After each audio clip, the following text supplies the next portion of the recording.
The world was ending in a cacophony of fire and screams, but then, in a flash of blinding light, the wheel of fate turned backward. Standing at the peak of the cultivation world was Liu Hanyan, a woman whose beauty was matched only by terrifying power, a goddess among mortals who reigned supreme. Yet the peace of her sect was shattered by the arrival of a man who carried himself with an audacity that defied logic. He didn't just walk into her life. He claimed it, declaring to all who would listen that he had traveled from a future where he was her husband. He spoke of her favorite fruits and the secret fears that kept her awake at night, weaving a web of intimacy that shouldn't exist.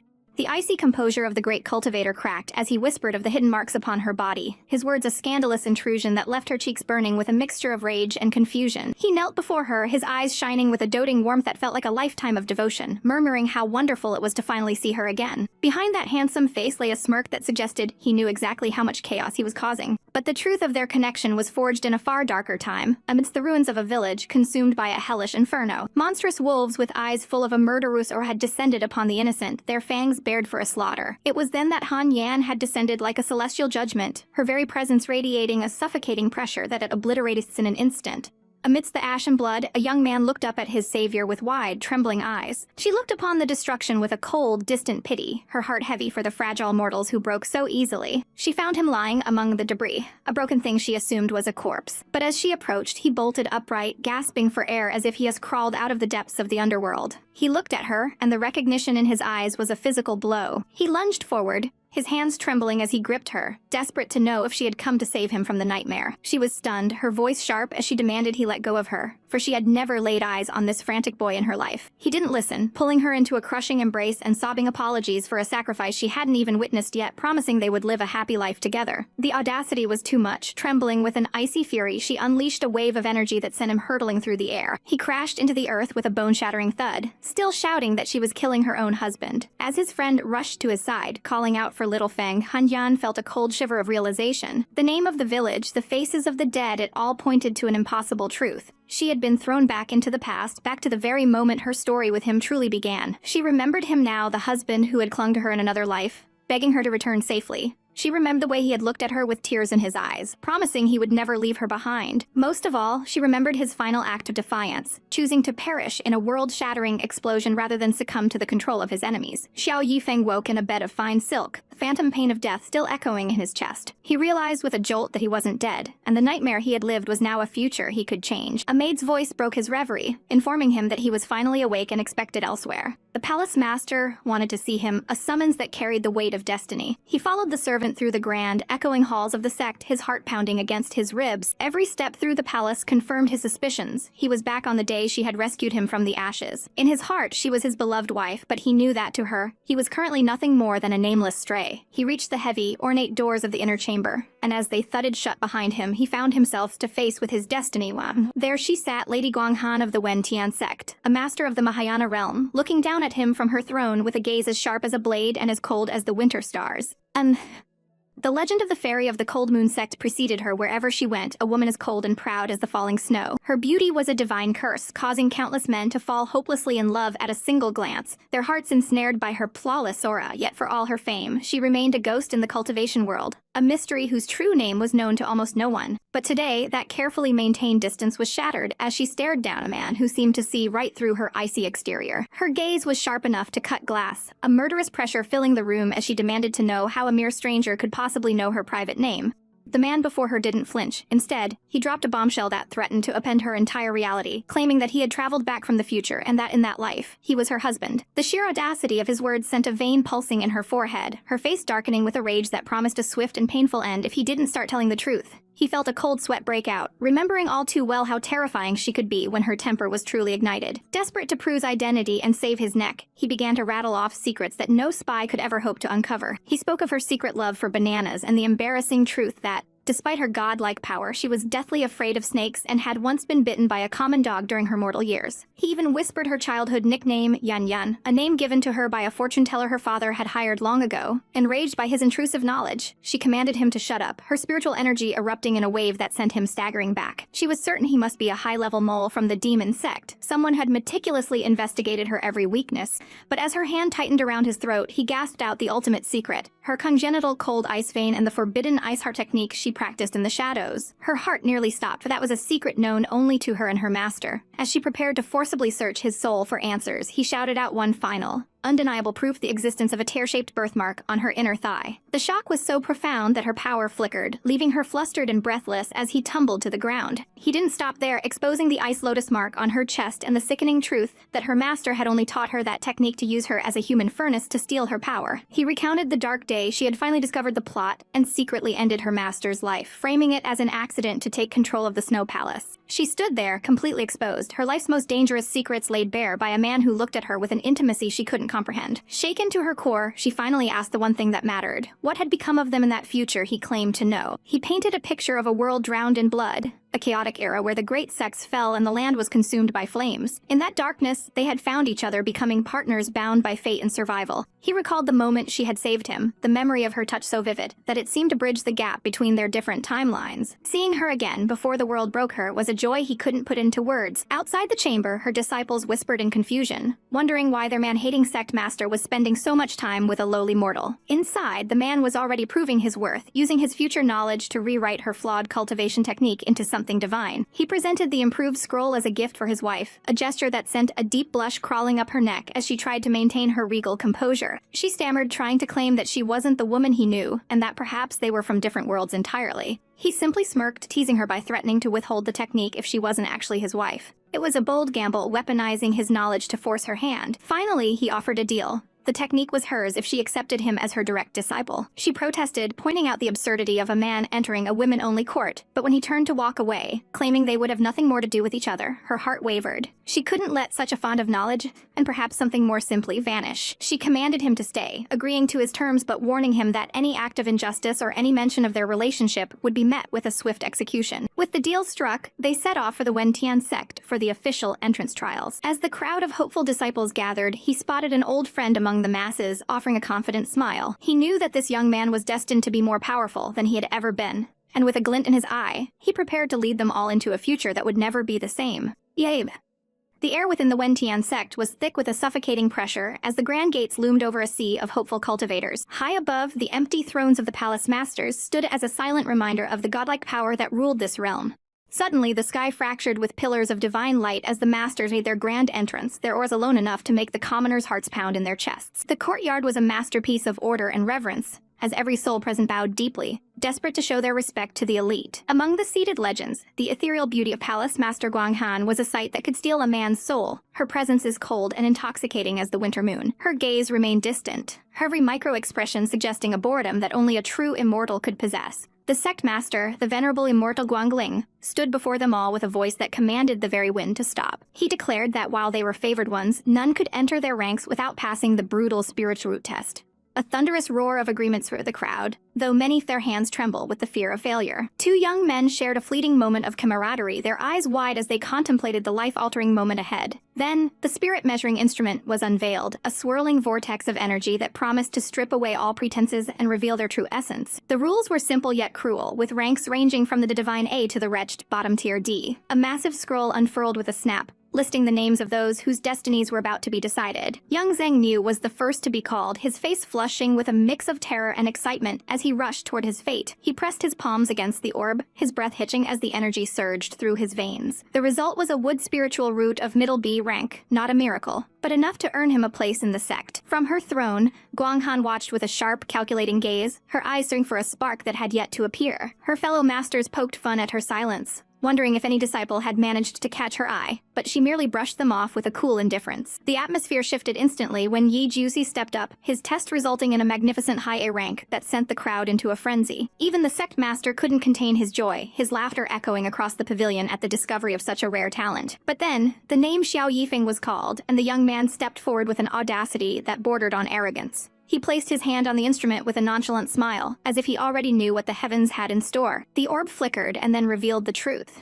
A pathetic low D rank. A wave of hushed whispers and mocking laughter washed over the courtyard as the genius was revealed to be nothing more than trash. How could someone with such wretched qualifications even stand in this sacred place? A sympathetic official suggested the machine might have made a mistake. But Yifeng merely laughed it off, his eyes sparkling with a secret amusement. He knew exactly how bad his qualifications were and saw need to waste anyone's time. He even had the gall to tease the new Haya genius, asking if his own failure made him look even more impressive by comparison. Despite the insults being hurled his way, he stood tall, his confidence an unshakable shield against the pity of the crowd. High above, Guang Han's face was a mask of cold fury, her eyes boring into the back of the boy she had personally brought to this place. She felt the sting of humiliation as she realized the treasure she had found was considered a joke. Palace Master Sukyani was already screaming, his face turning a shade of crimson as he demanded to know who was foolish enough to bring such a useless creature into their sect. When Guang Han quietly admitted she was the one responsible, the air turned so cold it felt like it would crack. She shamelessly claimed she had simply forgotten to check his roots, a lie so bold it left her peers in stunned silence. The other masters could only watch the unfolding drama, with a mix of pity and annoyance. Because Wei Palace had ranked last in the previous competition, that trash disciple would almost certainly end up in their care unless they risked tarnishing their reputation. As the selection process began, the high-ranking palaces snatched up the best talents like vultures. Guang Han's own representative moved through the crowd with surgical precision, selecting the elites while leaving Yifeng to stand in the dust. The young man watched them go,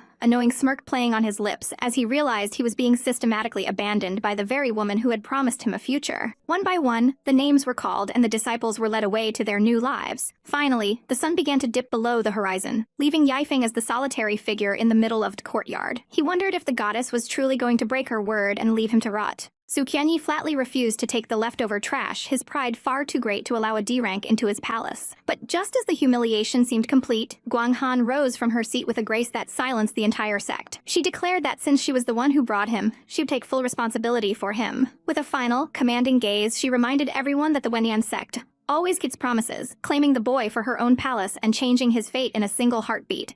Ethano. The debate raged in the grand hall as junior sister Guang Han stood her ground against the skeptics, ringing with a cold, unwavering authority as she argued that even a disciple with poor spiritual roots deserved a chance in their righteous sect. She wouldn't allow their palace to become a laughingstock by breaking a promise, her presence radiating a suffocating pressure that left her peers speechless. But not everyone was moved by her grace. Palace Master Su was practically vibrating with a murderous aura. His face twitted in a mask of petty rage as the whispers of the crowd pierced his pride. The air shattered with his roar as he commanded them to be silent, his patience finally reaching its breaking point. The crowd of disciples looked on in shock, their eyes wide as the tension in the room reached a fever pitch. In a fit of impulsive defiance, he declared that he would take the boy as his own direct disciple, promising to teach him everything despite the whispers of the crowd. The sudden proclamation left the senior masters gasping in disbelief, wondering if the man had truly lost his mind. Even Guang Han was caught off guard, reminding him that she had already made her choice. But Su wouldn't be swayed. He stood amidst flickering flames of passion and spite, shouting his claim to the heavens while the sect master simply sighed in relief that the chaotic selection was finally over. The sect master smiled, seemingly pleased that the 9 palaces had all acquired new talent and his burden was finally lifted. Xiao Yifeng looked back and forth between the two masters, his expression one of sheer bewilderment as he tried to process his sudden change in fortune. His mind was a whirlwind of confusion, struggling to understand how his fate had shifted so violently in a single afternoon. Soon, he found himself standing before the majestic peaks of Weya Palace, where the air was crisp and the future felt uncertain. His new senior brother, Xiang Tianj, greeted him with a boisterous enthusiasm that was a bit too much for his frail frame to handle. With a single friendly pat on the back, Xiao's arm was nearly jarred from its socket.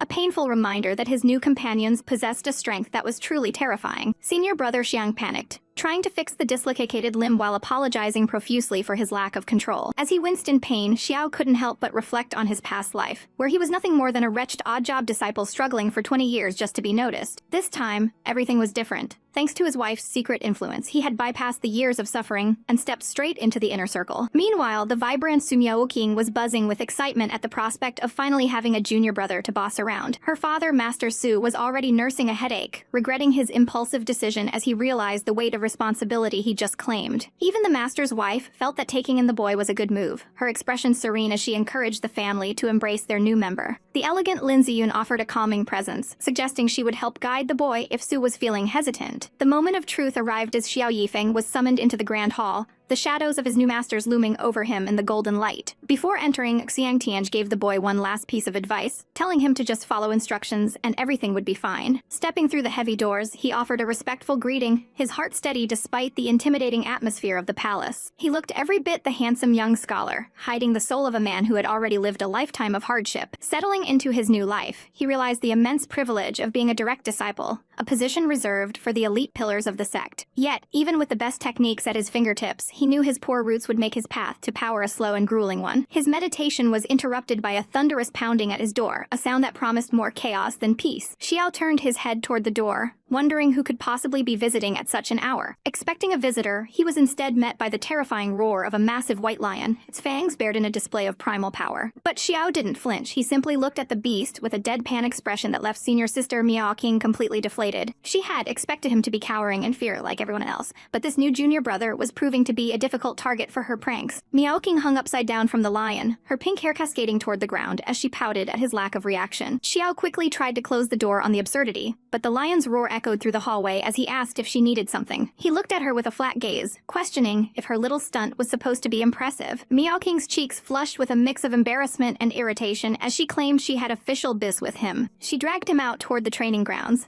her eyes sparking with a hidden agenda. They soon found themselves on the training grounds, where Xiang Tianj was waiting to begin their joint instruction. Miao Qing wore a devious grin, thinking that finally, there was someone weaker than her to make her look like a genius. Xiao offered a gentle, knowing smile, secretly pitying his senior sister for the pain she was about to endure. Xiang Tianj began his lecture with a serious expression, emphasizing that diligence could overcome even the most mediocre talent. He listed the 9 major realms of cultivation, from key refining to crossing tribulations, his voice echoing with authority. Miao Qing yawned shamelessly, deciding that since she had heard all this before, she could finally afford to slack off and take a nap. She was jolted awake by a sharp call, her eyes snapping open in a panic as she realized her peaceful rest was over. Xiang Tianj pointed a finger at her, announcing that it was time to test the sword technique he had supposedly been teaching them. Her jaw dropped when she saw Xiao practicing the movements perfectly, his blade cutting through the air with a grace that defied his poor qualifications. A cold sweat broke out across her forehead as she realized that while she slept for an hour, he had mastered everything. Her status as the superior senior sister was crumbling, and the thought of being forced to do homework by her own junior was a nightmare she couldn't endure. Xiao stood behind her, his sword held perfectly as he waited for her next move, oblivious to her internal meltdown. Desperate to reclaim her dignity, she grabbed him and hurried toward the next lesson, hoping that perhaps talismans would be his downfall. She called for Whitey to follow, dragging her new junior brother to her next trial as fast as her legs could carry them. Xiang Tianj watched them go with a knowing smile, sensing that the arrival of this mysterious boy was exactly the spark their palace needed.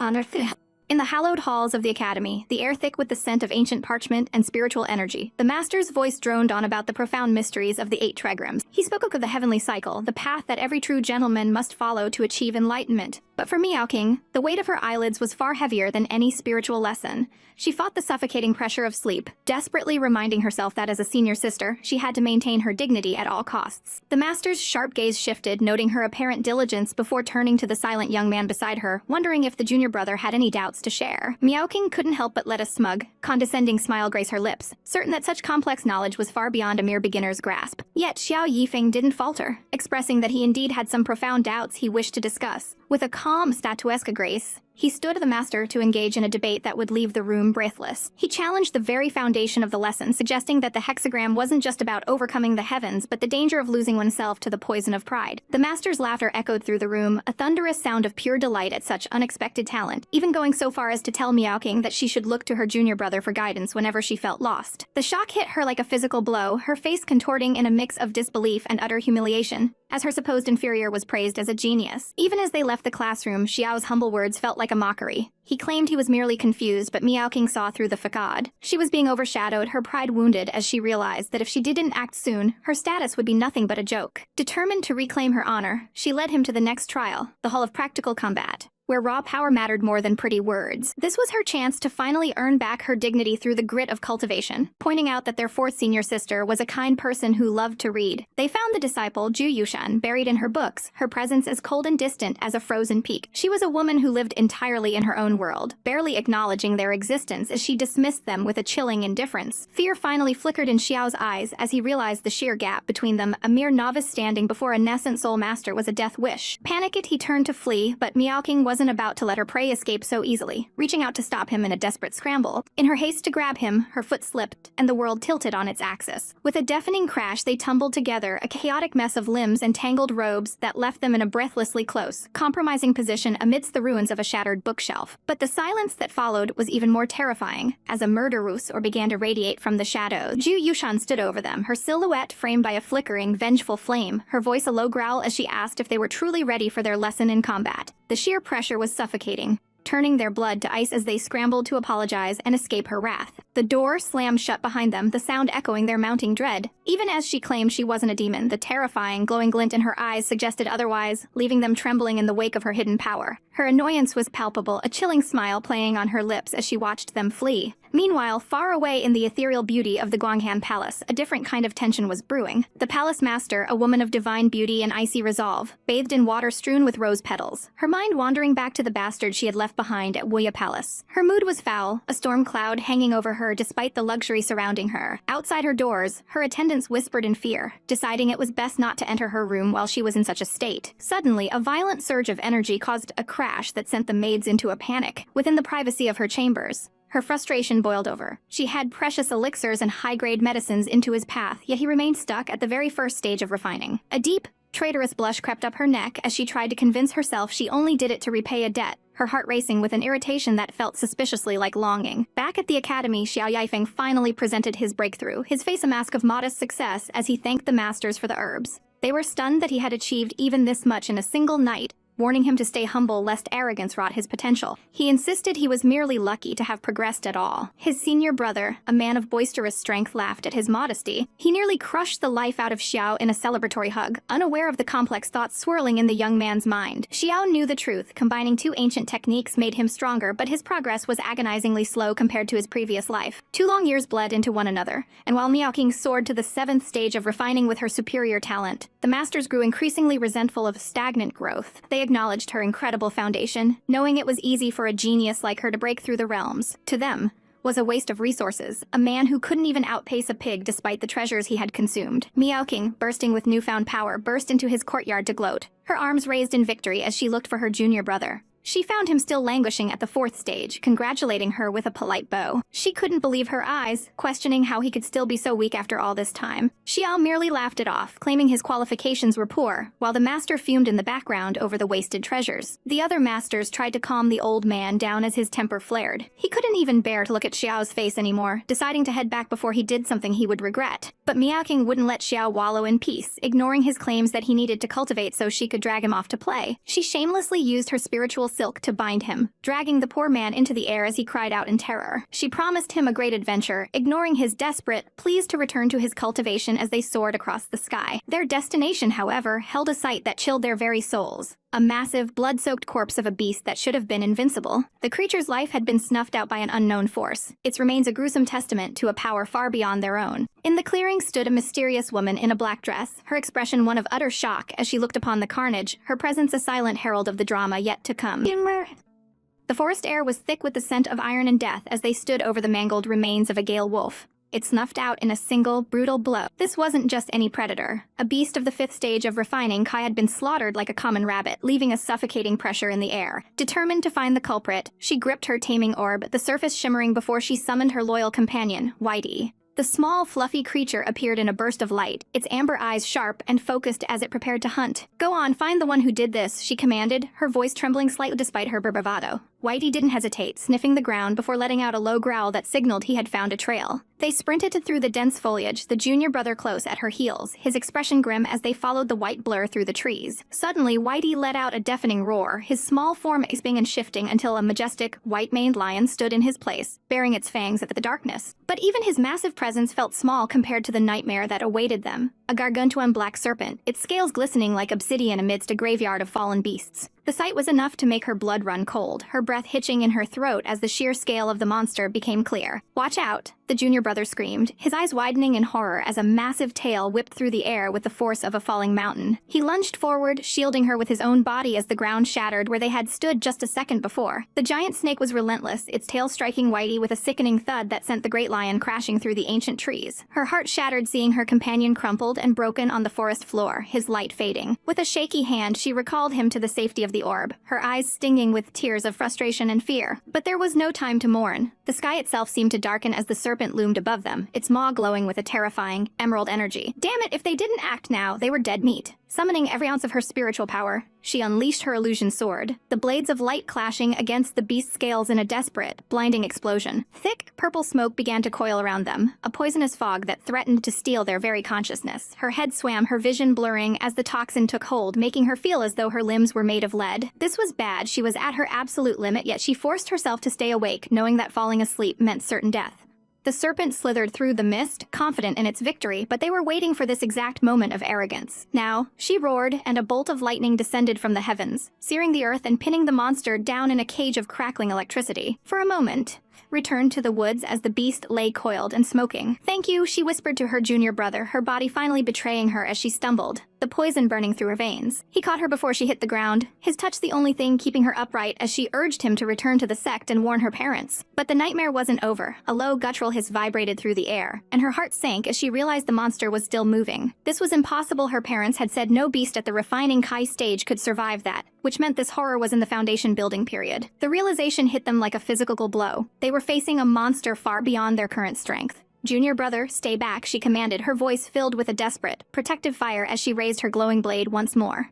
She charged, her sword clashing against the serpent's hide with a metallic ring. But it was like trying to cut through solid diamond. She needed to be smarter. If the scales were impenetrable, she would go for the eyes. She leaped onto the beast's massive body, a streak of pink against the black scales, but the poison was spreading too fast, turning her movement sluggish. A wave of sonic energy erupted from the snake, shattering her focus and sending her spiraling through the air. She hit the ground hard, coughing up crimson blood as her sword flickered and died. Is this it? She wondered, staring up at the gaping maw of the beast, her vision fading into darkness. But just as the serpent prepared to swallow her whole, a hand reached out, grabbing the massive creature by its tail with a grip of iron. "Did you really think I didn't exist?" the junior brother growled, his voice dropping to a terrifying, murderous register. With a primal scream, he swung the mountain-sized beast as if it weighed nothing, throwing it across the clearing with godlike strength. She stared up at him in disbelief, her eyes welling with tears as he stood over her, a statuesque protector amidst the chaos. "Don't worry, senior sister, I've got you," he murmured, lifting her into his arms in a tender, doting embrace. He fired a signal flare into the sky, the brilliant red light a beacon of hope against the gloom of the forest. She tried to apologize, her voice a mere whisper of guilt. But he only looked at her with a gaze that had turned from soft to dangerously cold as he turned back to the beast. "Leave the rest to me," he promised, his lips curling into a dark, confident smirk that sent shivers down her spine. The transformation in his aura was suffocating. The quiet boy was gone, replaced by a warrior who looked ready to tear the world apart. He stepped toward the recovering serpent, his fists clenched and eyes burning with a hidden power. "Come on then," he challenged the beast, his dripping with a terrifying excitement as he prepared to show the monster what true despair looked like.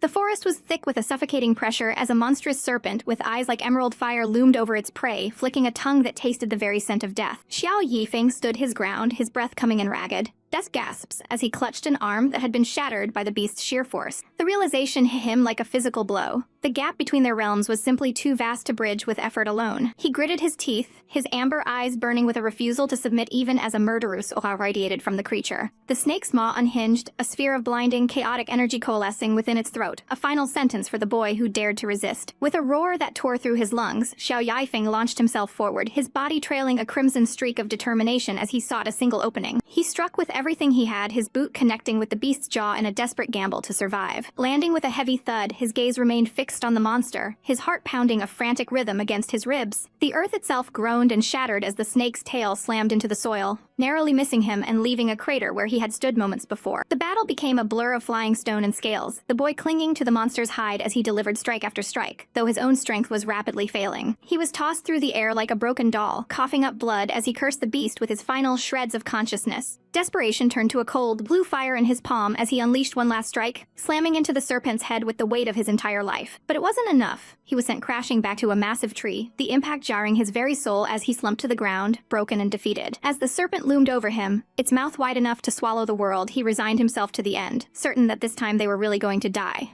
Suddenly, a flash of emerald light sliced through the darkness, a voice screaming for the evil beast to die. The snake's head was knocked aside by a powerful gust of energy, and through the haze of pain, he heard his names being called out in frantic worry. His savior had arrived, descending from the sky like a vengeful spirit to protect her fallen disciples, relieved that she had come just in time. Far away in a secluded palace, a woman of peerless beauty and icy grace felt a sudden, sharp pang in her heart that shattered her meditation. She wondered why her icy heart technique was failing her now, why a sudden panic was clawing at her chest after years of silence. Hertz drifted to that wretched man she hadn't seen in years, questioning if he had even improved during their time apart. She couldn't ignore the feeling. She would go to him, if only to prove she owed him nothing. Stepping out into the sunlight, her robes fluttering like celestial wings, she spotted a streak of light in the distance, the Taoist Guangsheng. She intercepted him mid-flight, demanding to know where he was heading with such haste. When he revealed that a certain junior brother's disciple was on the brink of death, her blood ran cold. Without other words, she transformed into a bolt of lightning, tearing through the clouds and leaving the shocked Taoist in her wake. Back at the palace, the atmosphere was suffocatingly grim. The young girl, Miao King, lay unconscious, her face pale under the soft glow of healing light. The doctor assured them that while she had fractures and venom in her system, she would wake in 2 days. Though she was out of danger, the senior brother's expression remained dark as he noted that the true crisis lay with the other boy. The master of the house stormed in, his presence heavy with suppressed rage as he demanded an update. He strode across the room, his boots clicking against the floor as he approached the sickbed. The news was devastating. The injuries were so severe that life was barely clinging to the boy's shattered body. They could only hope that the arrival of the great healer would be enough. Frustration boiled over as the master paced the room, his anger a physical weight as he threw a talisman in a fit of rage. He felt helpless, his hands clenched into fists as his wife tried to soothe his frayed nerves.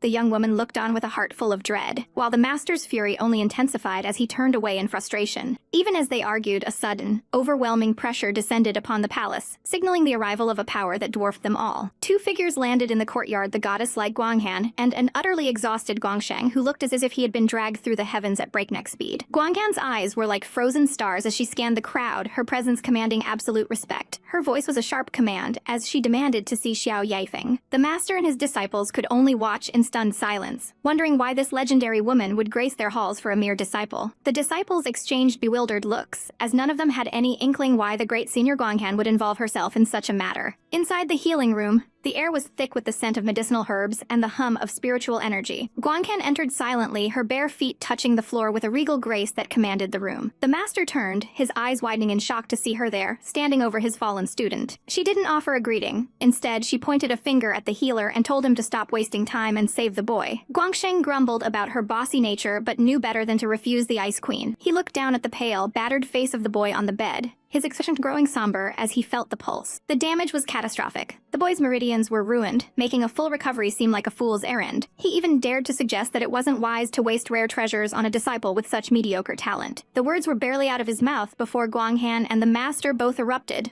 promising every herb and treasure in their possession if it meant saving him. Guanghan's gaze turned lethal as she scolded the master, asking how he could let his own disciple be broken so thoroughly. A sharp voice cut through the tension, telling them both to shut up and let the healer work.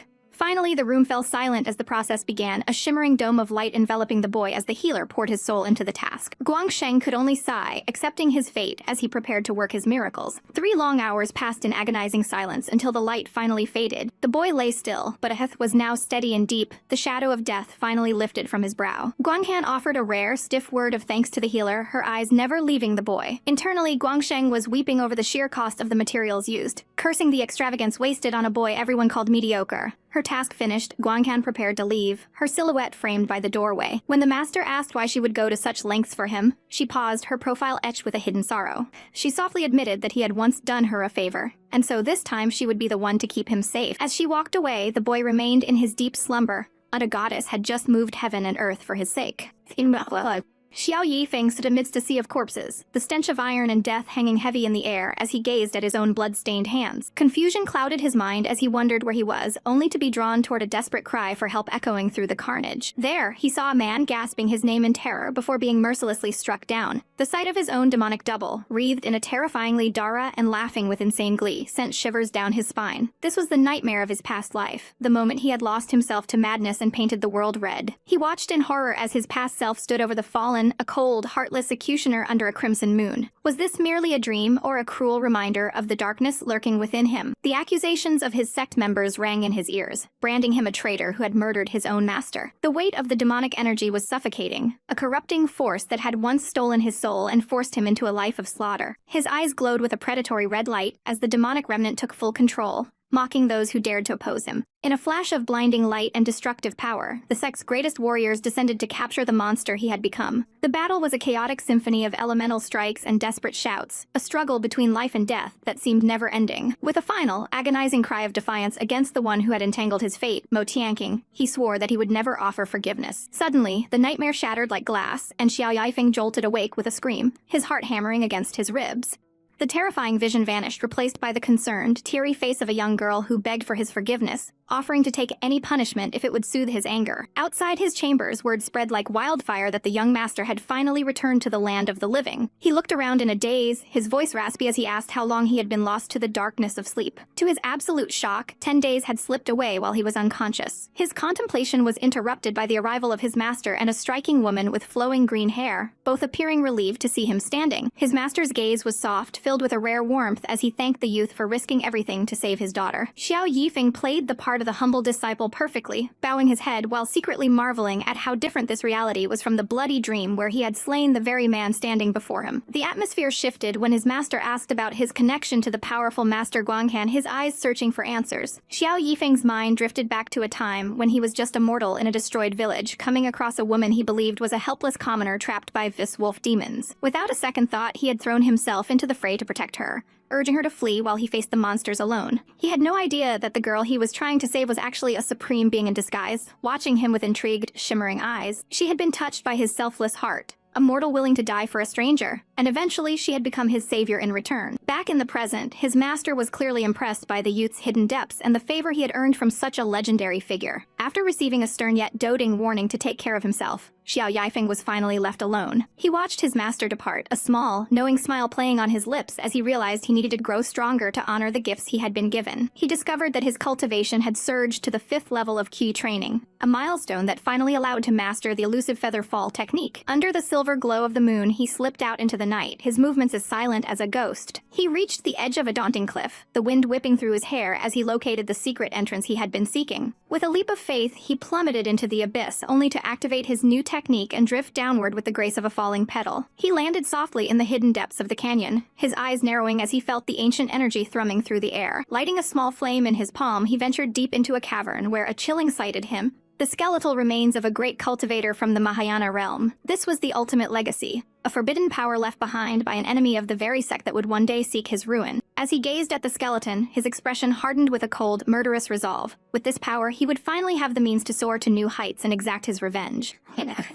The flickering flames licked at the bleached white bones, but the spirit within was far from peaceful. As the fire intensified, a gaze colder than death itself sharpened, focusing on the prize held in a palm of living flame. Suddenly, a ghostly figure erupted from the remains, a blue-skinned wretch known as Mo Tianqing who dared to feign camaraderie with the very man he once tormented. But the young man wasn't fooled. He mocked the fallen master, pointing out the sheer humiliation of a high-stage cultivator begging for mercy from a mere key refiner. With a flick of his wrist, golden lissaments streaked through the air like vengeful stars. The ghost's eyes widened in pure terror as he recognized the soul-breaking seals designed to tear his primordial spirit asunder. There was no escape as the light surged forward, striking the spirit with a thunderous impact that shattered his arrogant facade. Desperate to survive, the ghost turned to flee into the shadows, his form a blurred streak of panic as he tried to outrun his fate. But the young man was steps ahead, cutting off every path of retreat with relentless precision. As the ghost roared threats of future vengeance, a massive, glowing materialized beneath him, the Etragram's soul-locking array trapping him in a cage of divine light. A chilling, satisfied smirk played on the young man's lips. He had prepared this trap specifically for this moment, and there was no way he would let his prey slip away again. Memories of a previous life flooded back, of the time this very scoundrel had nearly stolen his cultivation and driven him to the brink of madness. In a final, crazed attempt to survive, the ghost lunged forward, his maw agape to swallow the young man's soul whole. But the youth only smiled wider, invoking the name of a weapon that struck fear into the hearts of immortals. A heavy,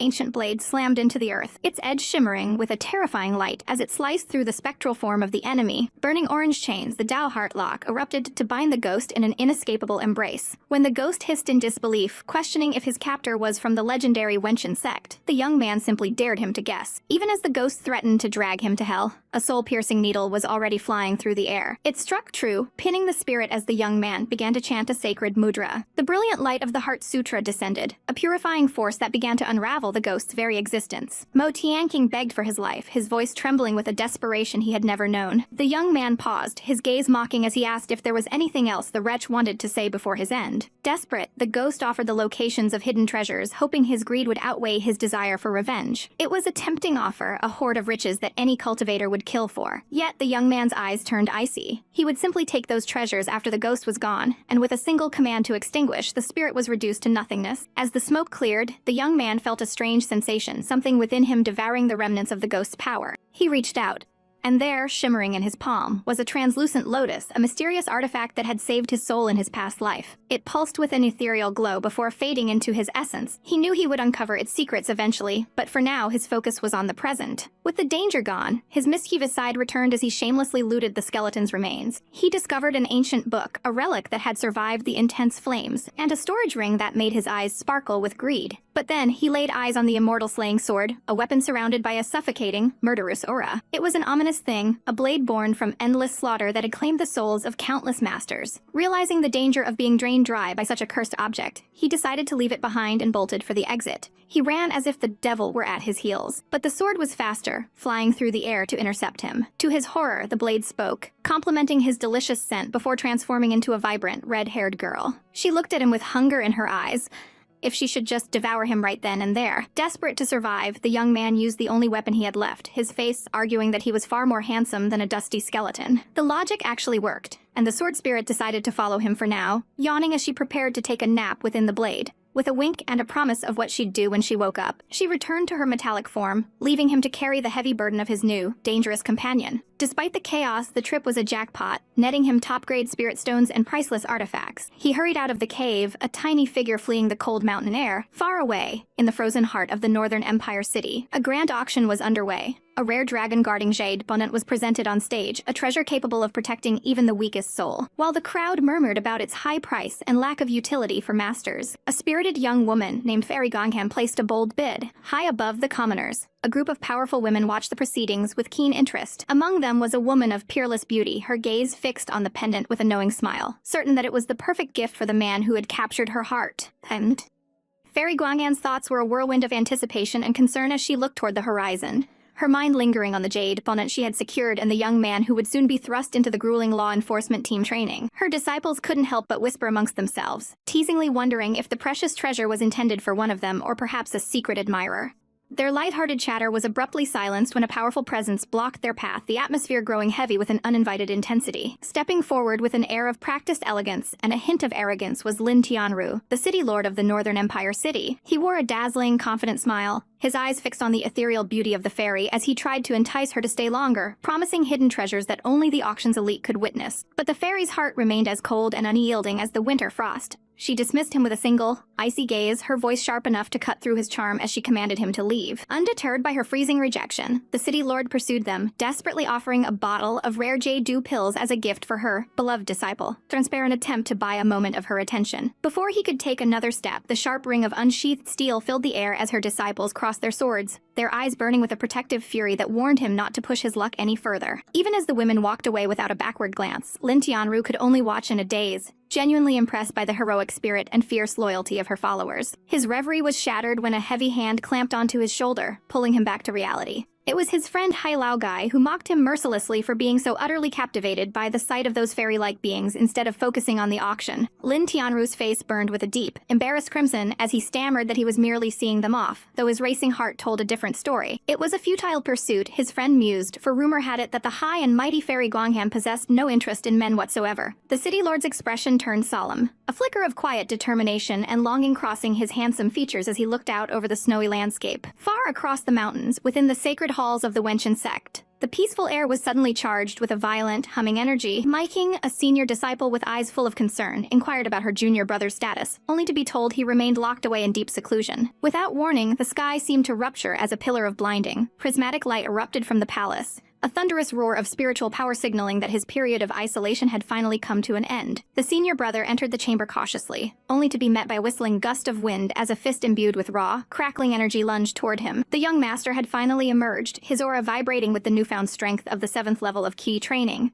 a feat that left even his senior brother impressed. Standing tall with his long dark hair flowing like a silken shadow, and a gaze that held a new sharp clarity, the young man looked every bit the rising genius. The senior brother beamed, explaining that his timing was perfect, for the law enforcement team training was fast approaching and would serve as the ultimate test of his power. The young man blinked, his expression shifting into one of adorable, wide-eyed confusion as he processed the news. It was a mandatory trial for those of his rank, a path he had to walk to gain true experience, and he was handed a heavy, glowing bronze token as his official entry. With a final, stern warning to be cautious of the many treacherous individuals he would encounter, the senior brother prepared to leave. He paused to mention that Mayaking was currently occupied with her own breakthrough and wouldn't be able to accompany him, a fact the young man accepted with a sensible, quiet nod. Left alone, the young man reflected on his life at Woya Palace, realizing that perhaps this place was far better for him than he had initially thought. His peaceful moment was cut short when he sensed a lingering presence, calling out to the shadows with a knowing smirk. Suddenly, a figure dropped from the ceiling, hanging upside down like a playful spirit. It was his senior sister, her pink hair swaying as she pouted, shocked that he had detected her so easily. He didn't even flinch as he casually tossed an apple at her, explaining that the senior brother's words had been a hidden hint that her presence was already sanctioned by their masters. She landed with a graceful thud, munching on the fruit while looking at him with wide, incredulous eyes, baffled by his ability to analyze so much from a single sentence. She wasn't there just for games, however. She revealed a collection of formidable treasures sent by their parents, including a top-quality fire-attributed weapon that hummed with lethal intent and a complex fire crow formation capable of trapping even the strongest enemies. Along with the gifts came a final piece of advice. He was to avoid trouble if possible, but if he were ever forced into a fight, he was to be absolutely ruthless, ensuring that anyone who dared to offend their palace would regret it for the rest of their lives. With a mischievous wave and a promise to visit him again soon, she bounded away into the sunlight. Meanwhile, at the Jingguang sect, Fairy Guanghan's diplomatic mission was drawing to a close. The sect master offered his hospitality, but her mind was already focused on the arduous journey that remained as she walked away into the fading light. The sect master's face hardened as he received reports of the mountain's closure. When a confused disciple questioned why he was breaking his promise to help the Wenchen sect, the master explained coldly that neutral sects like theirs had to prioritize survival, refusing to be caught in the crossfire between the righteous and demonic factions. He dismissed the boy with a wave, his heart set on isolation. Back on the road, the fairy sighed, her feet heavy with exhaustion as she contemplated the 3 more sects they still had to visit. Her weariness was instantly replaced by a wave of pure, unadulterated shock when a familiar, booming voice called out to her. Standing before them in a garish, flowing pink dress with his face painted in a mockery of feminine beauty was none other than Lin Tianru. He had heard she disliked men, so he had shamelessly decided to change his appearance, just to please her. The sheer, horrifying absurdity of the sight left the fairy and her disciples in a state of stunned, wordless disgust. It took only a heartbeat for the fairy's shock to turn into a frigid, explosive rage. With a single, violent bricey energy, she sent the deluded city lord screaming into the horizon. Hunted. The bustling atmosphere of the Wenchen sect disciple hall was thick with the scent of incense and the low hum of gossip. Disciples leaned in close, whispering about the recent bountiful harvest and the dangerous high-level monsters that had been sighted in the wild. Amidst the chatter, the blue-haired team leader, Tang Pei, moved with a cold, statuesque grace, his footsteps echoing with a heavy sense of duty. He pushed open the ornate doors of the meeting room, his presence immediately commanding the attention of those waiting inside. The mission ahead was no simple patrol. They were tasked with guarding the Tianhe River, a place where the air itself seemed to vibrate with a murderous or a lately. Lin Mi's brow furrowed in worry, noting that the local monsters had become unnervingly aggressive. Zhu Ming added that the creatures were likely on high alert because the sect was currently harvesting their precious inner cores. The tension in the room snapped when Lei Lifeng slammed a fist onto the table, his face contorted in a sneer as he demanded to know where their final teammate was hiding. As if on cue, a shadow fell across the threshold.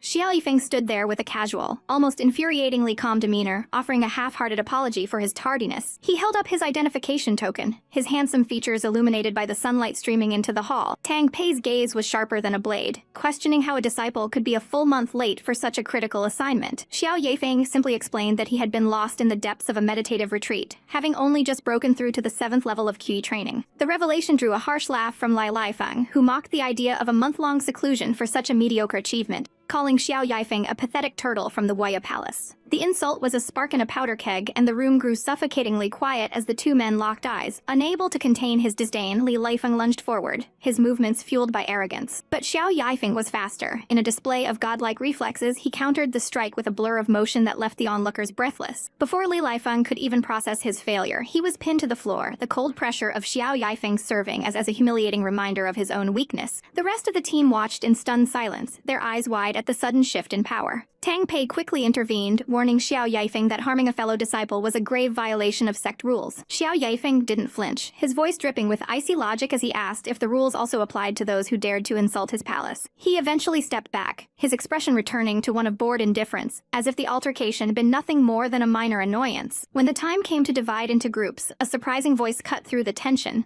Ling Sisi, a core disciple with striking green hair and a delicate appearance, stepped forward and requested to be paired with Xiao Yaifeng. Her beauty was undeniable, but her tongue was a weapon of its own. She shamelessly admitted that she wanted a partner who was pleasing to the eye, bluntly labeling Li Feng as too ugly to even consider. The rejection was so savage that the poor disciple literally spat out a mouthful of blood in sheer psychological shock. Soon, the newly formed duo set out, gliding across the shimmering surface of the river on a flying sword. Ling Sisi didn't let the scenic view soften her heart, as she immediately began to needle Xiao Yaifeng about his reputation as the most untalented disciple in recent years. Xiao Yaifeng could only marvel at her audacity, wondering how someone so abrasive had managed to survive this long without being beaten to death by her peers. Despite her sweet appearance, Ling Sisi was a genius of the water attribute with a personality so toxic that her own master and brothers had been desperate to ship her off to this training mission just to get some peace. Their journey was interrupted when a low-level toad demon breached the water's surface, its eyes bulging with hunger. In a complete reversal of her confident persona, Ling Sisi shrieked in terror, her hands trembling as she recoiled from the creature. Her fear, however, manifested as a cataclysmic explosion of power. In a frantic, desperate attempt to get the scary monster away from her, she unleashed a massive, large-scale water spell. The river erupted in a violent surge of energy, the sheer force of her panic-driven attack obliterating everything in its path. When the chaos subsided, the demon was nothing but a memory, and Ling Sisi stood there panting, her eyes filled with tears as she looked for her senior brother. She wailed about how frightening the monsters were, clinging to Xiao Yaifeng in a display of weaponized cuteness. He looked at the devastation she had caused and realized that her offensive abilities were terrifyingly efficient, even if they were born from pure cowardice. As they moved deeper into the territory, they stumbled upon a literal den of demonic beasts. The sight of so many creatures sent Ling Sisi into another spiral of homicidal fear. She became a whirlwind of destruction, cutting through turtles and eels with a mindless, hysterical intensity. Xiao Yaifeng stood back and watched human lawnmower at work, noting that at this rate, the patrol would be over in record time. He couldn't help but smirk, realizing that her unique brand of madness was actually quite useful. They eventually reached what was supposed to be a safe zone, but the water beneath them began to glow with an ominous purple light. Xiao Yifeng's senses screamed a warning just as he noticed a shadow rising from the depths. There was no time for words. He grabbed Ling Sisi by the arm and pulled her into the air just as the riverbed exploded. A colossal pillar of energy shot toward the heavens, a terrifying reminder that the true nightmare of the Tianhe River had only just begun. Amid the tranquil blue waters offered no warning before the surface shattered, revealing the monstrous maw of a sky-netting crocodile. This wasn't just any beast. It was a Foundation Establishment's demon, a creature of pure, suffocating pressure that dwarfed the two disciples standing before it. Xiao Yifeng's face hardened, his jaw tight with a cold determination, while junior sister Ling could only stare in paralyzed horror at the sheer scale of the threat. They had to retreat immediately, for a direct confrontation with such a wretched creature was nothing short of a death sentence. The beast let out a blood-curdling roar, its eyes glowing with a murderous purple light that promised only agony for those in its path. As it lunged with terrifying speed, they were forced to dive into the churning depths, the water itself becoming a chaotic battlefield. Sudden, violent vortexes erupted all around them, and Yifeng's voice was a sharp, desperate warning as the sea itself tried to tear them apart. Ling's heart hammered against her ribs as she realized she was caught in the center of the storm, her vision blurred by the rushing spray. With a selfless roar, Yifeng commanded her to flee first, his eyes fixed on the looming watery grave as he prepared to face the brunt of the attack. He unleashed a barrage of talismans, the resulting explosions a desperate attempt to blast a path through the crushing waves as he balanced precariously atop his flying sword.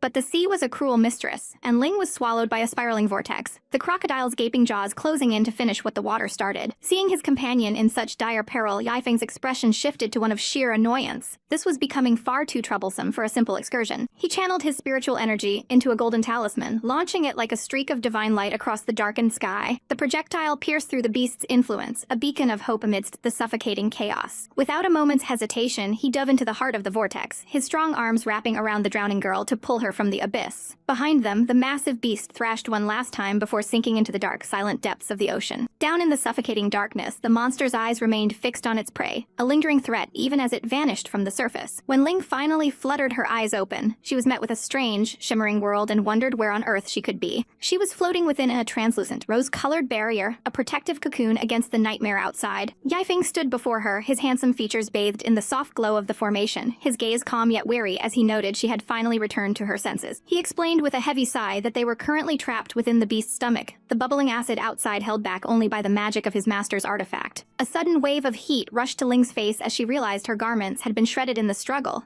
leaving her dangerously exposed. She let out a soft cry of embarrassment, desperately trying to hide her skin from his piercing gaze. Ever the gentleman, Feng draped his own heavy robe over trembling shoulders, promising that they would find a way out once reinforcements arrived. Ling looked up at the shimmering dome, marveling at the sheer power of the formation that stood between them and a gruesome, acidic end. When he mentioned it was a gift from his master, she felt a pang of inadequacy, her own master having provided her with nothing so formidable to save her life. Sensing her dejection, he apologized for his words, his gaze turning toward the surface where streaks of light signaled the arrival of their sect members. High above the water, their senior sister and a group of elite disciples arrived, sensing the lingering, violent energy of the battle. They looked down at the site of the clash, wondering if anyone could have survived such a devastating encounter with a Foundation stage beast. The massive carcass of the crocodile bobbed on the waves, a silent testament to the struggle that had taken place while they were away. As the reinforcements scanned the horizon, a flash of movement caught their eye.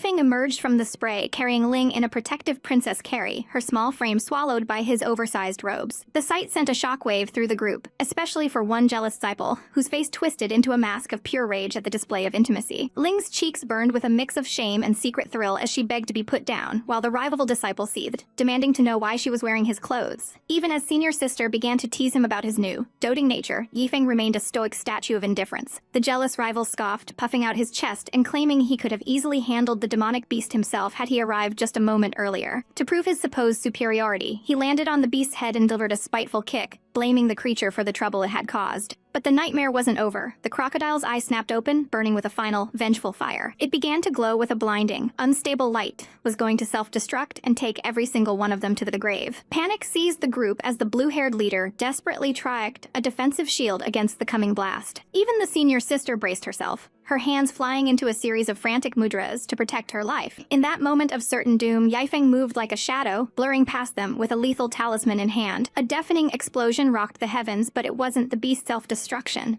Feng had thrust himself directly into the monster's maw, detonating his magic at point-blank range to disrupt the creature's core before it could peak. The shockwave cleared to reveal the disciples were unharmed, their faces pale with shock at the narrow escape. They realized that Feng had sacrificed a precious sect token to force the beast's energy to dissipate harmlessly. He stood atop the fallen titan, a solitary figure of terrifying decisiveness. Instead of gratitude, the wretched rival screamed in fury, accusing Feng of damaging sect property and disobeying orders like a common criminal. He pointed a trembling finger, swearing to report this shameless behavior to the elders the moment they returned. Feng didn't even grant him a glance, his silence more cutting than any insult as he prepared to depart. The rival was left sputtering in the wind, his pride utterly shattered by the hero's indifference. The leader finally called for a return to the sect. The mission finally concluded. But as they turned to leave, Yang's stoic mask finally cracked for a fleeting second. A spray of crimson erupted from his lips, staining the air as his body finally buckled under the hidden strain of the battle. Ling rushed to his side in a panic, but he merely wiped the blood away with a cold hand, claiming it was nothing more than a few minor injuries. The rival took one last opportunity to mock him, calling him a pretender who finally got what he deserved for showing off. As they took to the skies, Feng's back remained straight and proud, but beneath the sleeves of his robe, his hands were battered and bloodied, hiding the true cost of their survival from the world. Outside the Hall of Law, the air was thick with anticipation as disciples whispered about the fate of the one who dared to break the sect's sacred rules. They expected a broken man to emerge in disgrace, but instead, Xiao walked out with an aura of unshakable calm, having received praise rather than the expected punishment.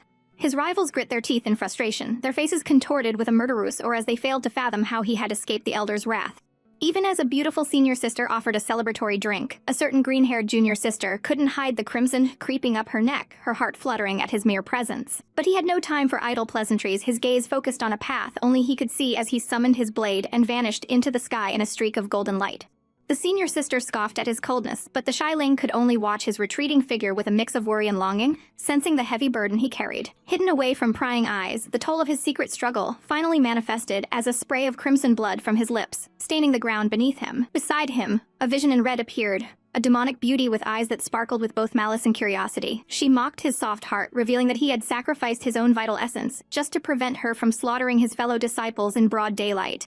The suffocating pressure of her presence was like a physical weight as she leaned in, her voice a seductive purr as she suggested draining him of every last drop of blood to end his pain forever. Facing certain death, he didn't tremble. Instead, a dangerous glint entered his eyes as he proposed a gamble that would bind their souls together in a way she never expected. He would be the master, and she, the legendary sword spirit, would serve him as his loyal blade. Intrigued by his sheer audacity and the scent of his pure spiritual energy, the demonic maiden agreed, her lips curling into a predatory smile as the contract ritual began. Ancient, glowing runes swirled around her like a storm of blood-red light, illuminating the dark chamber with an eerie glow. He didn't hesitate to press his blood against the cold steel, his expression one of grim determination as the sword began to resonate with a terrifying ancient power. She laughed, but she had secured a puppet with immense spiritual energy to command at her whim. But her triumph was short-lived. The air crackled as the runes shifted, forming a pattern she recognized with a jolt of pure terror, the rune of recognition. He had tricked her using the one secret code that forced a sword spirit into absolute, unbreakable submission. Her mind raced in a frenzy of confusion. How could this mere mortal know her natal rune, a secret buried in the deepest depths of time?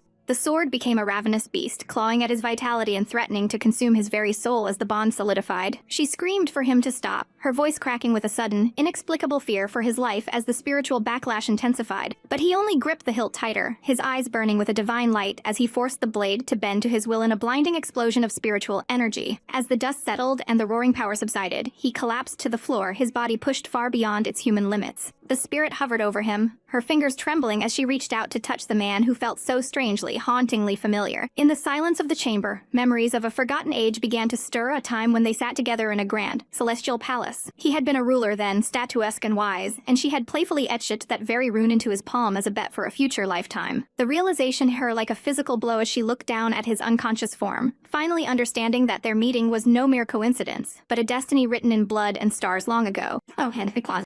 A few days had passed since the group arrived at the majestic gates of Tianqing City, a place where the air itself seemed charged with ancient power and unspoken secrets. The disciples gazed upon the sprawling urban maze with wide, sparkling eyes, whispering about the rare alliance between the great sects that allowed such a marvel to exist. Amidst the excitement, Xiao Feng stood as a pillar of icy detachment, his statuesque features void of emotion as he coldly rejected the suggestion of a frivolous shopping trip. Their leader, Captain Tang, stood with an intimidating presence, his blue hair catching the light as he reminded everyone that this mission was a test of their sect's very dignity. Suddenly, a man with a thin, predatory mustache emerged from the crowd, his smile twisting into a mask of false hospitality that set everyone on edge. This was Steward Li, a man whose every movement suggested a hidden agenda and whose gaze felt like a suffocating pressure. He laughed with a hollow cheerfulness, feigning respect for the disciples, while secretly sizing them up like lambs brought to a slaughter. With a theatrical bow and a clasping of his hands, he promised to facilitate their stay, though his eyes betrayed a murderous aura directed at the unsuspecting group. The assignments were handed out with a calculated cruelty. Sending Tang and the elite toward the prosperous North Street glory was easily found. As Tang led his portion of the group away with a sharp command, the air grew heavy with the scent of a brewing storm. The female disciples were directed toward the East Street, of noble status and refined peace, seemingly safe from the city's darker impulses. But when Xiao Yifeng's turn came, the steward's voice dropped to a sinister whisper, assigning him to the dreaded South Street alone. Xiao's gaze remained sharp and unwavering, even as the steward shamelessly claimed that the numbers simply didn't allow for a partner. The moment Xiao's back was turned, the steward's nephew let out a wretched chuckle, thanking his uncle for handing the boy a sentence disguised as a duty. They had intentionally packed South Street with the most violent troublemakers, ensuring that Xiao would be crushed under the weight of his own failure. Xiao Yifeng watched them walk away, a faint, dangerous smirk playing on his lips as he realized he was being played for a fool, and he intended to enjoy every moment of their coming shock. South Street was a den of iniquity, a sprawling black market where the shadows seemed to reach out and pull at the soul. From the high vantage point of a rooftop, Xiao looked down upon the chaotic masses like a dark emperor surveying a broken kingdom. The local thugs sneered at the sight of the fledgling cultivator, already mocking the short lifespan they predicted for this new arrival. Little did they know that the woman plotting in the shadows and the men preparing for a riot were about to meet their match. Even as the hidden saboteurs whispered their plans to disrupt his every move, Xiao's aura began to bleed into the air, a cold and suffocating force. He didn't come to negotiate, he came to rule, standing tall against the sky as he prepared to announce his new laws. His voice cut through the noise like a blade, declaring that taxes would be slashed to a fraction of their cost, a move so audacious it left the entire street in a state of stunned disbelief. He promised a realm of absolute freedom where no inspections would hinder their trade, regardless of the origin of their goods. The crowd's hostility vanished, replaced by a desperate, wide-eyed hope as they realized this boy was offering them a life they had never dared to dream of. But there was a catch, a single, blood-chilling rule.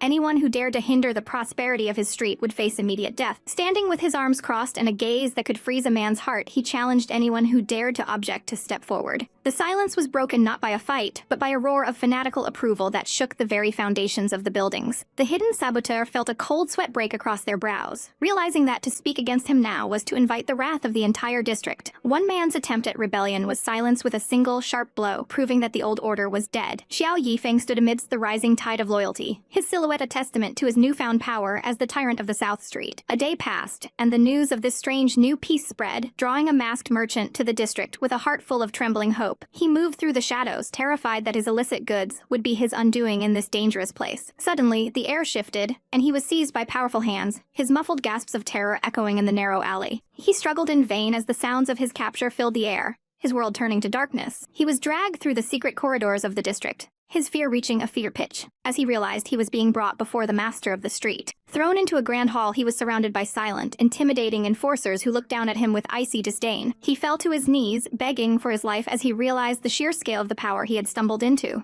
There, sitting upon a throne of cold stone, was Xiao Feng, looking every bit the godlike ruler he had become. With a casual snap of his fingers, he commanded the room's attention, his voice smooth and dangerous. The merchant pleaded for mercy, offering to lower his price just to be allowed to leave with his life. But Xiao simply tossed a heavy bag of spirit stones onto the floor, the sound of wealth ringing out like a promise. The merchant reached for the bag with trembling fingers, his eyes widening as he realized he had found a protector rather than an executioner. Xiao's gaze was piercing, telling the man that as long as he brought his goods here, he would find safety and prosperity. A profile of his handsome face revealed a man who knew exactly how to weaponize both fear and greed. The merchant departed with a heart full of fanatical devotion, leaving Xiao to contemplate his growing empire. A week later, the transformation was complete, and the South Street had become a place of whispered legends. Groups of men arrived at the hidden gates, their faces masked as they sought the legendary market they had heard so much about. They spoke secret passwords and presented tokens, their voices low with a mixture of awe and suspicion. Shimmering portals of rainbow light opened before them, leading into a sanctuary of commerce that defied all sect laws. Meanwhile, in the decadent West Street flower house, Steward Lee basked in the attention of beautiful women. Convinced his plan had succeeded, he listened with a smug grin as reports arrived the chaotic state of South Street, misinterpreting the bustling activity as a sign of Xiao's failure. He gathered his nephew and the other disciples, eager to savor the sight of Xiao Feng's total humiliation. They marched toward the district with arrogant strides, expecting to find a scene of misery and ruin. Captain Tang arrived first, his face contorted with a murderous aura as he surveyed the messy, vibrant life of the market. He bellowed for Xiao Feng to come out and face his judgment, his voice full of the arrogance of a man who believed he had already won.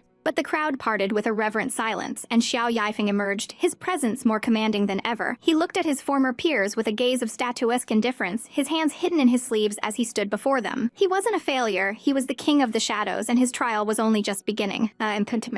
The tension in the square was thick enough to choke on as accusations of shady business and unpaid taxes were hurled with venomous intent. Xiao Feng stood at the center of the storm, calmly discussing the situation with the gathered crowd despite the growing pressure. Behind him, a girl with short green hair looked on with eyes full of worry, her heart aching for her senior brother as the accusations mounted. Xiao Feng merely offered a playful, almost mocking smile, claiming with a tilt of his head that he couldn't quite grasp the gravity of their complaints. The crowd erupted in a chorus of feigned innocence, shamelessly declaring themselves the most law-abiding and obedient citizens to ever grace the city. It was a desperate dance of words where they even dared to threaten a slander suit, their voices rising in a cacophony of staged outrage. Xiao Feng just shrugged his shoulders with a nonchalant grace, his relaxed posture infuriating the elder manager standing before him. This man, his face twisting with a murderous aura, roared that Xiao Feng was bringing nothing but shame to their prestigious sect by mingling with such a motley crew. A vein throbbed in the manager's clenched fist as the crowd told him to mind his own business, his patience finally snapping. His eyes narrowed into slits of pure venom, a chilling glare that promised a painful retribution for whoever was talking behind his back. Suddenly, the air whistled as a sword streaked through the sky like a silver bolt of lightning aimed with terrifying precision. The manager's heart nearly stopped as the cold steel grazed past his head, his arrogance replaced by a momentary flash of sheer terror. The ground shattered under the force of the impact, sending a cloud of suffocating dust and debris into the air. As the dust swirled, the manager's subordinates rushed forward, their faces pale as they checked if their leader was still among the living. He roared in a blind fury, his voice trembling as he demanded to know who would dare provoke the mighty King Shan sect. Out of the settling mist stepped a girl with vibrant pink hair and playful cat ears,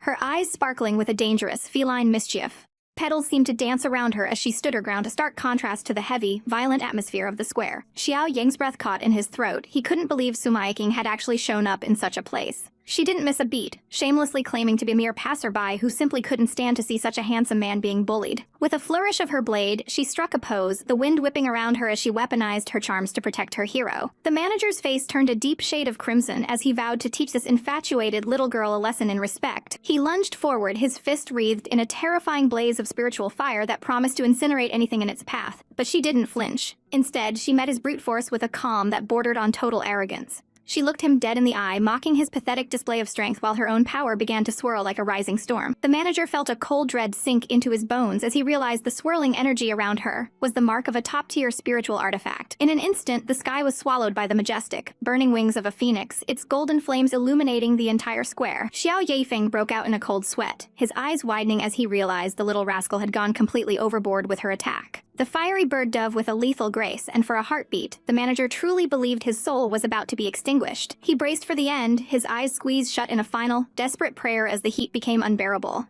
But the killing lever landed. He opened his eyes to find an elder had stepped in, his mere presence enough to stall the inferno. The newcomer stood like a statuesque mountain, his long robes billowing in the fading heat as he looked down at the scene. The manager immediately began to whine like a kicked cur, begging the elder to punish the girl for her vicious hand. The elder's gaze was like ice as he dismissed the man, calling him a worthless fool who couldn't even handle a single young lady. He turned his piercing-eyed sumayaking, his voice heavy with a stern warning that she should return to her own sect before she faced the consequences. Xiao Feng stepped forward, his heart hammering against his ribs as he greeted her as his senior sister. She let out a bright, tinkling laugh, boasting about her recent breakthrough to the Foundation establishment stage with a playful, toothy grin. The elder's expression shifted to one of calculated greed as he realized she was a disciple of the prestigious Wentai sect. He saw a golden opportunity to squeeze an advantage out of the conflict, his mind already spinning with political schemes. Xiao Feng saw right through the old man's posturing, offering a sharp, cold smile as suggested they drop the matter to preserve the elder's dignity. The air turned purple with the elder's burgeoning rage, his face contorting at the sheer boldness of the young man's tricks. He unleashed a suffocating pressure, intending to crush them both and teach them a lesson on behalf of their martial arts school. Sumayaking gasped, her body suddenly heavy and frozen, her eyes wide with the realization that she couldn't move an inch. Yet, to everyone's shock, Xiao Feng remained completely unaffected, standing tall amidst the crushing aura that should have brought him to his knees. The elders eyed in disbelief as he realized he was the one who could no longer move, his own power turned against him by an unseen force. Suddenly, the warm sun seemed to lose its heat as surreal snowflakes began to drift down from the clear, blue sky. A bone-chilling cold gripped the square, freezing every disciple in place like statues in a winter wasteland. The elder's arrogance shattered like glass as he stammered out a plea, sensing a senior of godlike strength had graced them with her presence. From the heavens descended a vision of ethereal beauty,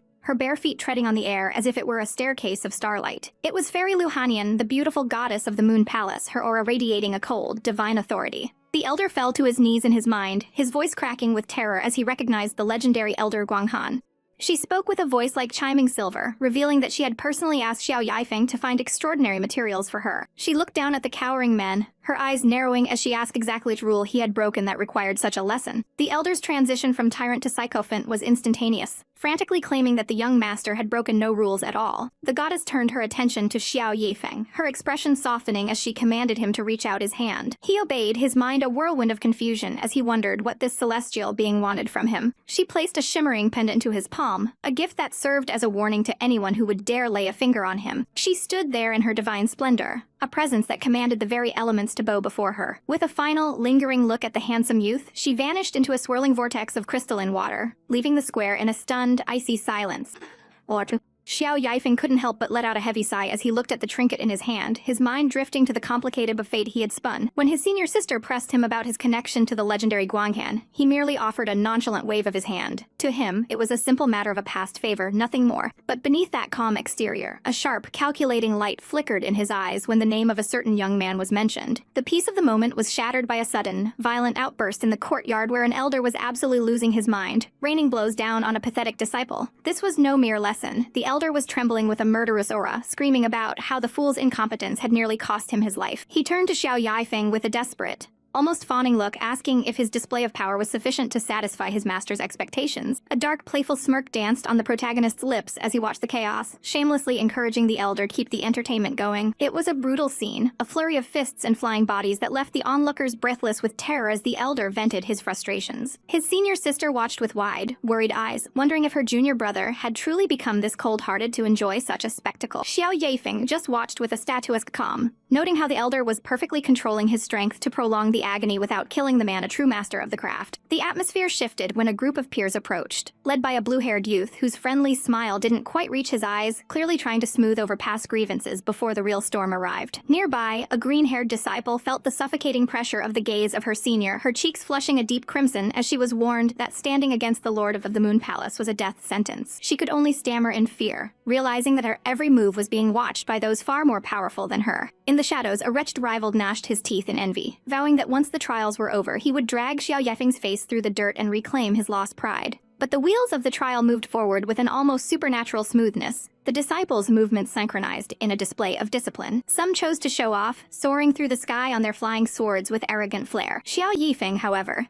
treated the sacred tool like a common carriage, sitting cross-legged with a bored expression that bordered on insulting to the art of cultivation. He even had the audacity to complain about the lackluster speed, his mind already fixed on the grand finale that was fast approaching. Finally, the day of reckoning arrived, the grand arena bathed in an intimidating light as the disciples prepared for their ultimate test. The sage of Guangling descended like a god from the heavens, his presence alone enough to make the air grow heavy with authority as he surveyed the gathered crowd. He announced that the year of training was over, and it was time for them to prove their worth to the world before they embarked on their journey down the mountain. When Xiao Feng's name was called, a ripple of shock went through the crowd. He had reached the 9th level of key cultivation, a feat that should have been impossible for someone of his standing. The sage then declared the start of the traditional sparring, his eyes scanning the crowd for the first brave soul to step forward and challenge a peer. A man with a face twisted by malice and greed lunged at the opportunity, his eyes glowing with a sinister light as he pointed a finger directly at Xiao Feng. He walked onto the stage with a heavy, deliberate gait, his every step radiating a suffocating pressure meant to crush the boy's spirit before the fight even began. This was Senior Li, a man who had already reached the foundation established stage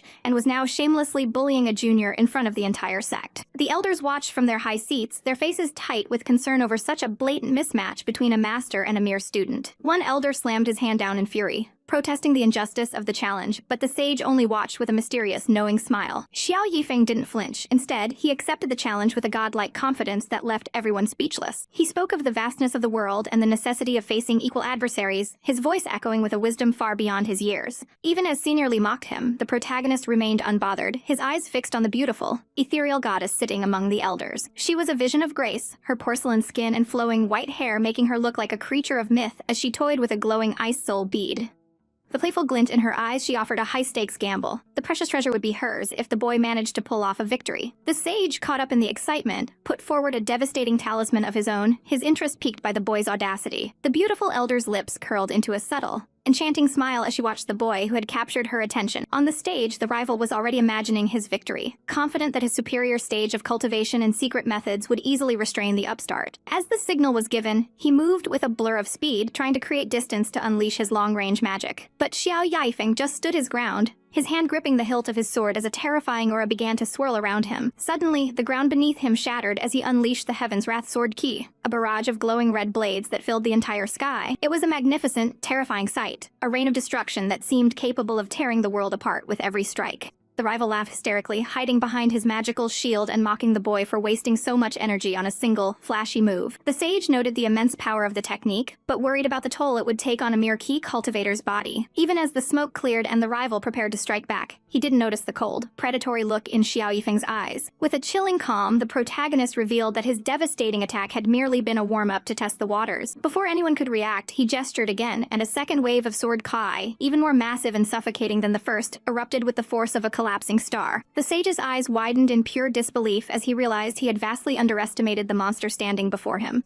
The ground shattered under the weight of an impossible power as the sword kai of heavenly vents tore through the air, leaving nothing but devastation in its wake. As the dust settled, the proclamation of Xiao Feng's victory echoed through the arena, a testament to his overwhelming strength. The crowd could hardly believe their eyes, whispering in hushed, terrified tones about the monstrous power he had just unleashed. How could a mere cultivator maintain such a lethal technique for 20 breaths when even masters of the pinnacle could barely survive 3? One observer clutched his head in sheer disbelief, his pride crumbling as he realized the gap between them was not a mere step, but an entire mountain range. High above the fray, a woman of ethereal beauty, her hair like spun moonlight, casually plucked a talisman from the air with a grace that bordered on the divine. She noted with a hint of disdain that the charm was weak, barely enough to ruffle an innocent soul cultivator, yet she accepted the gift with a cold, distant elegance. The men around her were starstruck, praising her luck for having such a formidable disciple, though she remained as unreadable as a frozen lake. Within the opulence of the endless palace, the atmosphere was thick with curiosity as Xiao Yang stood before his peers. He drew his blade, the metal gleaming with a sinister orange light, and prepared to reveal the secret behind his endurance. By inscribing a complex sword formation directly onto the steel, he could store vast amounts of spiritual energy, unleashing it like a sudden flood whenever he pleased. It was a brilliant, dangerous method that required a level of control and perception that most could only dream of. Even his master was delighted by such unexpected talent, though his sister could only huff in annoyance, her face a mask of adorable frustration as she realized her brother was far more clever than he looked. Sensing the moment was right, Xiao Feng bowed deeply, his voice steady as he requested a single favor from his master. The red-haired master watched him with a calculating gaze, intrigued by the boy's sudden display of hidden depths. Xiao Yifeng wanted to leave the safety of the sect and venture out on a solo adventure, a prospect that made his sister shriek in protest. She worried the world was too dangerous for someone of his level, but he knew that a gem could never shine without being polished by hardship. With a final respectful plea, he begged for the opportunity to grow, standing alone under the vast open sky as he prepared to face the unknown. Though he felt a twinge of guilt for leaving his companions behind, the call of his secret plans was far too loud to ignore. But his solitude was short-lived when a familiar, melodic suddenly called out his name, sending a jolt of shock through his system. He froze, wondering if his mind was playing tricks on him. There was no way Liu Hanyan could be here. He spun around, eyes scanning the empty courtyard for the source of the sound. Suddenly, a warm glow emanated from his chest, and he realized it was the jade pendant she had once given him. He pulled the trinket out, watching in awe as it vibrated with a life of its own. A burst of light erupted from the stone, and to his absolute bewilderment, a tiny, glowing puppet materialized in the air. The miniature figure, a perfect, grumpy likeness of the woman he knew, hovered before him with an aura of immense authority. Without a moment's hesitation, the little spirit commanded him to hurry to the frigid hall immediately. He stared at the tiny creature, his mind reeling as he tried to process the absurdity of the situation. He reached out and pinched the tiny puppet by its clothes, earning himself a flurry of indignant kicks from the miniature lady. Realizing this was indeed a masterpiece of Liu Hanyan's creation, he set off toward the Palace of the Silvery Moon, hoping to find some clarity. At the palace gates, a stern guard barred his path, demanding proof that he had any right to seek an audience with the Lord. Xiao Yifeng sighed, prepared to turn back and avoid the hassle, but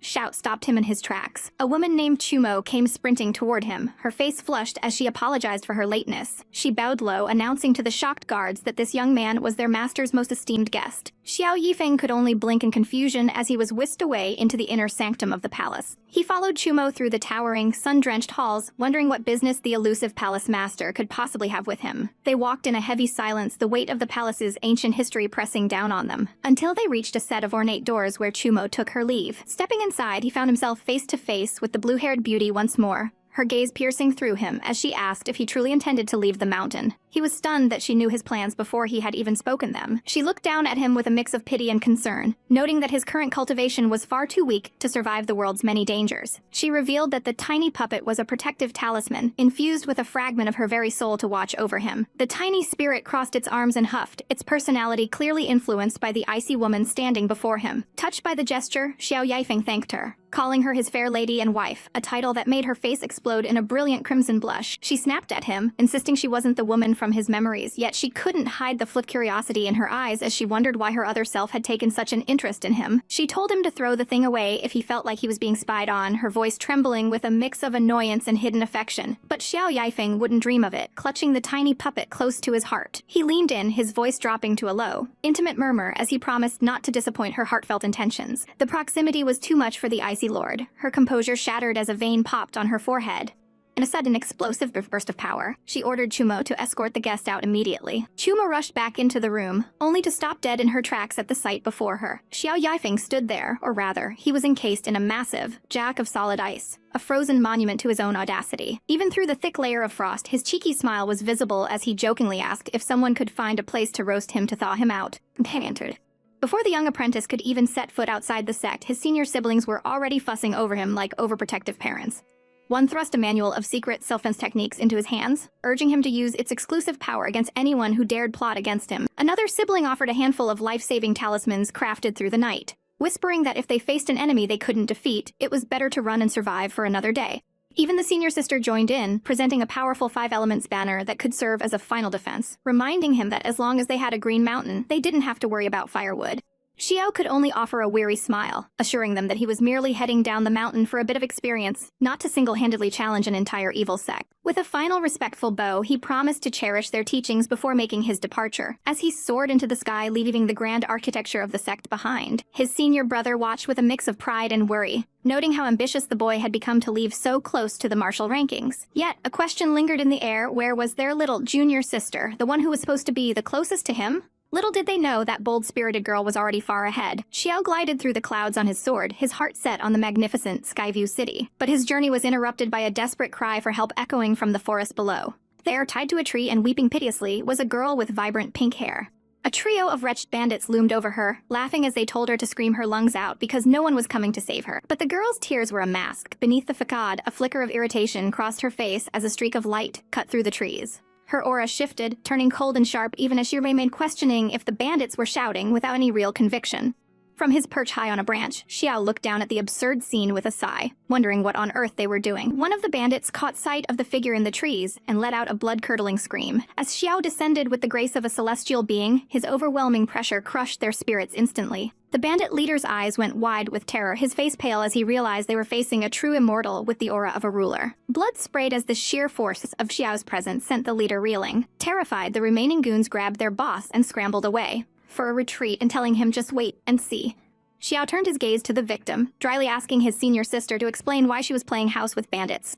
She pouted, her cheeks flushing as she claimed she had simply stumbled upon them, but her act crumbled when she admitted she just wanted to hang out with him. Despite the danger of her masters finding out she had snuck away, she was determined to follow him. Relenting, Xiao agreed to let her join him on the trip to Skyview City, though he couldn't help but worry about the trouble she'd bring. Meanwhile, the bandits were counting their lucky stars, convinced their boss was a genius for escaping an immortal's clutches. Their relief was short-lived, however, as they stumbled upon a woman with long green hair standing alone in the woods. Mistaking her for easy prey, they approached with lecherous grins, calling her a chubby sheep right for the taking. They didn't even have time to scream before her terrifying aura pinned them to the ground, their bodies trembling under a weight they couldn't comprehend. Oblivious to the carnage behind them, Xiao and his sister arrived at the bustling Skyview City. The night was alive with lanterns and the roar of a festive dragon dance. Children chased each other with kites, and the air was thick with the scent of street food. The girl was mesmerized, her eyes sparkling with a childlike wonder she rarely got to show within the sect. She marveled at how much more interesting the mortal markets were compared to their cold, sterile halls. When a kind vendor offered her a fragrant sachet, she was so delighted she nearly vibrated with excitement. She reached into her robes, ready to pay with a top-notch spirit stone, but Xiao quickly intervened. He pulled her aside, explaining that in the mortal realm such precious stones were far too valuable. Ordinary copper and silver would suffice. She blinked in confusion, her worldview slightly tilted by the simplicity of mortal life. Their walk took them past a crowd gathered for a display of strength. A man lay on the ground as another prepared to smash a heavy stone on his chest with a massive hammer. When the performer asked for a brave volunteer, the girl's competitive spirit flared and she raised her hand high. She right up to the stage, claiming she was as solid as a rock and ready to take the blow. Panicked, Xiao grabbed her and dragged her away, apologizing to the bewildered crowd and making up excuses about her being unwell. They eventually found a quiet spot on a bridge as fireworks began to bloom in the night sky. The girl's expression softened, a touch of melancholy clouding her eyes as she watched the colorful explosions. She confessed that she had been raised within the sect her entire life, only hearing tales of the outside world from others. She hadn't been able to resist the urge to see it for herself, even if it meant sneaking out. Xiao watched her, a small smile playing on his lips as he realized he had known her secret from the start. She laughed, her joy returning as she thanked him for taking her out to play. She warned him to stay safe once they parted, admitting she wouldn't always be there to protect him. But the peaceful moment shattered when she sensed a familiar, suffocating presence. Her face went pale as she whispered a single word, "Mother." Standing at the end of the bridge was the green-haired woman. Her beautiful face twisted into a chilling smile. She noted with a terrifying sweetness that her daughter had finally grown up enough to run away. Before they could react, a massive purple magic circle erupted beneath them, sealing them in a soundproof barrier. The woman's eyes were hidden in shadow, her voice a cold promise of punishment as she warned that it was impolite to disturb others with their cries. The festive night was alive with the thunderous roar of firecrackers, and people couldn't help but wonder if there was ever a more explosive excitement than the one felt on a day like this. Amidst the celebration, the handsome master watched the spectacle with a gaze that held a hariness, his statuesque features illuminated by the sparks as he pondered the superior quality of the fireworks. But the peace was shattered by the high-pitched wails of the pink-haired disciple, who clutched her head in dramatic agony as if the world itself were ending from the mere noise. Her master, the elegant Senya, looked on with a murderous aura that could freeze the very air, her patience clearly wearing thin as she watched the girl's theatrical display. As the master suggested a well-deserved break from the grueling swinging of hammers, Senya's sharp eyes flickered with a cold, calculating light. She called out to the trembling girl by her full name, her voice a low, dangerous purr that sent shivers down Miaoking's spine. The poor girl looked like a startled rabbit, her eyes wide and teary as she faced the suffocating pressure of her teacher's gaze and wondered if she was truly aware of the gravity of her mistakes. The verdict was harsh, a full year of isolation to face the wall and reflect on her wretched behavior. Miaoking's soul seemed to leave her body at the thought of such a boring fate, her face contorting in a comical mask of despair as she realized her usual charms had failed. However, the tyrant-like teacher suddenly changed her mind, offering a different kind of trial and expedition into the unknown with the legendary Xiao Feng, with the terrifying condition that if he didn't return, she shouldn't bother coming back either. The air crackled with literal lightning as Senya's power flared, a silent warning that this was no mere suggestion, but a command from which there was no escape. Xiao Feng, ever the stoic and godlike figure, accepted the responsibility with a solemn bow, promising to protect his senior sister with a voice full of unshakable determination. A rare, relieved smile graced Senya's lips, a brief moment of warmth in her otherwise intimidating presence as she finally felt she could breathe easy. Overjoyed by her sudden freedom, Miaoking launched herself at Yifeng, her heart pounding with the thrill of adventure and the joy of finally being able to play. But her excitement was short-lived when a mysterious, glowing spirit appeared, pouting with such intense indignation that even the air seemed to ripple around her tiny form. This tiny, ethereal creature was apparently the true senior sister, and she was not at all pleased with the sudden addition to their party or the way Yifeng was being handled. Yifeng could only offer a sheepish apology, desperately trying to calm the shimmering spirit while Miaoking looked on in utter confusion. Far above the city, Senya watched their departure with a complicated expression, her heart heavy with the need to protect her disciple while knowing the girl had been kept away for too long. She whispered a final urgent warning to her companion,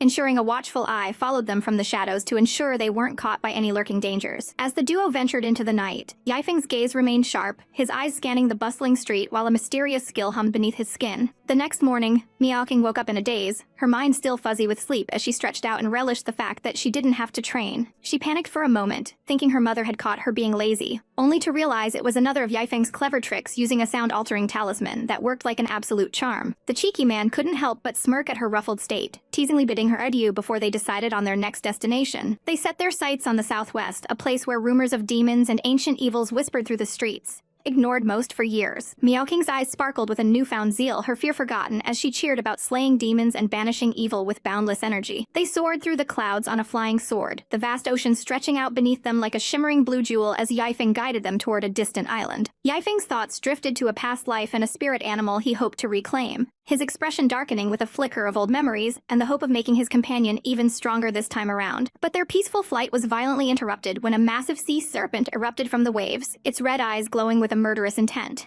Before they could even react, a shimmering blue domain locked them in place, cutting off their escape and drowning them in a suffocating magical presence prepared specifically for them. Emerging from the shadows were their pursuers, led the wretched Senior Li, who refused to believe that anyone could save Yifeng from this trap. Beside him stood a vile practitioner of the dark arts, an elder whose very presence felt like a stain on the world, his cultivation level reaching the advanced foundation building stage. The villains looked at Miaoking with disgusting, hungry eyes, labeling her a truly exquisite beauty and praising their underlings for such an outstanding catch. The elder's face contorted into a hideous, lecherous grin as he told the girl to leave everything to him, his eyes glowing with a predatory light. Yifeng's blood boiled as he listened to the stories of this notorious cultivator, a man whose methods were so cruel they completely drained the women he chose for his dark arts. The villain had the audacity to offer a deal, suggesting that a woman's role was merely that of a furnace and that she should surrender willingly for a reward. It was the final straw for the legendary sword Zhanxian, which burst forth in a roar of crimson flames, refusing to be treated as an ordinary flying weapon any longer. The blade pulsed with a sentient rage, ready to take the villain at once and for all and paint the sky with the blood of the wicked. The air crackled with a murderous as the two companions found themselves ensnared within a shimmering blue cage, a formation designed to strip away their hope. The vile adversary sneered, mocking Xiao Yifeng for his past interference and promising that this time, his senior sister would be nothing more than a toy for their amusement. Yifeng's gaze remained like cold steel, his hand tightening around his hilt as he questioned just how much power a mere foundation establishment cultivator truly possessed. Despite the warnings to stay calm, he lunged forward with a reckless intensity that bordered on desperation. But the enemy elder was a master of deceit, flicking a glowing pearl that erupted a web of suffocating purple energy, trapping the young hero in its grasp. As the grid tightened, Yifeng realized with a sinking heart that his blade couldn't even scratch the surface of this wretched magic.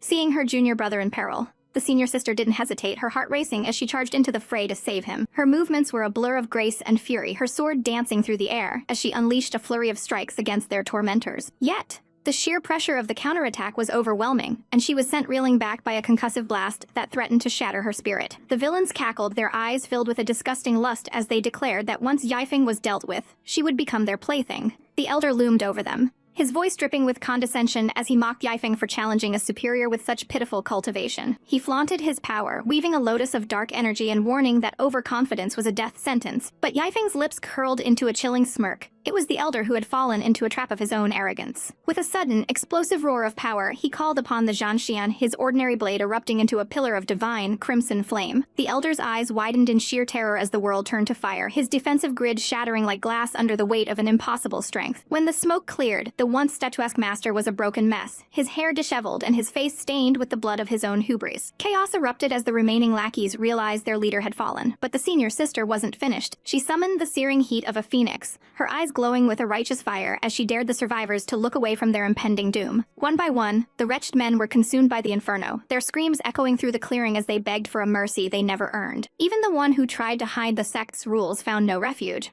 Xiao Feng cut off his escape with a gaze that promised only death. The coward pleaded for his life, citing brotherhood, but his words fell on deaf ears. With a final, cold strike, the senior sister silenced the scum forever, her expression hard and unforgiving. Later, the tension of battle gave way to a moment of brief, domestic peace, though Xiao Feng found himself dealing with a different kind of challenge. Waking his senior sister from her deep slumber, she lay there shamelessly, dreaming of her mother and begging for just a few more minutes of rest. To jolt her awake, Xiao Feng used a sound-transforming talisman to mimic her mother's voice, sending her scrambling in a panic only to realize she'd been tricked. She fumed with acute indignation, her cheeks flushed as she scolded him for nearly scaring her to death. Their destination was the southwest, a place whispered to be haunted by a demon, where no traveler had returned in years. While Xiao Feng plotted their course with a serious intensity, his companion was far more enthusiastic, practically vibrating with the chance to go on a demon-slaying adventure. As they took to the skies, soaring over the vast, sparkling ocean on a flying sword, Xiao Feng's mind drifted the past, hoping to find a spirit pet that could change their fate. Below them, the waters churned as a massive, scaled beast rose from the depths, its red eyes fixed on the intruders. But before they could engage the monster, a familiar, suffocating blue light filled the air. They had been ambushed once again. The enemy had come prepared with a magic formation that masked their presence, cutting off all communication. To their disgust, the same vile faces appeared, joined by an even more powerful master who radiated a dark, oppressive energy. This newcomer looked at the senior sister as if she were nothing more than a resource, a furnace to be used and discarded. The villains gloated, thinking they had finally cornered their prey, their laughter echoing across the waves. Xiao Feng's eyes narrowed and recognized the legendary master Wang Xi, a beast of a man who practiced the most brutal forms of dual cultivation. The elder's arrogance knew no bounds as he demanded their surrender, but he had failed to notice the one thing that could end him. Xiao Feng's sword began to hum with a murderous intent of its own, the immortal slaying sword refusing to stay hidden any longer as it prepared to drink the blood of the wicked.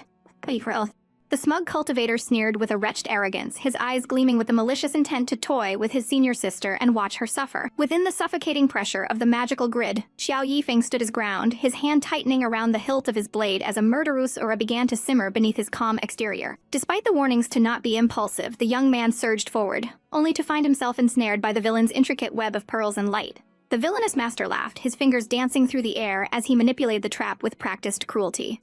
Every movement of his hand sent another wave of energy toward the trapped youth, who could only watch as the shimmering walls of his prison closed in. Even a desperate strike from Yang's blade seemed useless, the steel failing to bite into the ethereal cage as despair began to loom.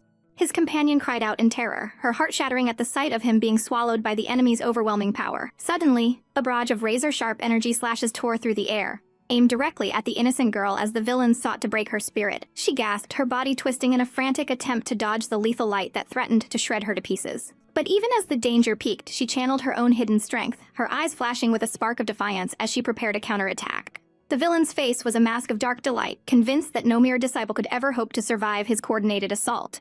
A sudden blur of motion filled the sky as the battle reached a fever pitch, the air itself screaming under the strain of their clashing powers. He believed they were utterly suppressed, unable to even cast simple spell under his crushing weight. With a triumphant smirk, he tightened his fist, savoring the moment he would turn his prey into a broken plaything. He mocked Xiao Feng's meager cultivation, laughing at the audacity of a boy who dared to challenge a godlike master with such pathetic strength. But as the villain leaned in with a sly, confident grin, he failed to notice the shift in the air, the way the temperature began to rise around the trapped youth. A flicker of doubt finally crossed the master's eyes as he sensed a power he couldn't explain, a hidden technique that defied all logic. In a sudden explosion of crimson light, Xiao Feng's sword transformed, cloaked in a violent, swirling fire that hungered for retribution. With a single godlike swing, he shattered the unbreakable grid, the sheer force of his strike sending shockwaves through the very heavens.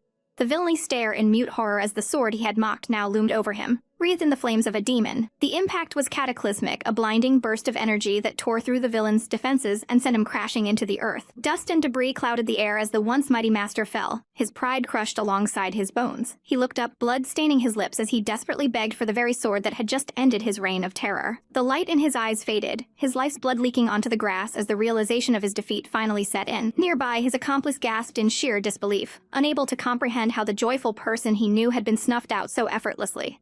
Panic seized him as he realized had turned, his own survival now hanging by a thread. He turned to flee, his cowardly heart pounding against his ribs as he sought any escape from the monsters before him. But the pink-haired girl would not let him go. She summoned a magnificent fire phoenix that roared into existence, its wings spanning the horizon as it gave chase. The flames licked at his heels, the intense singing his skin as he screamed in a futile attempt to ward off the divine bird. He was consumed by the inferno, his cries for help falling on deaf ears as he paid the ultimate price for his betrayal. One final survivor remained, trembling like a leaf as he realized he was cornered by the two people he had planned to ruin. He tried to flee into the clouds, legs shaking so violently he could barely maintain his flight. Xiao Feng loomed over him like a vengeful deity, his gaze colder than the deepest winter, demanding to know what he had planned for them. The coward tried to hide behind sect rules, babbling about the prohibition of harming fellow disciples in a desperate, pathetic attempt to save his skin. Fear dilated his pupils as he looked into the girl's eyes, finding no mercy, only a reflection of his own wretchedness. In a flash of steel, she silenced him forever, her blade piercing his heart with a cold, clinical precision. She looked down at his cooling corpse with nothing but disgust, labeling him the scum he truly was. Xiao Feng approached her, his exprofening slightly, as he acknowledged the grim necessity of their actions. She stood firm, her hatred for traitors burning brighter than any flame,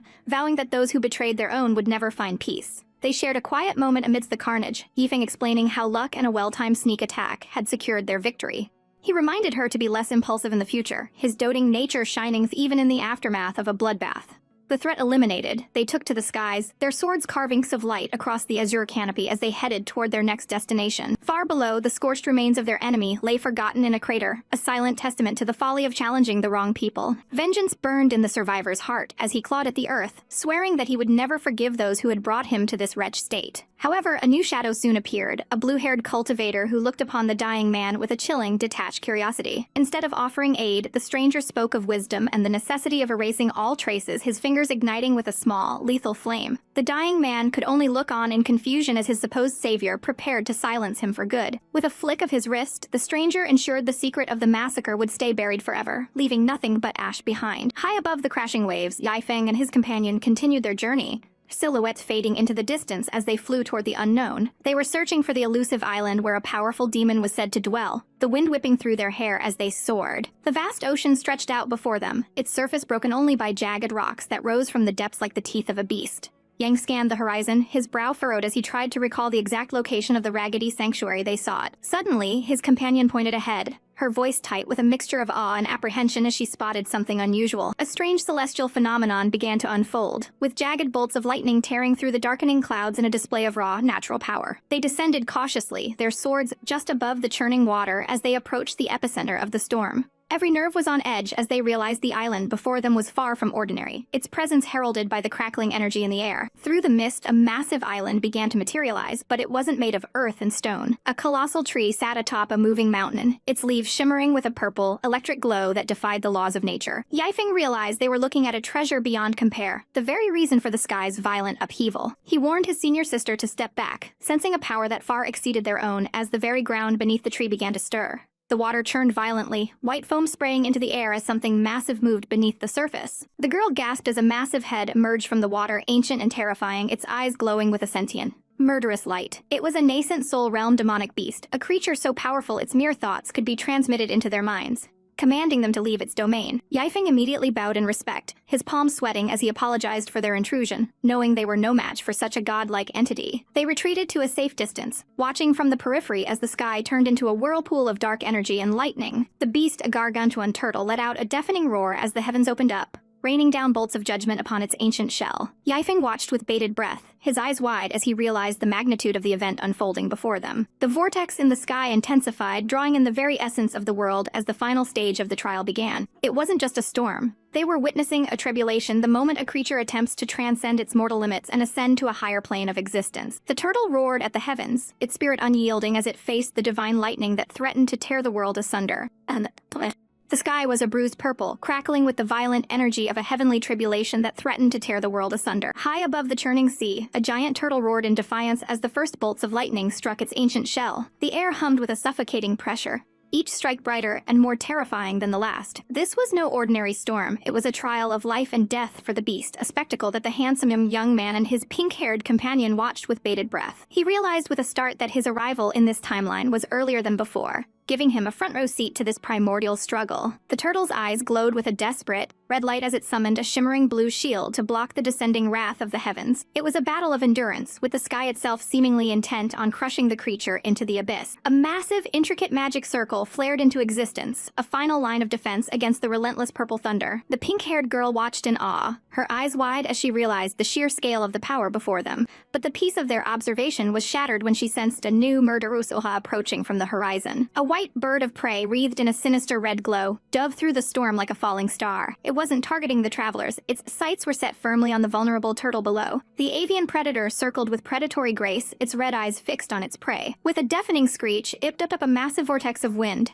adding the fury of a hurricane to the turtle's already dire situation. The collision of wind and lightning was cataclysmic, sending sparks and shockwaves across the ocean's surface. The turtle's shield, once sturdy, began to fracture under the dual assault of the elements and the opportunistic bird. Purple lightning lashed out again, finding the cracks in the beast's armor and searing its flesh. The turtle let out a guttural cry of agony as the electricity coursed through its massive frame. Just as the bird dove in for the kill, a giant scaled neck erupted a turtle's shell, a snake head savage and lethal, snapping its jaws shut on the intruder. The two were one and the same, a legendary Swanu fighting for its very existence. Now entangled, the heavenly tribulation grew even more enraged, sensing two targets instead of one. The young man quickly erected a golden barrier to protect them from the fallout, his expression grim. Above them, the clouds swirled into the shape of a colossal lightning dragon, its scales crackling with the power of 49 thunders. The white bird struggled in the snake's grip, its feathers scorched as the sky prepared its final, devastating blow. The snake hissed, refusing to let go even as the air became heavy with the scent of ozone and death. Then, the lightning dragon descended in a blinding flash that turned the world white.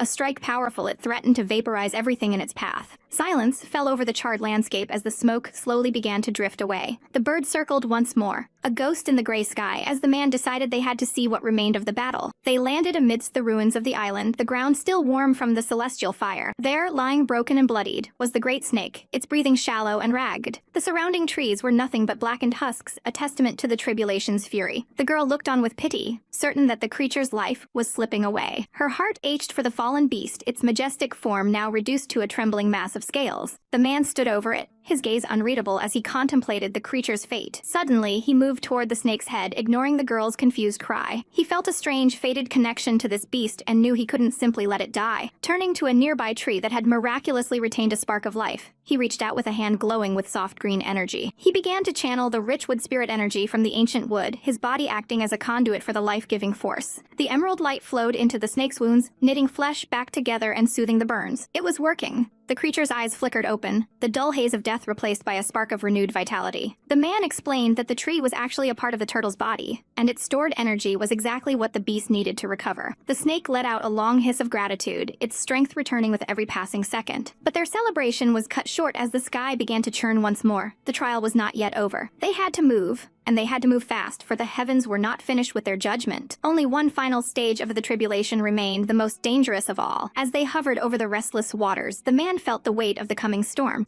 The white bird returned, hovering like a vulture waiting for the end. The girl urged him to flee, insisting that a battle between golden core-level beasts was beyond their power to influence, but a small, glowing spirit peeked out from his robes. A knowing smile touched the man's lips as he looked at her. He reached for a hidden source of power, a connection to a being of immense grace and divinity. In his mind's eye, he saw her, a goddess of frost and light, her presence a promise that the final strike would not be the end. A tiny, glowing figure inside a cultivation bubble is throwing a tantrum, its small face twisted in adorable rage while a calm voice tells it settle down. Xiao Feng looks down at the miniature spirit with a weary, almost indulgent smile, the little thing radiating a rainbow of power from his chest. His companion, her eyes wide with curiosity, asks about the strange little creature, but he simply laughs it off as a mere gadget to hide its true, overwhelming nature. Suddenly, a screech pierces the sky as a massive white bird of prey dives through the dark, swirling clouds, its eyes onto them with murderous intent.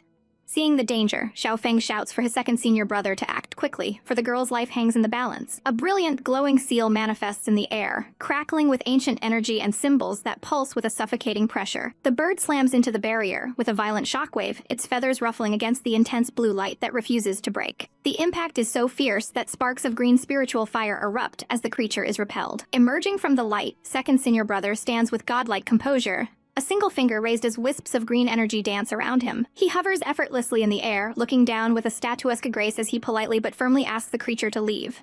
The beast realizes it is outmatched. With one fine itch, it turns its massive wings and retreats into the distance, fleeing the overwhelming aura of the cultivator. It vanishes like a streak of white against the gray sky. The pink-haired girl cheers for her second senior brother's awesome power, her eyes sparkling with admiration. He simply brushes it off, noting that if the beast hadn't been weakened by a heavenly tribulation, he wouldn't have been able to scare it off so easily.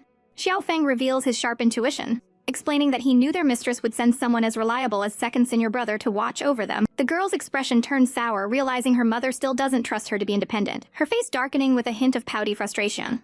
Xiao Feng offers a mischievous, handsome grin, though he is reminded that such risks could have ended in a tragedy if they were alone. A sudden, deafening roar of thunder shakes the world, and second senior brother's eyes widen in realization. A massive surge of purple lightning tears through the clouds, heralding a heavenly tribulation of 49 thunders that he hasn't seen in ages. He looks toward the horizon, his expression grim as the sky boils with divine wrath. A pillar of blinding white light crashes down upon the mountains, a terrifying display of celestial power. To protect them from the aftershocks, he quickly envelops the group in a protective blue sphere as they move to investigate the site of the beast's struggle. The smoke clears to reveal a desolate landscape, the ground scorched and trees blackened by the strike. Amidst the ruins lies the massive, scaled tail of a serpentine creature, unmoving and seemingly defeated. They stand before the fallen giant, wondering if the creature failed to survive the brutal trial. The girl gasps, pointing toward the beast's head with trembling hands. From the mouth of the massive, dead serpent, a small, pristine white snake slithers out, leaving its old shell behind. Xiao Feng watches in awe, realizing the creature chose to break itself down and rebuild, shedding its skin to survive the final lethal strike of the heavens. Despite its successful rebirth, the tiny snake looks incredibly weak and vulnerable. As Xiao Feng reaches out, the feisty little thing suddenly lunges forward and sinks its fangs into his finger. He yelps in surprise, flailing his arms as the tiny creature clings stubbornly to his hand while his companions watch in shock. Second senior brother explains that this spirit beast now has a limitless, having survived the Foundation Realm tribulation. Xiao Feng quickly calms down, nursing his finger, and admitting the bite was light, even as a faint glow of spiritual energy begins to heal the wound. Second senior brother congratulates him on the great fortune of taming such a beast. Xiao Feng then points toward a nearby tree that somehow remains standing despite the heavenly fire. It is a bare, skeletal thing, but it pulses with a strange, golden light. Second senior brother finds it incredibly interesting that such a fragile thing survived the divine wrath. Upon closer inspection, he realizes it isn't just a tree, but a rare sacred tree root of immense value. Xiao Feng looks on as the group discusses how to save the dying relic. They determine it needs a spirit pond, and the girl excitedly mentions there is one back at their sect. Second senior brother calculates that a round trip will take him 3 days, meaning he must leave them unprotected during that time. Xiao Feng assures him they won't cause any trouble, his face a mask of feigned innocence. The girl echoes the promise, practically pushing him to go so they can have their freedom. With a final warning, the senior brother takes to the sky, vanishing into a streak of light over the jagged mountains. As soon as he is truly gone, the two share a knowing look. They have no intention of waiting around. Xiao Feng declares that staying would make their cultivation trip a joke. With a mischievous grin, he grabs the girl and they bolt in the opposite direction, leaving a trail of light behind them as they seek a place to hide completely. They soar through the air, free from the suffocating gaze of their elders. Far out at sea, a fleet of majestic wooden ships sails across the sparkling blue waters. On the lead ship, an elderly man looks out toward the horizon, informing a young man that they are approaching the Yuanhai Kingdom. The young man, dressed in regal black and gold robes, corrects him. He is no longer a prince. His gaze is steady and filled with a quiet strength as he looks toward the sky. The elder notes that cultivators are approaching, but their aura doesn't seem hostile. Xiao Feng and the girl descend from the clouds, landing gracefully on the deck of the massive ship.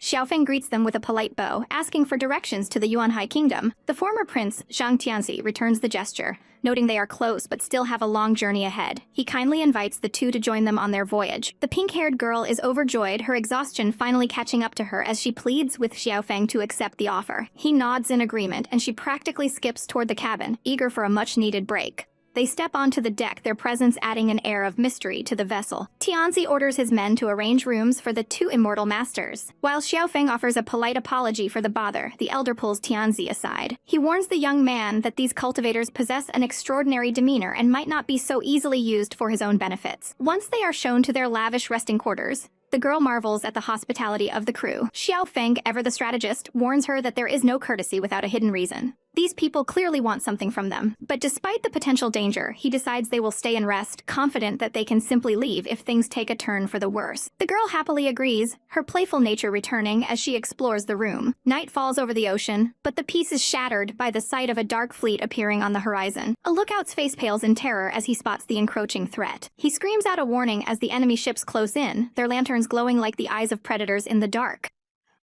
The ocean waves churned with a violent, dark energy as the royal fleet of the Celestial Dragon Kingdom found itself surrounding a wall of enemy ships. An elderly master, his robes fluttering in the salty gale, stood defiantly against a sudden rain of arrows that threatened to blot out the moon. With a sharp grunt, he channeled his spiritual energy, manifesting a swirling vortex of water that acted as an impenetrable shield, scattering the projectiles like toothpicks into the deep. From the darkness, a voice boomed with a suffocating pressure, demanding that Crown Prince Tianji surrender Princess Yu Ji immediately or face total annihilation. The prince's face twisted in a mask of pure, unadulterated fury as he cursed the treacherous scums who had once called him their lord. He raised a hand, commanding his own archers to let loose their fury in a desperate bid for survival. High above the deck, a mysterious youth with a piercing gaze sat in the shadows of the cabin, calmly sipping his tea as if the world weren't ending just outside the door. Beside him, his companion watched the chaos with wide, curious eyes, sensing the shift in the atmosphere. The deck soon became a living nightmare as fire took hold, the orange flames licking the wood and casting long, dancing shadows of the dying. Seeing his men falter, the immortal master reached into his robes, unleashing a storm of golden talismans that crackled with celestial power. He took to the sky, a figure of righteous vengeance, and unleashed a devastating beam of frost-laden energy that tore through the enemy's formation. But the tides of battle were cruel. A hidden strike found its mark, and the old master gasped as warm blood began to soak his sleeve, his eyes narrowing at the brother who had sold his soul to the Empress for a taste of power. The traitor mocked his lack of progress, sneering at his attachment to a failing kingdom and a good-for-nothing prince. Inside the ship, Princess Yu Ji looked at her brother through the thin silk of her veil, her heart breaking as she offered herself up as a sacrifice to save what remained of their fleet. The prince wouldn't hear of it, his voice trembling with a mixture of love and desperation as he swore that even if it meant his death, he would never let that wretched empress touch a single hair on her head. Just as the enemy prepared a final, fiery execution, the sky was split asunder by the arrival of a massive fire phoenix, its wings spreading across the horizon in a display of godlike power. The enemy leader's arrogance evaporated in an instant, replaced by a cold paralyzer as he wondered what monster could have summoned such a creature. The history of this conflict was written in blood. Once a mighty empire, the Celestial Dragon Kingdom had been brought to its knees by endless wars and the mysterious sudden paralysis of the Emperor. With the Empress seizing the throne and ordering her armies to surrender without a fight, the prince had been forced into a desperate flight, seeking a political alliance through marriage to save his lineage. But the betrayal ran deeper than he ever imagined, as the very cultivators who swore to protect them turned their blades toward their own royalty. The enemy unleashed their most terrifying artifact, the painting of the 10,000 trees, and gnarled, blackened roots began to sprout from thin air, reaching out like the fingers of a corpse to drag the ship into the depths. They were met not with fear, but with a roaring fire dragon that reduced the demonic wood to ash in a blinding explosion of heat and light. From the smoke emerged the young man, his long black hair flowing as he unsheathed a top-grade immortal sword that hummed with a lethal crystalline melody. The enemy laughed at his meager cultivation level,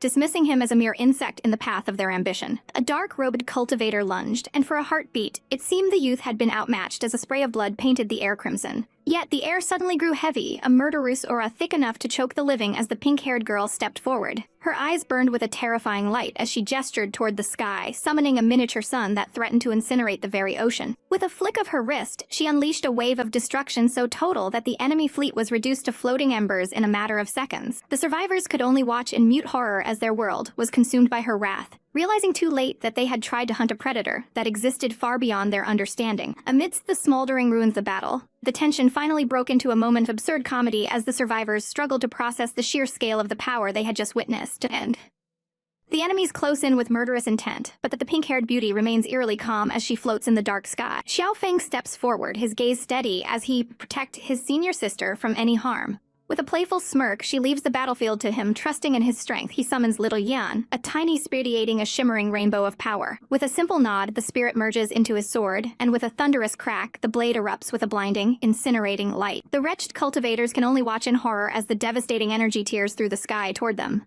They desperately try to pool their strength to block the incoming strike, but the suffocating pressure is far beyond their mortal limits. The beam slices through their defense like a hot knife through butter. One of the hooded men stares in disbelief, his face a mask of terror as he realizes he was a hair's breadth away from a cold grave. Terrified by this display of godlike power, they abandon their pride and flee into the night. Even Xiao Feng is taken aback by the spirit's overwhelming strength, wondering if he had vastly underestimated her capabilities. As the smoke clears, the desperate cries for help from the burning ships reach their ears. The battle is over, and the enemy fleet is left in ruins while the survivors beg for mercy from the heavens. A noble warrior bows low on the deck, offering his eternal gratitude to the two immortal masters for their life-saving intervention. Fairy Sue can't help but boast, her chest swelling with pride as she asks if she wasn't just the most awesome person he'd ever seen. But the victory is short-lived when Princess Yu Ji suddenly collapses into a fit of violent coughing. Her face is a mask of agony, and her attendants scramble in a panic to find blankets and a stove to warm her freezing body. An old cultivator explains that the princess is cursed with a mysterious illness that turns her blood to ice every month, causing her immense pain. Xiao Feng's eyes narrow in contemplation at the mention of such a frigid condition. He gently takes the princess's delicate hand, sending a pulse of his own energy into her wrist to probe the source of her suffering. The truth hits him like a bolt from the blue. She possesses the innate ice meridian. His heart skips beat as he realizes she shares the exact same rare physical constitution as his beloved wife. Though he cannot cure the root of the ancient affliction, he offers a remedy to soothe her agony.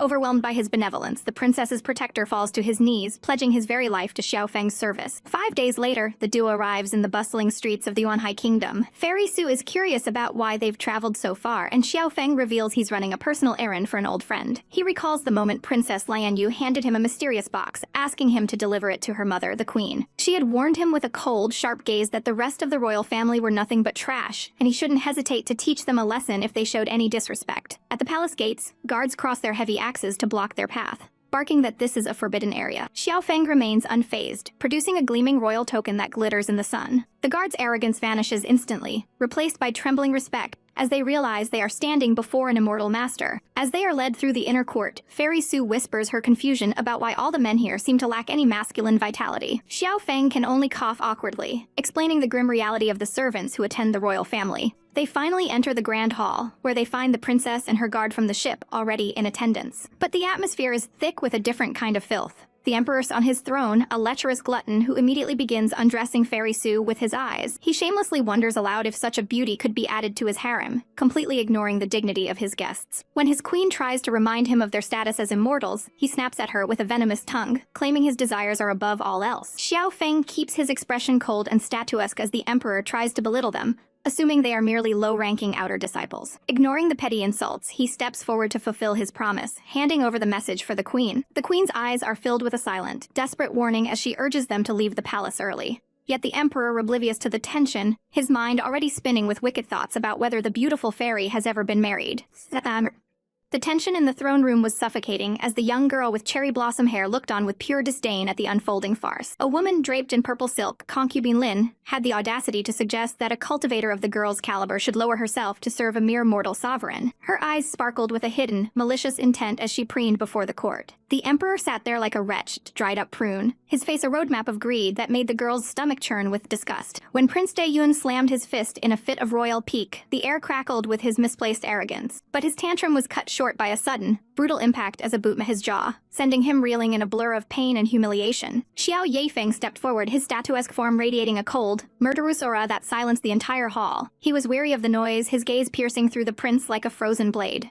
The Emperor, trembling with a mix of fury and fear, shrieked for his guards to capture the intruders, his eyes filled with a disgusting lust as he claimed the fairy for his own harem. Even as the imperial immortal manifested with a flourish of power, Xiao Yifeng didn't blink. He looked upon the man with an expression of utter boredom, unimpressed by the supposed guardian of the kingdom. The immortal's smirk was full of a misplaced confidence, warning them that even the mighty Sky Sect should fear a royal family's wrath. To Xiao Yifeng and his senior sister, the entire display was nothing short of a pathetic, shameless joke. These people were truly beyond salvation, their ignorance of true power leading them to their own graves. With a flick of his wrist, Xiao Yifeng summoned a golden glow that illuminated the dim hall. The appearance of the Sky Sect's high-ranking token sent a wave of paralyzing terror through the imperial immortal. His face paled to the color of ash as he realized the magnitude of his mistake. Xiao Yifeng revealed their true identities, standing like a god amongst insects and asking if the kingdom wished for total destruction. The Emperor's bravado vanished instantly, replaced by a cold sweat that drenched his royal robes. As Xiao Yifeng took a heavy, deliberate step forward, the prince tried to to scream one last defiance. He was silenced mid-breath as a talisman slapped across his mouth. The Imperial Immortal was the first to grovel, his previous arrogance replaced by a frantic, stuttering apology for his supposed blindness. The Emperor followed suit, his voice high and thin as he tried to claim his previous threats were merely a joke. But Xiao Feng wasn't finished, demanding an explanation for the venomous words of the woman at the Emperor's side. He watched with a sharp, calculating gaze as the royal court scrambled to shift the blame. Concubine Lin tried to weaponize her charms, clutching her robes and weeping like a wounded doe. Without a second thought, the cowardly Emperor shoved her away, offering her up to the cultivators to save his own wretched skin. The woman's face twisted, her beauty dissolving into a mask of demonic rage as she cursed the useless man.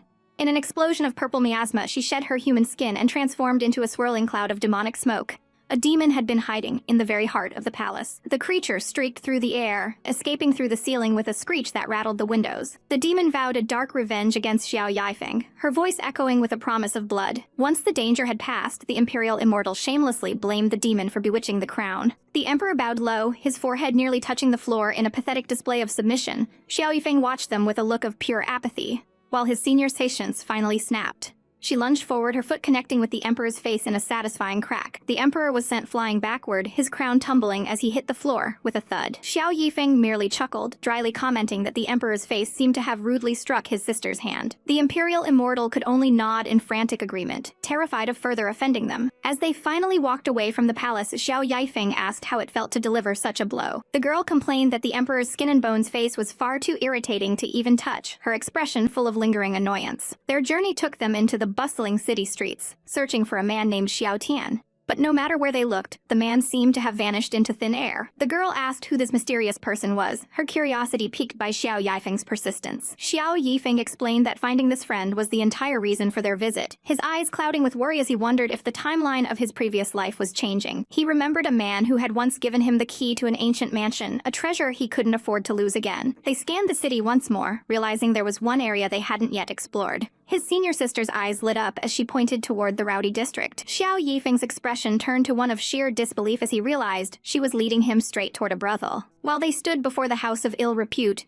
miles away at the Flying Snow Temple, a pair of bare feet stepped softly across a gilded floor. The temple master had emerged from her long seclusion, her presence as ethereal and cold as the mountain snow. She moved with a regal grace, her thoughts straying toward a certain someone's powerful cultivation technique. A soft blush crept onto her cheeks as she wondered how he was faring, her heart fluttering with a forbidden desire to catch a glimpse of him. She told herself she was merely worried about his safety, a poor excuse for the voyeuristic spell she was about to cast. Back in the city, the pink-haired girl was practically vibrating with excitement, insisting that even women should be allowed to enjoy the brothel's delights. But as the temple masters finally found them, her eyes widened in a flash of pure, unadulterated jealousy. Seeing her beloved being beckoned by scantily clad women was an outrage she couldn't ignore. Her breath hitched, her chest heaving with a murderous aura that threatened to freeze the very air around her as she watched the scene unfold with gritted teeth.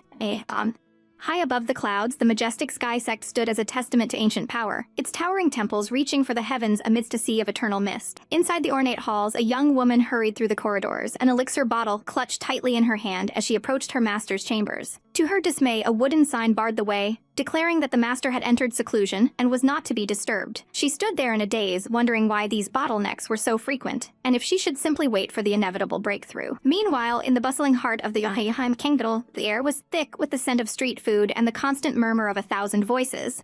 Our protagonist stood beside a tall, enigmatic man, her pink catching the golden sunlight as she questioned why he couldn't take her along to their destination. He hesitated, his expression clouded with a hint of awkwardness, as he explained that the establishment they were approaching was a place that strictly forbade women from entering. She blinked in confusion, her sparkling eyes searching his face for any sign of a joke, completely unaware of the tiny, mischievous spirit tugging at her hair from behind. Suddenly, a strange, heavy drowsiness washed over her, her eyelids drooping as if under a powerful spell. But in a heartbeat, her eyes snapped open with a fierce, burning determination. She wasn't about to let a simple rule stand in her way. She proposed a daring solution as long as someone else escorted her. Surely there would be no issue, and they marched toward the grand entrance together. However, they were immediately intercepted by a stern guard who demanded to see a VIP pass. The handsome man froze, a cold sweat breaking out on his brow as he realized they lacked the necessary credentials to enter such an exclusive place. The surrounding patrons began to sneer, their mocking laughter creating a suffocating pressure as they ridiculed the audacity of these common strangers. Without a single word, the man reached into his sleeve and revealed a flicker of golden flame, the overwhelming aura of an immortal radiating from his palm. The guard's arrogance vanished instantly, replaced by a trembling bow as he hurriedly ushered the immortals inside. Yet, the guard still hesitated, casting a wary and confused glance at the pink-haired girl following close behind. She didn't miss a beat, leaning in with a sharp, intimidating gaze and claiming that her preferences were simply unique, for she had never felt the slightest attraction to men. The sheer intensity of her cool stare left the guard flustered and utterly speechless. Blushing furiously, he could only stammer an invitation for her to enter the establishment. He watched them disappear into the shadows, marveling at how incredibly open-minded the immortals truly were in this day and age. As they navigated the opulent interior, the man helped but notice the strange, predatory aura emanating from his companion. She watched him with a gaze that felt dangerously sharp, her mind racing with suspicion as she wondered if her senior sister was hiding something truly scandalous. They were soon led to a lavish private room where the air was perfumed with the scent of expensive incense. A graceful maid named Xiao Feng appeared, bowing low as she offered to attend to the young master and his most unusual sister. As they settled onto the silken cushions, the man inquired about the other distinguished guests, his voice with a hidden agenda. The maid smiled knowingly, mentioning that all the important people were here for Sister Yuru, the capital's most celebrated and beautiful woman. The name hit him like a physical blow, his eyes widening in visible shock. Sensing the sudden shift in his mood, the pink-haired girl demanded to know if he was familiar with this woman, her voice dripping with a cold, murderous aura that made the air turn frigid. He broke into a nervous sweat, his heart pounding against his ribs as he realized he was in incredibly deep water. The maid continued her praise, blissfully unaware of the tension as she assumed the young master was just another smitten admirer. He vehemently denied the accusation, his face turning a comical shade of red as he tried to maintain his dignity. Under the suffocating pressure of his companion's unrelenting glare, he felt like a trapped animal with nowhere to run. She watched him with a dark, jealous intensity, determined to see exactly what kind of woman could capture his attention so thoroughly. His mind drifted back to a previous life, a time of blood and sacrifice shared with his sworn brother, Xiao Tian. They had been hunted across a shattered landscape, fleeing from a group of ruthless enemies who wouldn't let them escape. Xiao Tian had been mortally wounded, coughing up blood as he pressed a precious jade token into his friend's hand.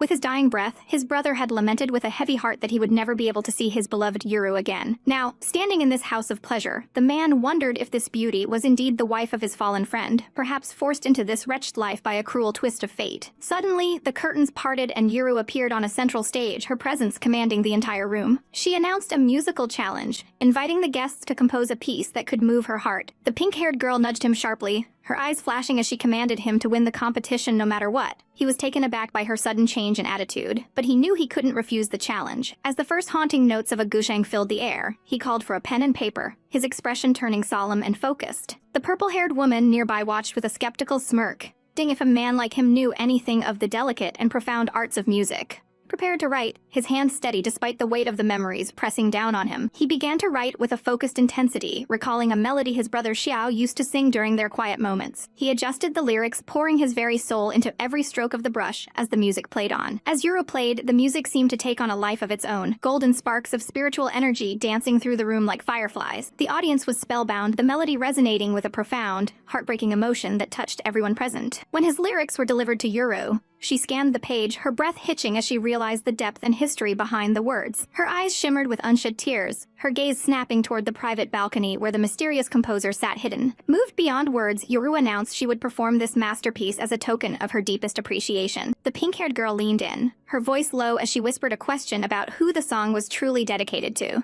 With a soft, melancholic smile, the man replied that it was a song for the most important person in his life. The lyrics spoke of a red tree in the south and a divine goddess in the heavens, a beauty that was impossible to ever forget. The pink-haired girl watched him, her heart aching as she sensed the raw longing in his voice. He spoke of a woman who was once close but now felt an eternity away, an unattainable goddess in the sky. A vision of a celestial being with flowing white hair appeared in the air, her elegance and beauty beyond any mortal comparison. As the final lingering notes faded into a heavy silence, the entire hall remained captivated by the profound emotion of the piece. Yura looked up, her blue eyes shimmering with emotion as she invited the guests from room 25 to join her in her private chambers. A triumphant, knowing smirk played on the man's lips as he turned to his companion, inviting her to come along and witness the truth of the situation. But their progress was abruptly halted by a group of arrogant, wretched fools who blocked the path with sneers on their faces. Their leader spoke with a voice full of malice, claiming the song was utter garbage fit only for dogs to listen to. His lackeys laughed in cruel agreement, their faces twisted in mockery as they tried to intimidate the young master. They claimed their own vulgar tunes were far superior, their voices loud and grating in the refined hall. The pink-haired girl's expression darkened instantly, her eyes flashing with a cold, murderous intent as she prepared to teach these trashy intruders a lesson they would never forget.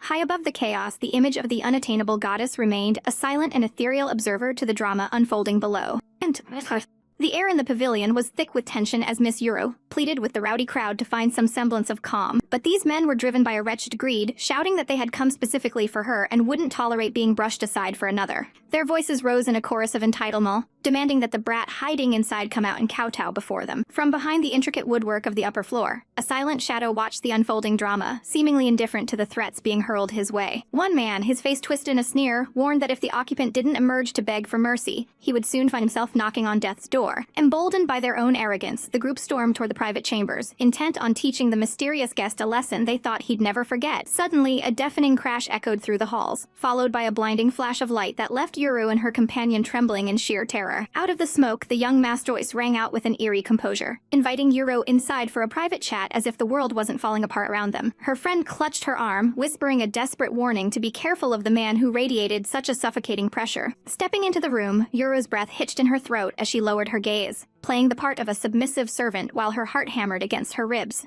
Her eyes widened in absolute shock at the sight before her. The rowdy men from before were now nothing more than human statues, encased in thick, jagged blocks of ice that shimmered with a murderous aura. Xiao Feng stood amidst the frozen carnage, his handsome face illuminated by the moonlight as he asked if she knew a man named Xiao Tian. Yuru's voice was a mere whisper as she claimed no knowledge of such a person, her eyes downcast in a mask of innocence. The confusion on Xiao Feng's face was palpable, yet his interest was piqued when she mentioned a frequent visitor named Zhang Tianzi visiting her frequently. The name struck Xiao Feng like a lightning bolt. He realized with a start that this was the very friend he had been searching for. Yuru's expression softened into one of longing as she confessed that she and Zhang had developed deep feelings for one another over the past few days. Her eyes welled with unshed tears as she admitted he was supposed to free her today, but he was nowhere to be found. Xiao Feng turned his sharp gaze toward one of the frozen captives, sensing the wretched man was hiding a dark secret behind his terrified eyes. With a cold, statuesque grace, he threatened to escalate the torture if the truth wasn't spilled immediately. Su Miaoqing, her pink hair catching the light, raised her hand with a menacing glow, ready to strike. Terrified of the impending doom, the man shrieked that the boy from the Celestial Dragon Kingdom had been seized by the elders of his sect. He blurted out that he was merely an outer disciple of the notorious Entangling Pavilion. Xiao Feng's expression darkened as he recalled the reputation of that evil cultivation sect,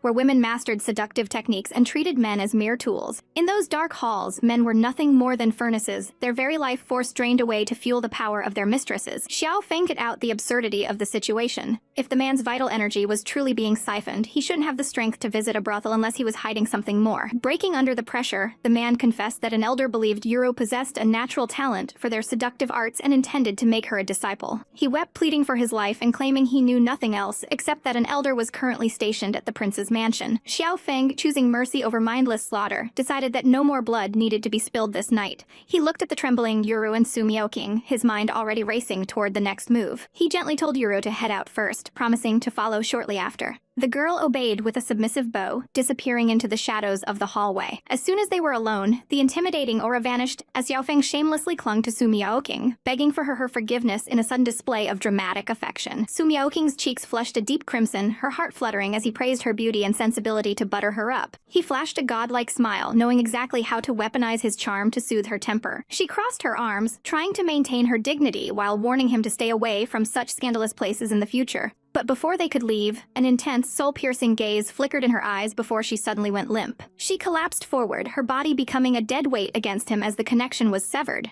Miles away in a cold, silent palace, a white-haired goddess snapped her eyes open, her gaze sharper than a blade. She sat upon a grand throne, frustrated that her spiritual connection had been so abruptly interrupted. It seemed the jade puppet she was using had reached its absolute limit, unable to sustain her consciousness any longer. She sighed, wondering if the boy had even heard her final words before the link died. Back in the room, the pink-haired puppet lay sprawled on the bed, looking utterly drained and worse for wear as it vomited foam. Xiao Feng stared at the small jade figure in his hand, a cold sweat breaking out as he realized the sheer complexity of the magic at play. When Su Miaoqing finally groaned and blinked her eyes open, she looked completely disoriented. Xiao Feng quickly spun a web of lies, claiming she had simply fallen asleep from exhaustion and he had brought her back to rest. He shrugged with a shameless grin, acting as if he were the most dutiful companion in the world. The girl let out a frustrated scream, throwing a tantrum because she had missed the beautiful sister's performance and accusing him of wanting to enjoy it all by himself. To change the subject, Xiao Feng hurriedly called Euro back into the room. The servant entered with a hesitant grace, her eyes searching the young master's face for any sign of what was to come. Xiao Feng offered her words of comfort, promising that the music she sought to hear was far better experienced from the safety of the inner chambers. They gathered in the dim light, the atmosphere heavy with the weight of the coming rescue mission. Euro bowed deeply to Su Miaoqing, her voice filled with respect for the immortal master. However, Su Miaoqing nearly jumped out of her skin when she realized Euro might be mistaking her for a sister-in-law, her face turning bright red in an instant. Xiao Feng stood tall, his eyes burning with a renewed resolve as he promised they would find a way to save Zhang Tianzi before leaping across the rooftops. As they raced toward the palace, Xiao Feng explained that he hadn't recognized his friend at first, because his face had changed so drastically since they last met. They soon arrived at the Imperial Palace Prince's mansion, a fortress of stone and shadow. Crouched on a nearby roof, they peered down at the courtyard, seeing that it was heavily guarded by elite soldiers. Xiao Feng pointed out the movement below, noting that the mansion was definitely hiding something. It was clear the mansion was hiding dark secrets, as several powerful cultivators were seen gathering in the shadows below. Su Miaoqing turned to him with a confident smirk, offering to create a massive distraction so he could slip inside undetected. She told him to rely on her, her eyes sparkling with a mischievous and dangerous light. Suddenly, a massive explosion rocked the palace gates, sending a plume of smoke and debris high into the air. Guards scrambled in a panic, shouting about an enemy attack as they rushed toward the source of the chaos. Xiao Feng watched from the shadows, a drop of cold sweat rolling down his face as he realized he should have known better than to trust her definition of a simple distraction. Taking advantage of the turmoil, he moved like a ghost, slipping past the distracted sentries and deep into the heart of the mansion. He knew the cultivators from the entangling pavilion would likely be guarding the prince himself, making every step a gamble with his life. He approached a set of ornate doors, his heart pounding as he prepared for a fight. As he pushed them open, the scene inside was far from what he expected. A man and a woman were locked in a scandalous embrace on the floor, the woman mockingly complaining about the prince's utter incompetence. Xiao Feng stood frozen in the doorway, his jaw dropping in pure shock at the sheer audacity of the betrayal unfolding right before his very eyes.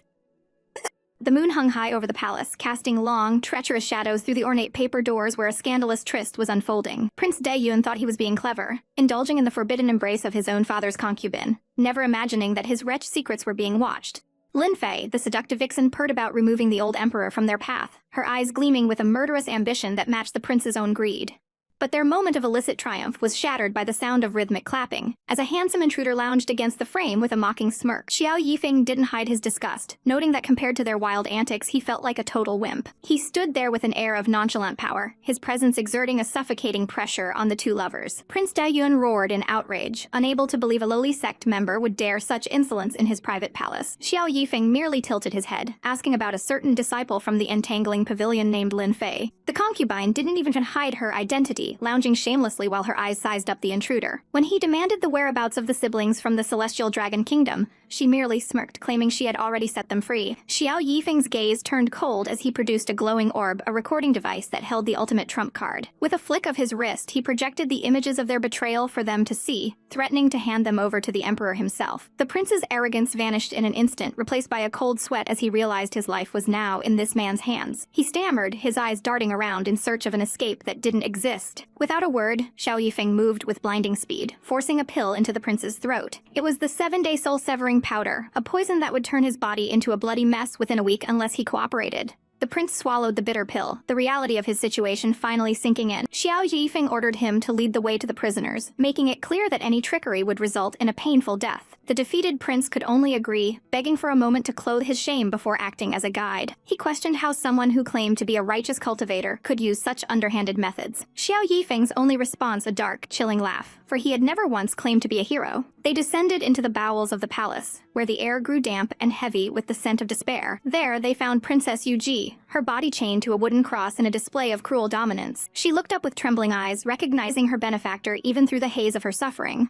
With a surge of spiritual energy, Xiao Yifeng shattered the glowing shackles that held her bound. As she collapsed from exhaustion, he caught her in his arms, her fragile form a stark contrast to his imposing strength. He told her to remain silent, for he was taking her out of this hellish place immediately. The prince watched them, his heart filled with a poisonous hatred as he followed behind. Xiao Yifeng tossed a small bottle to the wretched prince, instructing him to take a dose every day to stay alive. Left behind, Daiyun swore that once he inherited the throne, he would make them pay for this humiliation. But his revenge would have to wait, as a strange glow in the night sky caught his attention. He looked out the window, wondering what'd be causing such a commotion in the city below. His face turned a ghostly pale as he realized the truth. Xiao Yifeng had projected the images of the prince's affair across the entire kingdom, ensuring that every citizen saw his betrayal in high definition. The scandalous sight illuminated the night, turning the royal family into a laughingstock. Far above the chaos, Xiao Yifeng and Yu Ji soared through the clouds on a massive, glowing sword. She spoke of their family's protector, a Taoist priest who had been captured by the formidable Imperial Immortal. Xiao Yifeng's expression remained calm, promising her that even an immortal master was someone he could negotiate with. They streaked through the night sky like a falling star, heading toward the mountains. Soon, the hidden valley of the Beiyu sect came into view. Nestled among the jagged peaks, Yu Ji was awestruck by the magnificence of the sect, but Xiao Yifeng only saw a poor, insignificant little place. To announce his arrival, he fired a beam of light from his fingertip, striking the sect's mountain gate with explosive force. The whizzing blast rocked the valley, sending smoke and debris into the air. Outraged disciples swarmed out like hornets, demanding to know who dared to attack their sacred grounds. They surrounded the two intruders, their weapons drawn and their eyes full of murderous intent. Xiao Yifeng introduced himself with a calm, statuesque grace, identifying himself as a member of the Sky Sect. The sect master descended from the heavens, his expression stern and unimpressed by the visitor's credentials. Yu Ji clutched at Xiao Yifeng, terrified that one man could never stand against an entire sect. He merely smiled, reminding her that saving someone didn't always require a blade. He reached into his robes, tossed a yellow slip of paper toward the master. The master's eyes nearly popped out of his head as he realized it was a high-grade talisman created by a nascent soul realm master. It was a treasure beyond his wildest dreams, glowing with immense power in his trembling hand. Xiao Yifeng offered it as a simple token of sincerity to pay for the broken gate. The master could hardly breathe, asking if he was truly being given such a priceless item. Xiao Yifeng laughed it off, producing an entire sack of the talismans and calling them useless junk he needed to dispose of. He didn't stop there, pulling out a medium-grade magic artifact that radiated a divine light. The sect master was paralyzed with shock, knowing his entire sect only possessed one such treasure, yet this stranger was using it as a bargaining chip. Xiao Yifeng spoke of a deep connection he felt, offering even more gifts to form a good relationship. The master's pride vanished instantly, replaced by a desperate, greedy subservience as he cleared his throat. When a foolish disciple dared to call the gifts junk, the master didn't hesitate to deliver a bone-shattering punch to his face. He glared at his followers, demanding to know where their manners were when treating such an honored guest. The disciples could only watch in confusion as their fearsome leader completely changed his tune. The master shamelessly blamed the injured disciple for breaking the gate himself, ordering him to the cliff of reflection for punishment. He turned back to Xiao Yifeng with a face full of forced smiles, eager to help in any way possible. Yu Ji watched the scene in stunned silence, unable to comprehend how her benefactor had conquered a whole sect using nothing but his overwhelming wealth. The air at the Beiyu Gate was thick with the scent of ancient wood and hidden deals, where a mid-grade magic artifact was a prize worth any price for the materials provided. The old Taoist master's voice trembled with a heavy weight of guilt, his heart aching, because he felt he had failed to protect the legacy of the late emperor and the safety of the princess. Xiao, ever the calm center of the storm, knew that traditional sword flying was out of the question given the master's depleted energy and the princess's fragile state. It was time for Xiao Bing to step into the light and carry them to safety.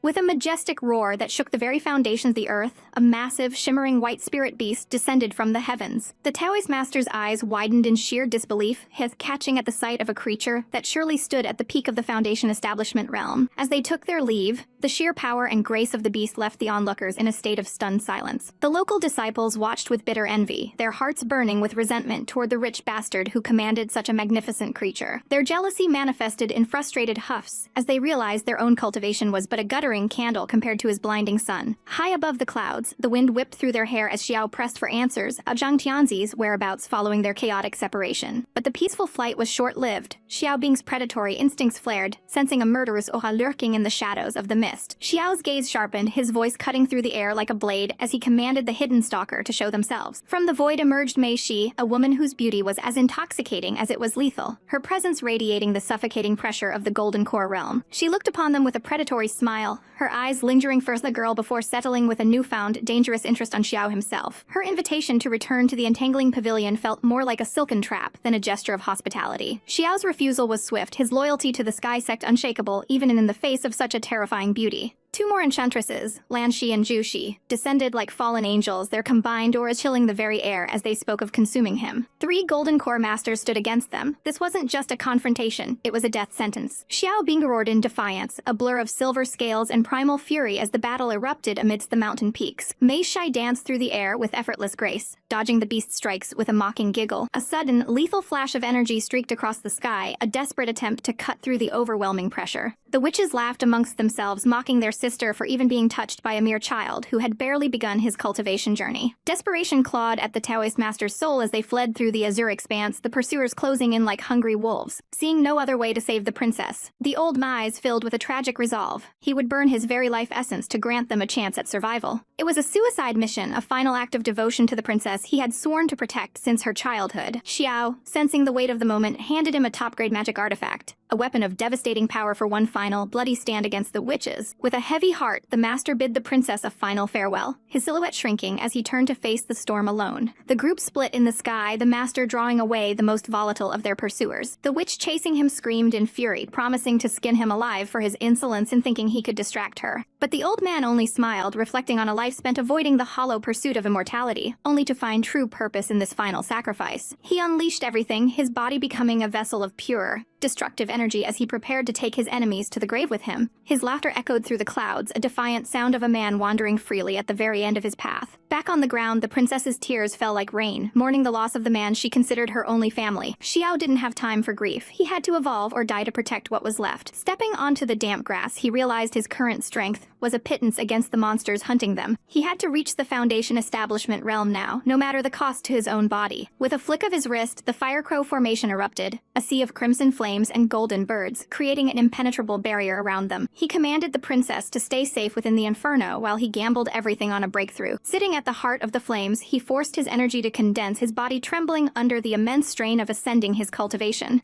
Outside the barrier, the witches paced like caged tigers, frustrated by the unexpected strength of the formation. They knew it would only be a matter of time before they broke through the weak points, but for now the fire held them at bay. Just as the tension reached its breaking point, a new shadow fell over the battlefield. Another woman appeared, her cold gaze sweeping over the scene as she revealed her bound captives, a grim reminder that the nightmare was far from over. The air crackled with malice as the three wretched women loomed over their prey, their eyes gleaming with the cruel faction of hunters who had finally cornered their prize. They sneered at the thought of the young man they sought, certain that they could kill two birds with one stone by capturing targets at once. A suffocating pressure radiated from the woman in green, her gaze fixed on the hidden formation with murderous intent. To force their hand, she ruthlessly seized the crown prince of the Celestial Dragon Kingdom, his face pale with terror as she threatened to end his life right then and there. From the shadows, the blue-haired girl watched in despair, her heart breaking for her captured brother as she whispered a silent plea for his safety. Suddenly, the sky ignited in a blinding flash of primordial true fire, a magnificent phoenix of flame roaring into existence to challenge the darkness. A pink-haired girl descended like a vengeful goddess, her voice dripping with disdain as she scolded the golden core cultivators for their shameful bullying of a mere mortal. With a smirk, she floated before the witches, offering to join forces with the hidden defenders to turn the tide of this wretched battle. The witches, their faces twisted in fury, realized they had to eliminate this new nuisance immediately. Undeterred,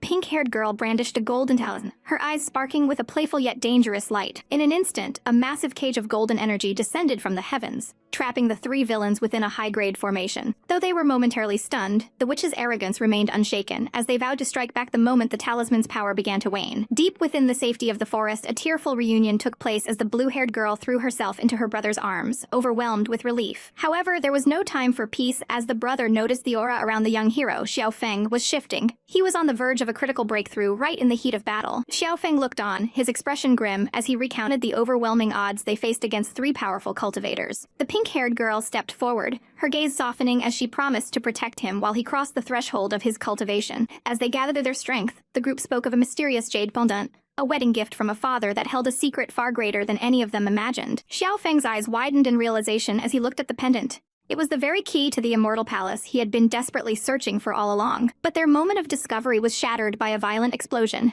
as the witches unleashed their full power against the barrier. The three hags hovered in the air, their faces masks of pure rage as they commanded an all-out assault to shatter the formation once for all. Beam after beam of destructive energy rained down, the ground trembling under the weight of their combined malice. Knowing the barrier wouldn't hold, the pink-haired girl prepared to charge out and stall them, her face set in a mask of grim determination. Xiao Feng looked at her with concern, but he knew they had to buy every second possible. He summoned his majestic spirit beast, a massive white snake, ordering it to hold the line while he completed his breakthrough. Even as the world around them dissolved into chaotic violence, the defenders stood their ground. The witches cackled with glee as the barrier finally began to splinter, certain that victory was within their grasp. To their shock, the pink-haired girl flew directly toward them, her tiny form silhouetted against the vast sky as she mocked their Foundation establishment realm status. She unleashed a flurry of high-level talismans, the air filling with explosive energy that forced even the Golden Core cultivators to scramble for safety. Seizing the opening, the white snake spirit beast unleashed a freezing breath, encasing one of the witches in a jagged tomb of ice. The woman screamed in fury, shattering her icy prison with a burst of spiritual energy, her eyes burning with a new, terrifying intensity as she prepared to kill the beast. The pink-haired girl didn't miss a beat, shamelessly weaponizing her tongue to call the women old hags who should be ashamed of themselves. The witches' pride was stung, and they decided to cast aside all restraint even if it meant exhausting their own limited reserves. At that moment, the atmosphere shifted as Xiao Feng reached the climax of his breakthrough, a swirling vortex of golden flame surrounding his body. The heavens themselves seemed to respond to his audacity, as a terrifying lightning tribulation began to gather in the darkening clouds above. Xiao Feng looked up at the roaring sky with a defiant smile. Even though the sheer power of the calamity was enough to make any sane cultivator tremble. He stood tall, the wind whipping his hair as the first bolts of lightning struck the earth around him. The pink-haired girl fell back, her spiritual energy nearly depleted, and her breath coming in ragged gasps. The witches closed in, their whips and umbrellas ready to deliver the final blow to the exhausted girl. But then a low rumble of thunder made them freeze, a sense of impending doom washing over them. Xiao Feng let out a maniacal laugh, his body wreathed in crackling lightning as he charged directly at the terrified women. They shrieked in horror, realizing the madman was planning to drag them into his own heavenly tribulation. Desperate to survive, the once arrogant witches turned and fled, their faces pale as they begged him to stay away. But Xiao Feng was relentless, chasing after them with the fury of the storm, his eyes glowing with a wild, dangerous light. The witches screamed that he was insane for meddling in their battle while facing his own death, but Xiao Feng only laughed harder. He wouldn't let them run, he would make them feel the full weight of the heaven's wrath alongside him. But in the sky churned with a murderous aura as a relentless pursuit tore through the dark, swirling clouds. Why was that crazy man still following her? The woman in yellow watched from a safe distance, her gaze cold and calculating as she mused on the futility of risking one's life for a mere mission. She had no intention of dying for her comrades. Now that the distractions were gone, she could finally reveal her true, treacherous nature. High above, the man's voice dripped disdain, mocking his prey for her lack of manners and her cowardice in flight. The purple-clad beauty grit her teeth, her eyes flashing with a vengeful fire as she prayed for the heavens to strike this arrogant bastard down with a bolt of divine lightning. As if answering her desperate plea, the heavens roared, and a suffocating pressure filled the air. The world turned into a blinding white void as the first strike of the heavenly tribulation descended with terrifying force. Panic seized her heart as the crackling energy tore through the sky. The tribulation was here, and it was far more monstrous than she had imagined. Within the golden glow of her defensive barrier, she gasped for air, her body trembling under the weight of the celestial wrath. This wasn't right. The scope of the calamity was far too large for her to handle alone. Her face paled as the realization hit her. At this rate, they were both going to be incinerated into nothingness. Amidst the chaos, she looked up to find the man floating effortlessly, his presence radiating an intimidating, godlike power. He let out a dark, mocking chuckle, commenting on how even a supposedly beautiful woman from the entangling pavilion could look so wretched when faced with death. Desperate to survive, she tried to strike a bargain, offering to spare his friends if he would only let her focus on her tribulation in peace.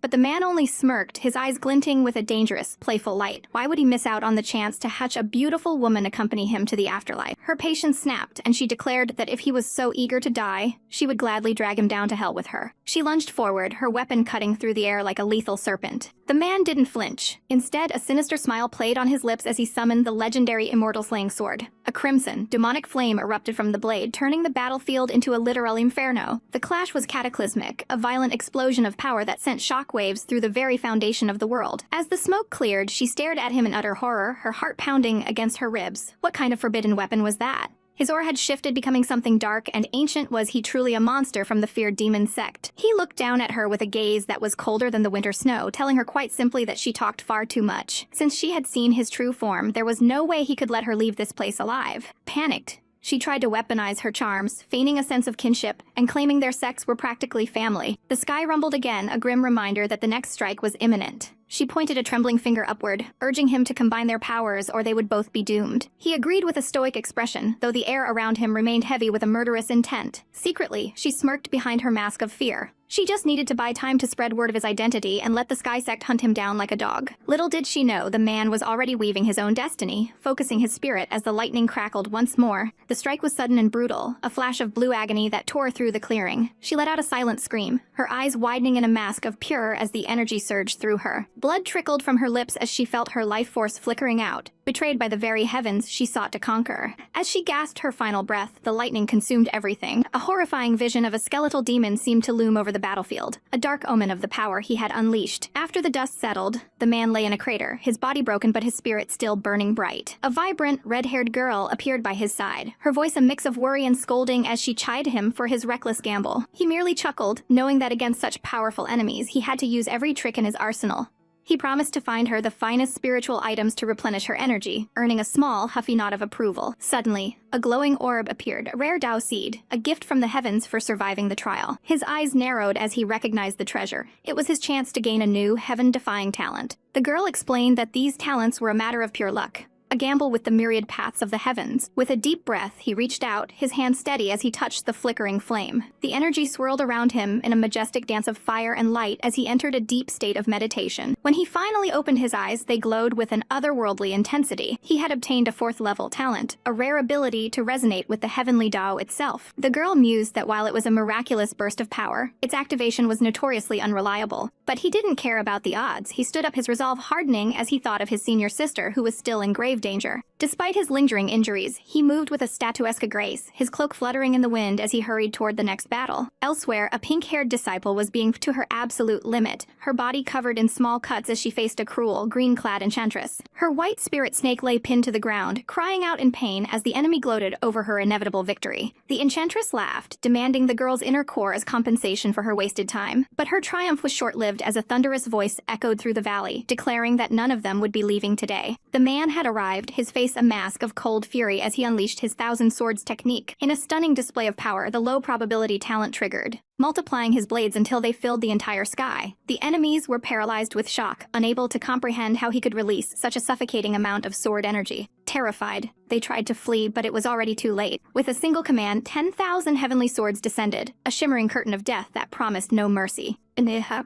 Streaks of light vanished into the horizon, leaving the pink-haired girl screaming Xiao Feng in a voice thick with desperation. Her heart plummeted as she watched the man she cared for plummeting through the clouds like a broken bird. He was falling, his robes whipping around him as the ground rushed up to meet his unconscious form. Every second felt like an eternity as he descended further into the abyss. With a burst of speed and a prayer on her lips, she dove forward, catching him just for the end, her heart shattering at the sight of his battered and bloodied body. Even through his pain, his first thought was for their safety, coughing out a warning that the wretched witches wouldn't be fooled for long and they had to flee this instant. They retreated to the deck of a massive flying artifact, the only vessel capable of carrying them now that their strength was spent. As he approached the others, the air was heavy with the suffocating pressure of their shared defeat. The princess stood there, her eyes filled with a haunting sorrow as she felt the magical artifact she had gifted him crumble into nothingness within her spiritual sense. She clung to a sliver of hope that he had somehow survived the impossible. Xiao Feng's expression remained stony as he explained that the item hadn't been destroyed by an enemy, but been forced into self-destruction by a power far beyond a mere golden core cultivator. The atmosphere turned even more frigid when the young cat-eared girl pointed a trembling finger toward the horizon. Down on the churning waves below, a sight of pure horror awaited them. The once mighty fleet of the celestial dragon kingdom lay in ruins, shattered wood bobbing in the water like the bones of a fallen giant. Seeing the last legacy of his kingdom reduced to floating ash, the prince's composure finally snapped, and he coughed up a spray of crimson blood. His world was ending, and the weight of his failure was a physical blow that left him gasping for air. Despair etched deep lines into his handsome face as he realized the bitter mistake of coming to this wretched land. Amidst the tragedy, a small spark of warmth remained as he leaned on the woman beside him, grateful for the unexpected comfort of Miss Euro. The pink-haired girl watched them with wide, curious eyes,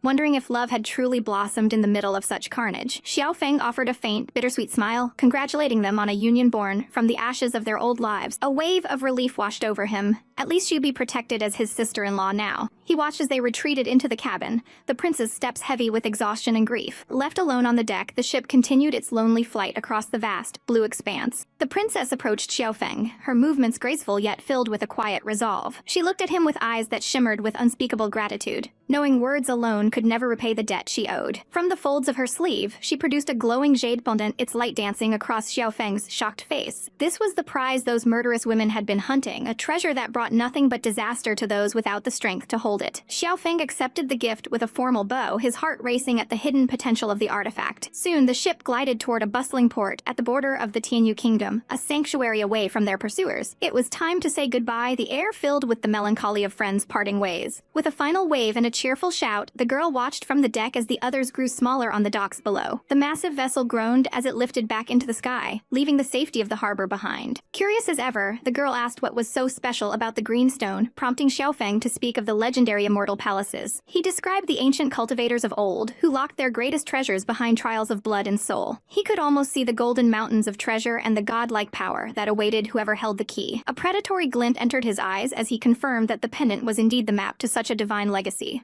When his sister gasped in shock, he merely teased her for her lack of knowledge, hiding the truth behind a mask of playfulness. In reality, he was spinning a web of lies to keep her innocent mind far from the dangers he planned to face. Under the silver glow of a full moon, the ship sailed through the silent clouds. But Xiao Feng was not resting. He slipped into the night air, his presence hidden by a mysterious red-haired spirit. He was done acting the part of a righteous disciple. Tonight, he would do the dirty work that required a much darker touch. The spirit teased him about his motives, but his goal was clear. He needed pawns in the mortal realm, and the siblings were perfect for his design. With a flick of his wrist, he prepared to shed his identity. He donned a terrifying red demon mask, his aura shifting from a handsome cultivator to a nightmare incarnate. On a dark mountain road, a carriage rattled along at a frantic pace. Inside, the prince tried to comfort his sister, though his own strength was failing. Suddenly, a chilling, ancient voice echoed through the trees, speaking of rare meridians and frozen souls. The princess froze, her eyes wide with a primal fear as she realized they were no longer alone. The prince bared his teeth, demanding to know if another fiend had come to finish them off. A thick cloud of white smoke erupted before them,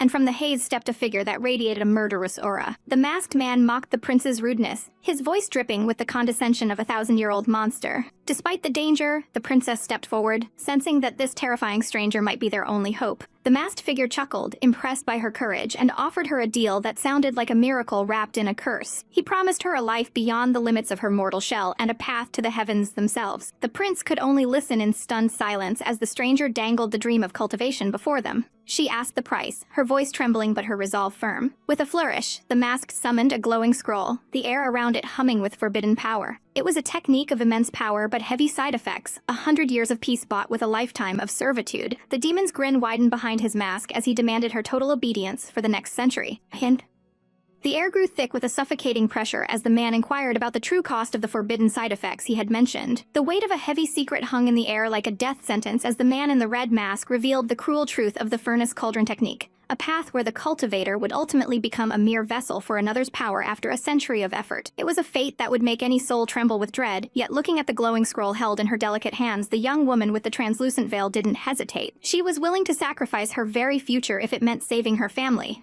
Her filled with a mixture of sorrow and iron resolve as she looked upon her brother. He watched her with a heart full of bitterness, realizing that one option meant a swift end while the other granted her 100 years to help him reclaim their fallen kingdom. He lowered his head in silent grief, the weight of her sacrifice pressing down on him like a mountain. The masked man, sensing his desperate ambition, offered the prince a demonic technique of his own, promising that reclaiming his realm wouldn't be difficult if he could master its dark, swirling power. It was a test of blood requiring him to raise a massive army within 3 short years to prove his worthiness to the masked master. With a fist clenched in a sigh of vengeance, the prince promised to make those who destroyed his world pay a price in blood. Satisfied by the boy's murderous spirit, the masked figure let out a chilling, echoing laugh before streaking across the starlit sky like a falling ember. Elsewhere, under the silver glow of a full moon, the statuesque Xiao Feng stood of his companion, the night wind whipping through his dark hair as he reflected on the dangerous path ahead. The girl with the pink cat ears couldn't help but worry if he was truly going through with that human cauldron plan, her brow furrowed in genuine concern. Xiao Feng, his expression cold and calculating, explained that he wouldn't let things go so easily, his mind already spinning with secret knowledge he had gathered from a previous life. They had to return to their ship before their absence was noticed, their figures leaping through the dark air with a grace that spoke of their surging power.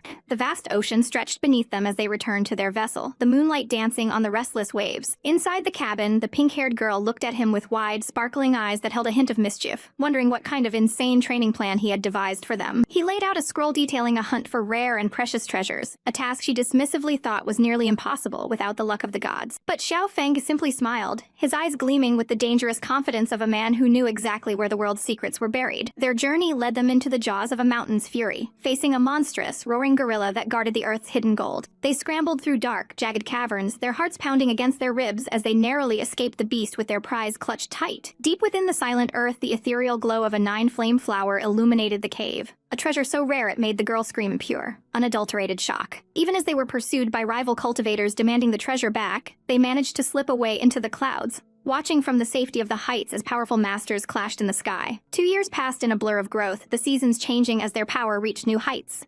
The pink-haired girl stared at a glowing jade pendant in her hand, amazed at how they seemed to find treasures wherever they went, questioning if Xiao Feng was some kind of chosen one. His cultivation had surged to the 6th level of the Foundation realm, surpassing even her own steady progress, a feat that left her reeling in shock. As the time for the Immortal Palace to open drew near, the very air hummed with a primal anticipation. They approached the massive, ancient gateway that stood alone in the void, flanked by stone sentinels that had watched the passage of eons. Xiao Feng and the girl stood before the shimmering portal, joining a crowd of cultivators who whispered in hushed tones about putting aside their differences for the ruins. They arrived at the floating ruins atop a majestic white dragon, their presence drawing the wary eyes of every master gathered in the void. An old man in white robes watched them with narrowed eyes, unable to discern the true depth of their power. Xiao Feng scanned the crowd with a cold gaze, telling his disciple to stay close as he recognized familiar faces from past life. He noted the enchanting Mo Shuiao, who watched him with a predatory curiosity, and the notorious cruel Lin Xiao, who hid his malice behind a silk fan. He even spotted a mysterious lady from the Luo Shu Palace, her beauty as cold as ice and twice as sharp. The atmosphere turned suffocatingly tense as the Stone Guardian's voice boomed through the ruins, announcing that the palace would only allow 9 souls to enter its gates. Panic and greed instantly ignited among the gathered cultivators, the air crackling with impending violence as they realized only 9 spots existed. A red-haired brute named Mo Yu decided to thin the herd himself, his murderous aura flaring as he threatened to send out anyone who didn't leave on their own. Lin Xiao laughed at the display, hiding his own cruelty behind a deceptive smile while Mo Shuiao leaned in, enjoying the brewing chaos. When one unfortunate soul dared to protest the loss of his blood essence, Mo Yu ended his life in a single, brutal stroke, his fist moving with the speed of a thunderclap. He looked down at the headless corpse with a mocking smile, declaring that the man no longer needed to worry about his cultivation. Terrified by the sheer, cold display of power, the weaker cultivators scrambled to flee the arena, their dreams of glory crushed by the weight of their own fear. In the midst of the carnage, the jade pendant in the girl's hand began to pulse with a blinding, golden light, signaling that the final bloody trial was about to begin. The survivors stood their ground, each one a dangerous predator waiting for the right moment to strike. The remaining cultivators trembled, wondering if the seniors were truly going to force them all out through such violent means. One man let out a weary sigh, his face hardened by years of struggle as he prepared for the inevitable. He stepped forward into the center of the storm, challenging anyone who dared to try and take his spot to a duel to the death. The ancient ruins of the Immortal Palace stood frozen in time, their stone surfaces cracked and weathered by 10,000 years of silence. High above the world, the floating island drifted through a sea of stars, anchored only by the shimmering brilliance of a massive, glowing gateway that promised unimaginable power to those brave enough to enter. A crowd of cultivators had gathered, their hearts heavy with greed and anticipation as they waited for the treasures within. Suddenly, the sky had seemed to tremble as a magnificent white dragon dipped from the heavens, carrying a figure of unparalleled grace upon its scales. It was Wu Chen, the legendary genius of the Sky Sect, whose cold beauty was matched only by the terrifying mystery of his power. By his side stood a young girl with hair as bright as cherry blossoms, her innocent presence a stark contrast to the cutthroat atmosphere of the ruins. Whispers rippled through the crowd like a poisonous wind, many wondering if this arrogant young man truly possessed the strength to back up such a grand entrance. Wu Chen scanned the faces of his rivals, recognizing familiar enemies from a past life he had long since buried. Among them was the enchantress Mo Shuiao, who watched him with a predatory hunger in her eyes, her every movement dripping with a dangerous, sultry charm. Beside her stood Lin Xiao, a man whose elegant fan and gentle smile hit a heart as cold and sharp as a winter blade. The air grew heavy, suffocatingly tense as the ancient voice of the palace echoed through the arena, announcing that only 9 souls would be permitted to enter the sacred halls. The news hit the crowd like a physical blow, turning allies into monsters in an instant. A red-haired tyrant named Mo Yu stepped forward, his murderous aura flaring as he demanded that everyone beneath the Golden Core realm leave immediately or face a gruesome death. Lin Xiao merely chuckled, hiding behind his fan as he played the part of a refined gentleman while the slaughter began. The scene turned into a nightmare as Mo Yu, fueled by sheer cruelty, struck down a protesting cultivator with a single, bone-chilling blow. Blood stained the ancient stone as the tyrant tyrant looked around with a sickening grin, asking who else was tired of living. Terrified, the weaker cultivators scrambled to surrender their life essence in the Jade Pendant, fleeing the island in streaks of light to escape the monster's wrath. One brave soul tried to challenge the status quo, demanding to know why the so-called righteous sects were allowing such a massacre. But in this world, righteousness was a luxury only the strong could afford, and he was quickly silenced, his body broken and discarded like trash. Mo Yu stood triumphant, his eyes locking onto Wu Chen with a disgusting, lecherous intent. He mocked the genius, suggesting that since there were 10 of them, Wu Chen should simply hand over his cute little disciple for him to play with inside the palace. A dark, suffocating pressure suddenly erupted from Wu Chen as his eyes narrowed, his patience finally snapping. With a flick of his wrist, he summoned the 10,000 swords technique, the golden blades illuminating the dark sky like a vengeful sun. Mo Yu laughed, underestimating the power before him, and charged through the storm of steel with reckless abandon. But laughter died in his throat when Wu Chen revealed his true form, unleashing a Nansol-level technique that turned the very air into a weapon. A blinding explosion of light consumed the arena, and when the dust settled, the mighty tyrant was nothing more than a broken shell. With a chilling calmness, Wu Chen reached out and tore the golden core directly from the man's chest, a final, brutal punishment for his arrogance. As the others watched in paralyzed horror, Wu Chen turned his back on the fallen man, his expression as cold and immovable as stone. He declared that the number of spots was no longer an issue, his voice carrying a weight that made even the strongest elders tremble. No one dared to breathe, let alone move, as the mysterious master and his disciple walked toward the shimmering light. They had learned a hard lesson this day. Some people were simply beyond provocation, and Wu Chen was a god among men they should never have crossed. The atmosphere in the arena is thick with ancient magic and impending doom as a spectral notification announces that only 9 souls remain, meeting the grim conditions to trigger the awakening of the Forbidden Realm. As the stone statues of ancient masters begin to crumble and crack, a blinding, ethereal light erupts from a newly formed portal, signaling that the long-sealed gates of the Immortal Palace have finally yielded to the living. The sight is enough to make even the most seasoned cultivators tremble, their hearts hammering against their ribs as they realize the legendary sanctuary is no longer a myth, but a terrifying reality. But this is no place of peace.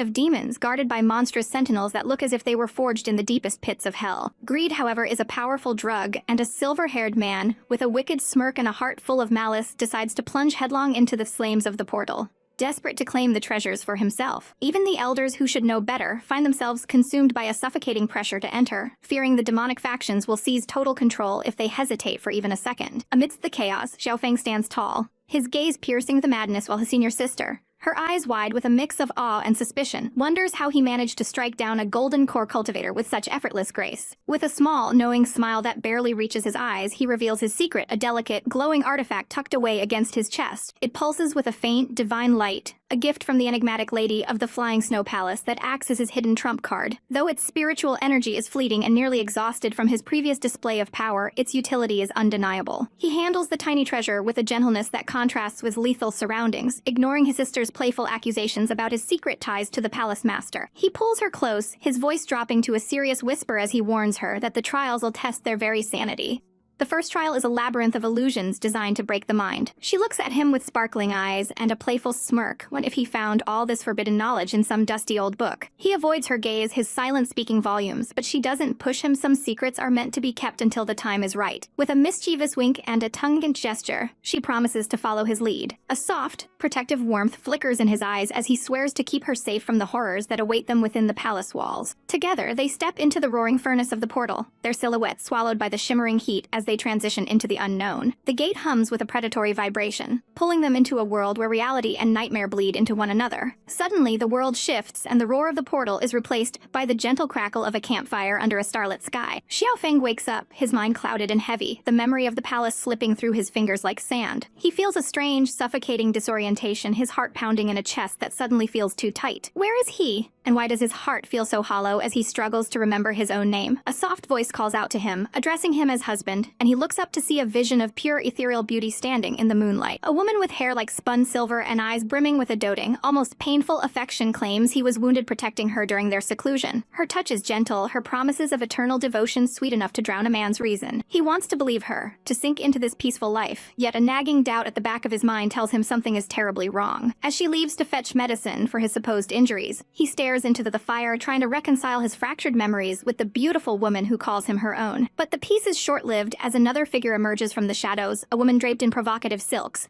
her eyes burning with a dark, familiar fire. She calls him the Demon Lord, her voice a sultry caress that sends chills down his spine. He recoils in shock, his confusion mounting as he insists he has no idea who this brazen intruder is. She breaks into theatrical sobs, claiming to be Xiao Lin, his 88th lover, a discarded flower in his vast garden of conquests. The absurdity of the claim makes his head spin, his eyes widening in sheer disbelief. 88. He can barely wrap his mind around the number before she throws herself into his arms, clinging to him with a desperation that feels all too real. At that exact moment, his wife returns, the porcelain vase in her hands shattering against the ground as she witnesses the scandalous embrace. Her face is a mask of pure, unadulterated heartbreak as she stands frozen in the clearing. She whispers that she has come at a bad time, her voice trembling with the weight of her grief. Xiao Feng tries to scramble for an explanation, his heart racing as he tries to navigate this emotional minefield. But then, she smiles a smile so perfect and forgiving that it is chilling. She tells him it doesn't matter, that as long as he is by her side, nothing else in this world has meaning. They surround him, their bodies pressing against his, their eyes filled with a longing that should be every man's dream. They ask for a kiss, their lips parted in invitation, their blushes deepening in the firelight. He tells them to close their eyes, his own expression darkening with a sudden, cold clarity. As they wait in blissful anticipation, their eyes shut tight. Xiao Feng doesn't offer a kiss. Instead, he draws his blade in a single, lethal motion. The illusion screams as his sword pierces through their chests, the beautiful dream dissolving into a bloody nightmare.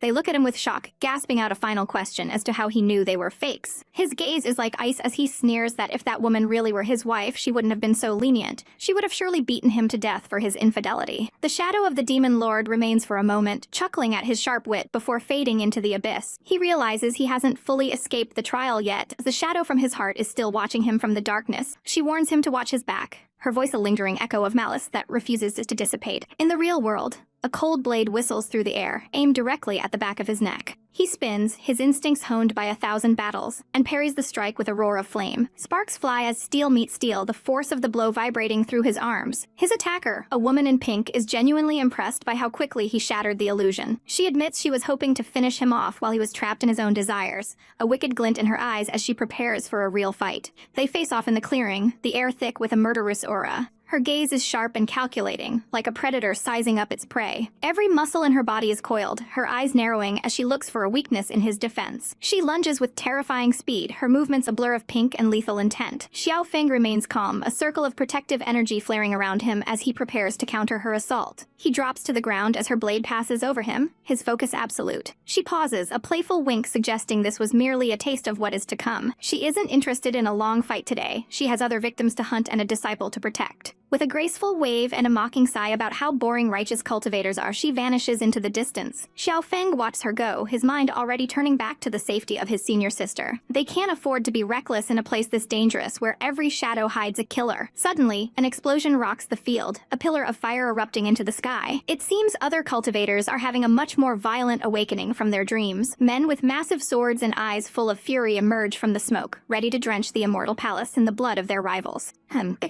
In the quiet solitude of the secret realm, the air was thick with anticipation as Xiao Feng realized that, for the moment, no prying eyes were watching their every move. His gaze fell upon the scattered stones, and a smirk played on his lips, as he realized these seemingly ordinary rocks were actually the hidden keys to the entire realm. With a surge of spiritual energy, he extended his hand, the golden light of his power swirling around the stone as he began to unlock its ancient, dormant secrets. The ground trembled slightly under the weight of his power, and as the light faded, the pink-haired girl finally blinked her eyes open, her gaze hazy from the lingering effects of the illusion. He looked down at her with a trace of concern, his voice soft as he asked if she was finally awake from her deep slumber. She sat there on the grass, looking small and vulnerable, while he stood over her like a silent, statuesque guardian. But the moment she regained her senses, her cheeks puffed out in a cute, indignant pout as she accused him of bullying her within the dream world, her eyes sparking with a mix of annoyance and relief. He merely coughed to hide his amusement, brushing off the accusation while warning her that the treacherous old monsters were currently distracted by their own schemes, giving them the perfect window to slip away. Without wasting another second, the two of them took to the skies, streaking through the clouds like falling stars to leave their pursuers far behind. They traveled until they reached a place of haunting beauty, where a river of molten gold flowed beneath a sky choked with thick golden mist. But the beauty was a lethal trap, for within the depths of the water, the twisted, ghastly faces of vengeful spirits wailed in silence. Xiao Feng warned her that this was the River of Forgetfulness, a place where even the birds dared not fly, yet a legendary treasure lay hidden nearby that they absolutely had to claim. His eyes scanned the lush tree line until he finally spotted a massive,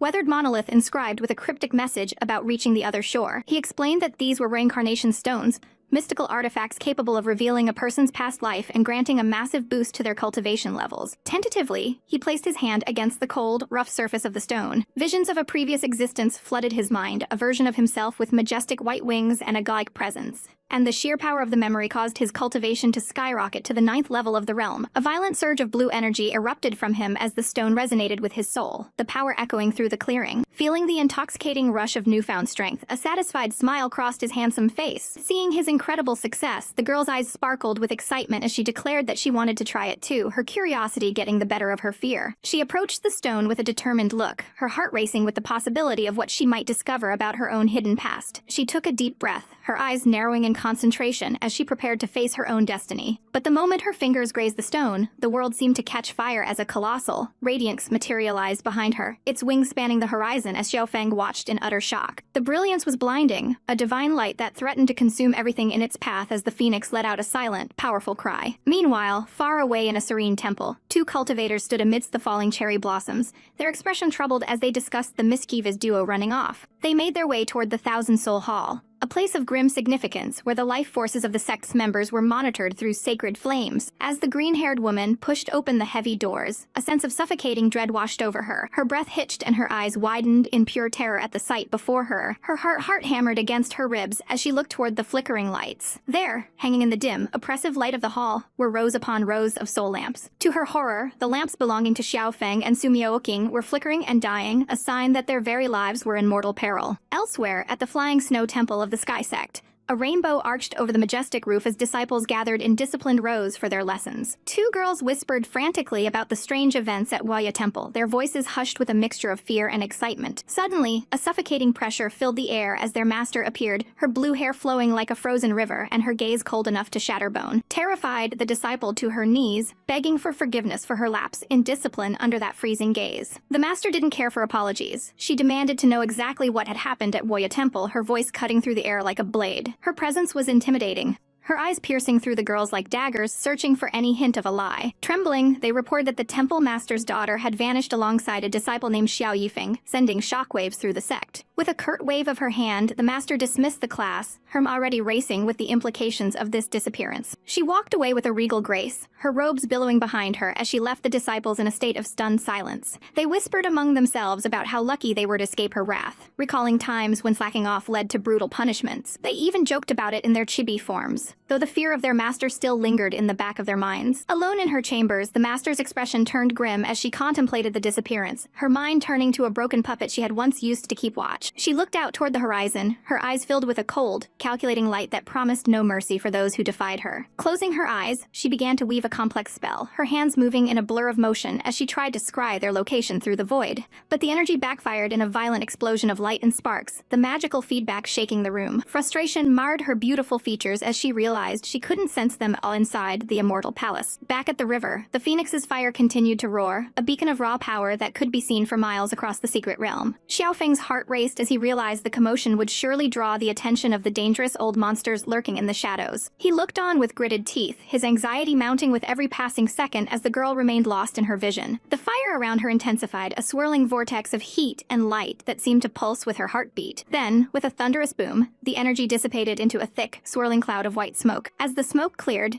the girl stood transformed, a fierce aura of flame surrounding her as Xiao Feng urgently warned her that someone was coming. He grabbed her hand, his grip firm and desperate as he pulled her away from the site of the ritual. They launched themselves into the air, a single streak of vanishing into the distance just as their pursuer arrived. Moments later, a heavy boot slammed into the ground where they had just been standing, the impact cracking the earth. An old man with flowing white hair and a murderous aura looked up at the sky, his eyes narrowing with a mix of greed and malice. He chuckled darkly, realizing they were hiding secrets far more valuable than a mere fake golden core. With a burst of speed, he pursued them, his white robes fluttering like a vengeful ghost as he flew across the landscape. Down by the water's edge, a few small boats bobbed on the crystalline surface of the river. Xiao Feng and the girl leaped onto the deck of a waiting vessel, their movements frantic as they sought to put distance between themselves and the shore. He shouted at the boatman to start the boat at once, his eyes fixed on the approaching threat. They watched the bank recede, the girl's face pale with the realization of how close they had come to being captured. The old man reached the shore and slammed his fist down in fury, realizing they were trying to escape across the treacherous water. Xiao Feng stood at the back of the boat, a defiant smirk on his face as he taunted the old man to try and catch them if he could. The old man's face twisted with rage as he stepped onto another boat, refusing to let his prey escape. He barked an order at his own boatman, commanding him to catch up to the fugitives, no matter what it took to cross the river of forgetfulness.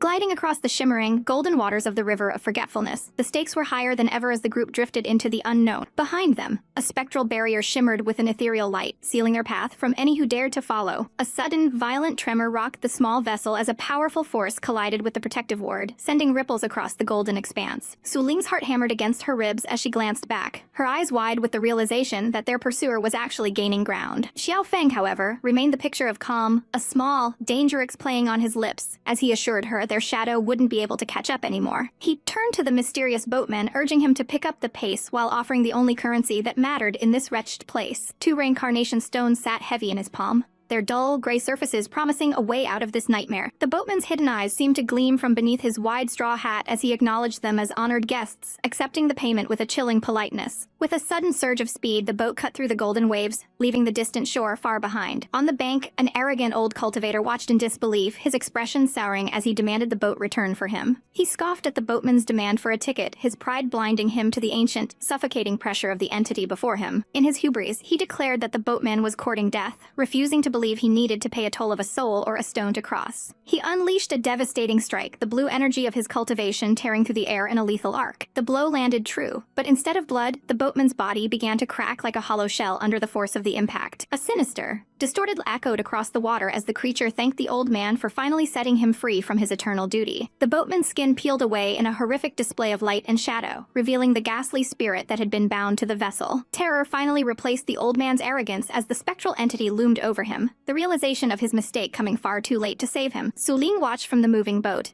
her eyes trembling as she realized the old man was now being forced to take the boatman's place, forever bound to the river's robes. Xiao Feng explained the cruel law of this realm, noting that without a reincarnation stone, one either became a mind-locking corpse or was trapped as a ferryman for all eternity. The weight of their journey pressed down on them as they stared at each other, the path ahead growing increasingly treacherous with every passing second. There was no turning back now, for others would surely discover the secret of the stones and hunt them down. They stepped onto the dry land of the final level, the air thick with an ominous energy that made the grass seem to wither. They soon reached the ghost village, a place where the very trees seemed to weep with a murderous aura and red spirits danced in the shadows. Nearby, another pair was locked in a desperate struggle against a horde of golden core evil spirits that swarmed like locusts. The man in red, breathing heavily and covered in sweat, handed his precious reincarnation stone to Fairy Luo, pleading with her to open the barrier while he held the monsters at bay. With a worried glance, she promised to be careful, leaving him to face the suffocating pressure of the spirits alone. He swung his heavy blade, a desperate fire in his eyes as he cut through the spectral forms with a roar of defiance. A spirit lunged from above, spitting a beam of pure malice, but he barely managed to summon a protective shield to deflect the blow. He shouted for her hurry, his strength waning under the relentless assault of the undead. When she finally called out that the path was open, a wave of relief washed over his exhausted features. He turned to join her, a smile of survival forming on his face as he prepared to run. But that relief was instantly shattered by a cold, sharp pain as a blade pierced through his chest from behind, the tip glistening with his own blood. Fairy Luo's expression was void of warmth as she twisted the sword, her voice a cruel whisper as she told him his sacrifice would ensure her own inheritance of the palace. Leaving the dying man behind to be consumed by the spirits, she vanished into the shadows. Elsewhere, the air began to shimmer with a vibrant,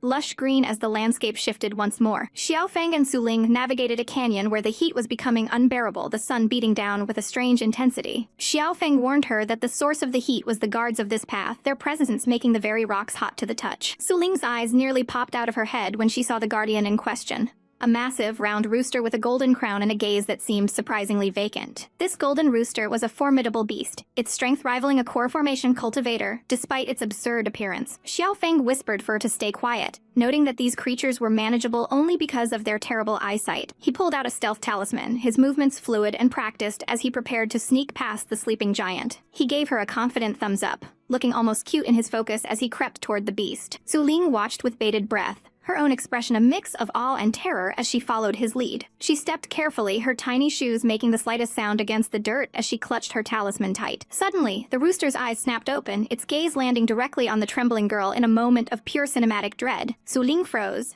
her heart stopping as she wondered if she had placed the talisman incorrectly in her haste. It had to be a coincidence, she told herself desperately, even as the bird's beak began to quiver with rage. With a deafening roar, the rooster let out a piercing crow that echoed through the entire canyon like a war horn. Within seconds, the sky was filled with a flurry of feathers as the entire flock descended upon them from the cliffs. Xiao Feng's face paled as he grabbed her hand, shouting for them to run for their lives before they were pecked to death. Further down the path, another group was fleeing through the rocky terrain, their faces twisted in panic as they realized the danger they were in. They cursed their luck, realizing they had underestimated the sheer chaos of the Immortal Palace. Their path was suddenly blocked by a massive stone wall that erupted from the ground, trapping them in a dead end. A scarred man with a wicked sickle and a cold, calculating gaze stepped out from the shadows, demanding their stones. The cornered cultivators prepared for a final desperate stand, their weapons drawn and hearts heavy. But a sudden, thunderous rumbling interrupted the confrontation, shaking the very ground beneath their feet and drowning out their voices. The bandit looked around in confusion, his intimidation forgotten in the face of the approaching disaster. From the dust and smoke, Xiao Feng and Su Ling appeared,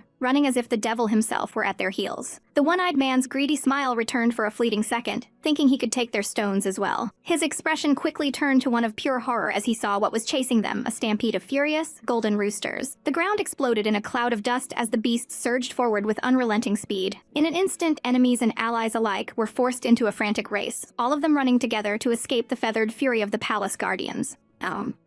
The frantic sounds of heavy breathing and rapid footsteps echoed through the narrow valley as the group fled from the towering golden roosters, their predatory squawks a terrifying chorus behind them. Wu Chen's mind raced as he realized the monsters had been fixated on Miaoqing ever since their prost, their pursuit relentless and unnervingly targeted. Desperate for a way out, he questioned her about the inheritance from her previous life, searching for any hidden power that could save them from this feathered nightmare. Miaoqing's eyes sharpened with a sudden realization as she mentioned a strange, forgotten technique, though she pleaded for time to manifest its true form. The air grew thick with tension as the others in the group bared their teeth, their faces twisted with skepticism and lethal warnings should her plan fail to deliver. One man, his expression a mask of wretched impatience, brandished his curved sickle with a murderous intent, ready to strike if he felt betrayed. With a roar of frustration, he lunged at the nearest golden rooster, his blade cutting a sharp arc through the air. The impact was brutal, a shower of sparks and a pained shriek erupting from the monster as it felt the sting of human steel. But the creatures were too many, and the group screamed for Wu Chen to act before they were completely overrun. Miaoqing closed her eyes, her fingers pressing against her forehead as she reached deep into her soul to awaken a dormant, primal energy. Suddenly, the world seemed to hold its breath as magnificent, golden flaming wings erupted from her back, casting a divine, blinding radiance across the valley. She ascended like a goddess of the sun, her delicate form framed by the roaring heat of an ancient phoenix. The sheer pressure of her fire elemental power was suffocating a celestial force that demanded total submission. The once bold golden roosters were instantly paralyzed by a primal, soul-deep terror. They turned tail in a chaotic scramble, their predatory instincts by the desperate need to flee the scorching aura of the phoenix. Within moments, the valley was silent as the monsters vanished into the horizon, leaving only the fading warmth of the girl's transformation. Wu Chen watched her descend, his heart pounding with a mixture of awe and concern at the incredible power she now possessed. He knew that such a primal inheritance would make her a target for the greedy and the wicked.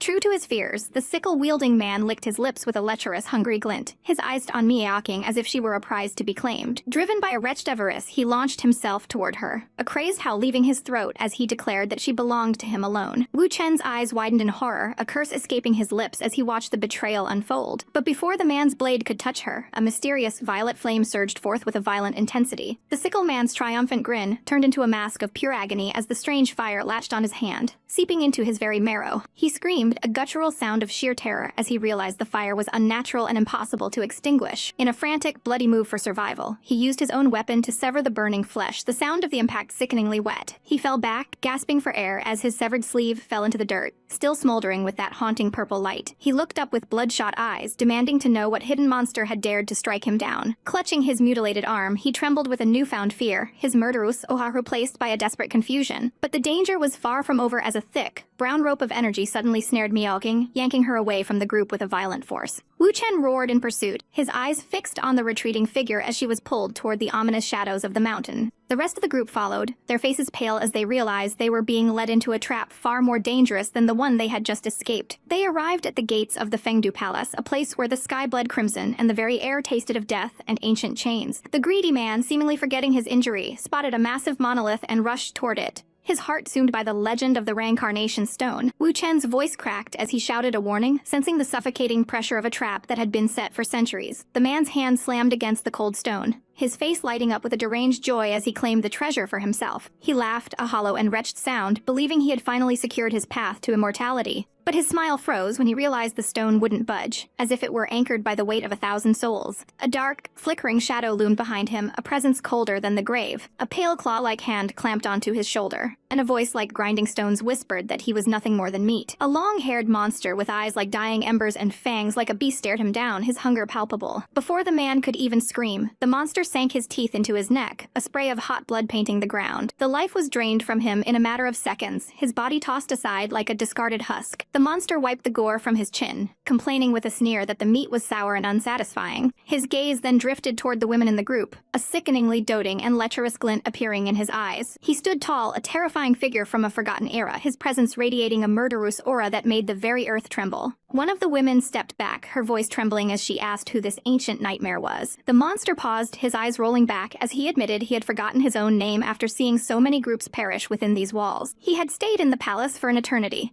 watching the world change while he remained trapped in his own hunger. When Wu Chen asked why he had never left, the monster's face twisted into a mask of pure, unadulterated madness. He threw his head back in a chilling, maniacal laughter that echoed through the palace halls. "No one can leave," he whispered, his red-rimmed eyes wide with the certainty of a man who had seen the end of all things. He looked at the young girl and offered a cruel choice. Submit and become his human furnace, or be devoured piece by piece. He waited for her terror to consume her, a predator savoring the moment before the kill. But the protagonist's eyes burned with a fierce, defiant light as she declared she had chosen a third option, his death. She lashed out with her whip, the energy crackling with her resolve to survive this hellish prison. The monster merely sneered, raising a hand to summon a swirling barrier of red energy that absorbed the blow with ease. He moved with a speed that defied human logic, closing the distance as he mocked her meager strength. He looked at her with a terrifying curiosity, wondering aloud what her soul would taste like under his touch. Suddenly, the ground beneath her erupted as dozens of spectral, skeletal hands reached out to ensnare her legs. Wu Chen's heart sank into his stomach as he realized the true scale of the threat. They were facing a nascent soul realm old monster, a being of near-godlike malice. The girl fell to her knees, pinned down by the weight of his suffocating power as the shadows of the palace began to close in.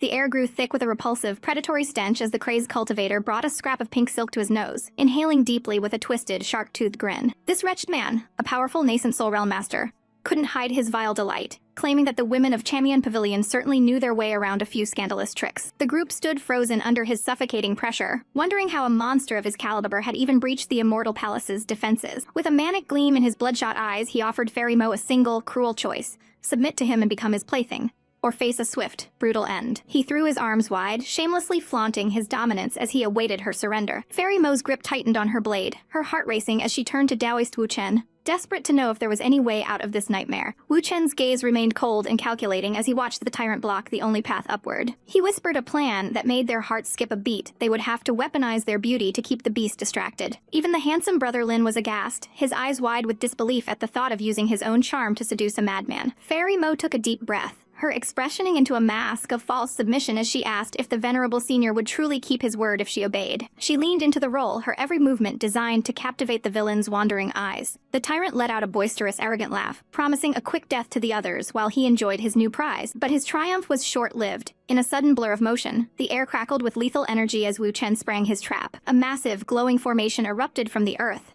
pinning the monster in place with jagged bolts of purple lightning. The Nine Dragons Thunder Prison Sword formation hummed with power, though that merely sneered, confident he could break free from the Sky Sect's parlor trick in mere seconds. He was far too arrogant to realize that 5 seconds was all they needed, and without looking back, the group sprinted toward the stairs, leaving the fuming tyrant trapped in his own hubris. He could only roar in futile rage as they vanished from his reach, cursing their despicable tactics. Just as they reached safety, a sudden streak of green light descended upon the stairs. A new figure appeared, offering a shallow apology for her late arrival with a look that didn't quite reach her eyes. Fairy Mo didn't buy the act for a second, accusing the newcomer of hiding in the shadows and waiting for the perfect moment to strike. Meanwhile, Wu Chen stood before the trapped monster, his expression one of pure, icy disdain. As the villain promised 1,000 deaths once he broke free, Wu Chen simply noted that he wouldn't be getting that chance. With a casual, almost bored motion, he sent the man flying back with a powerful strike, sending him tumbling down the stairs in a pathetic heap. The high and mighty master was reduced to a sprawling mess, his dignity shattered as he hit the stone steps. The group could only stare in stunned silence as the once terrifying threat was dealt with so ruthlessly. Brother Lin's voice trembled with frustration, questioning why Wu Chen would such a dangerous wolf right to their heels. But fairy mode as this thing strange the fallen master wasn't attacking, as he seemed paralyzed by the very stairs he stood upon. Wu Chen explained with a knowing smirk that every step on this stairway was a trial of its own, filled with restrictions that punished the reckless. If the old fool valued his life, he wouldn't dare move an inch. Leaving the villain to rot in his own fear, Wu Chen decided to stay behind for a moment, his eyes scanning the area for a specific treasure. He knew the wretched old Wang Si had to be carrying reincarnation stones, and he wasn't about to let such a prize go to waste. As the others continued their ascent, the woman in green stepped forward, her silhouette disappearing into a shimmering veil of light. She had entered an illusion trial, a test of the soul that she would have to conquer alone to move forward. Wu Chen watched the red light guiding her, a sense of déjà vu washing over him as he recalled the secrets of his previous life. He remembered a skeleton and a sword from 50 years in the future, a legacy left behind by a master who might still be breathing in this timeline. He realized that the master of this palace favored those with fire spiritual roots, just like the girl he was searching for. To gain an audience, he would have to prove his worth in the most dramatic possible. He bit his finger, his blood igniting into a brilliant, searing flame that danced around his body like a protective deity. The air shimmered with intense heat as he activated his fire attribute cultivation, drawing the eyes of everyone nearby. With a voice that boomed with authority, he requested an audience with the immortal King Su, offering a treasure that no one could ignore. The trapped villain mocked him, but his laughter turned to a choked gasp as a brilliant red sun manifested above the palace. A majestic red ribbon of light shot down from the heavens,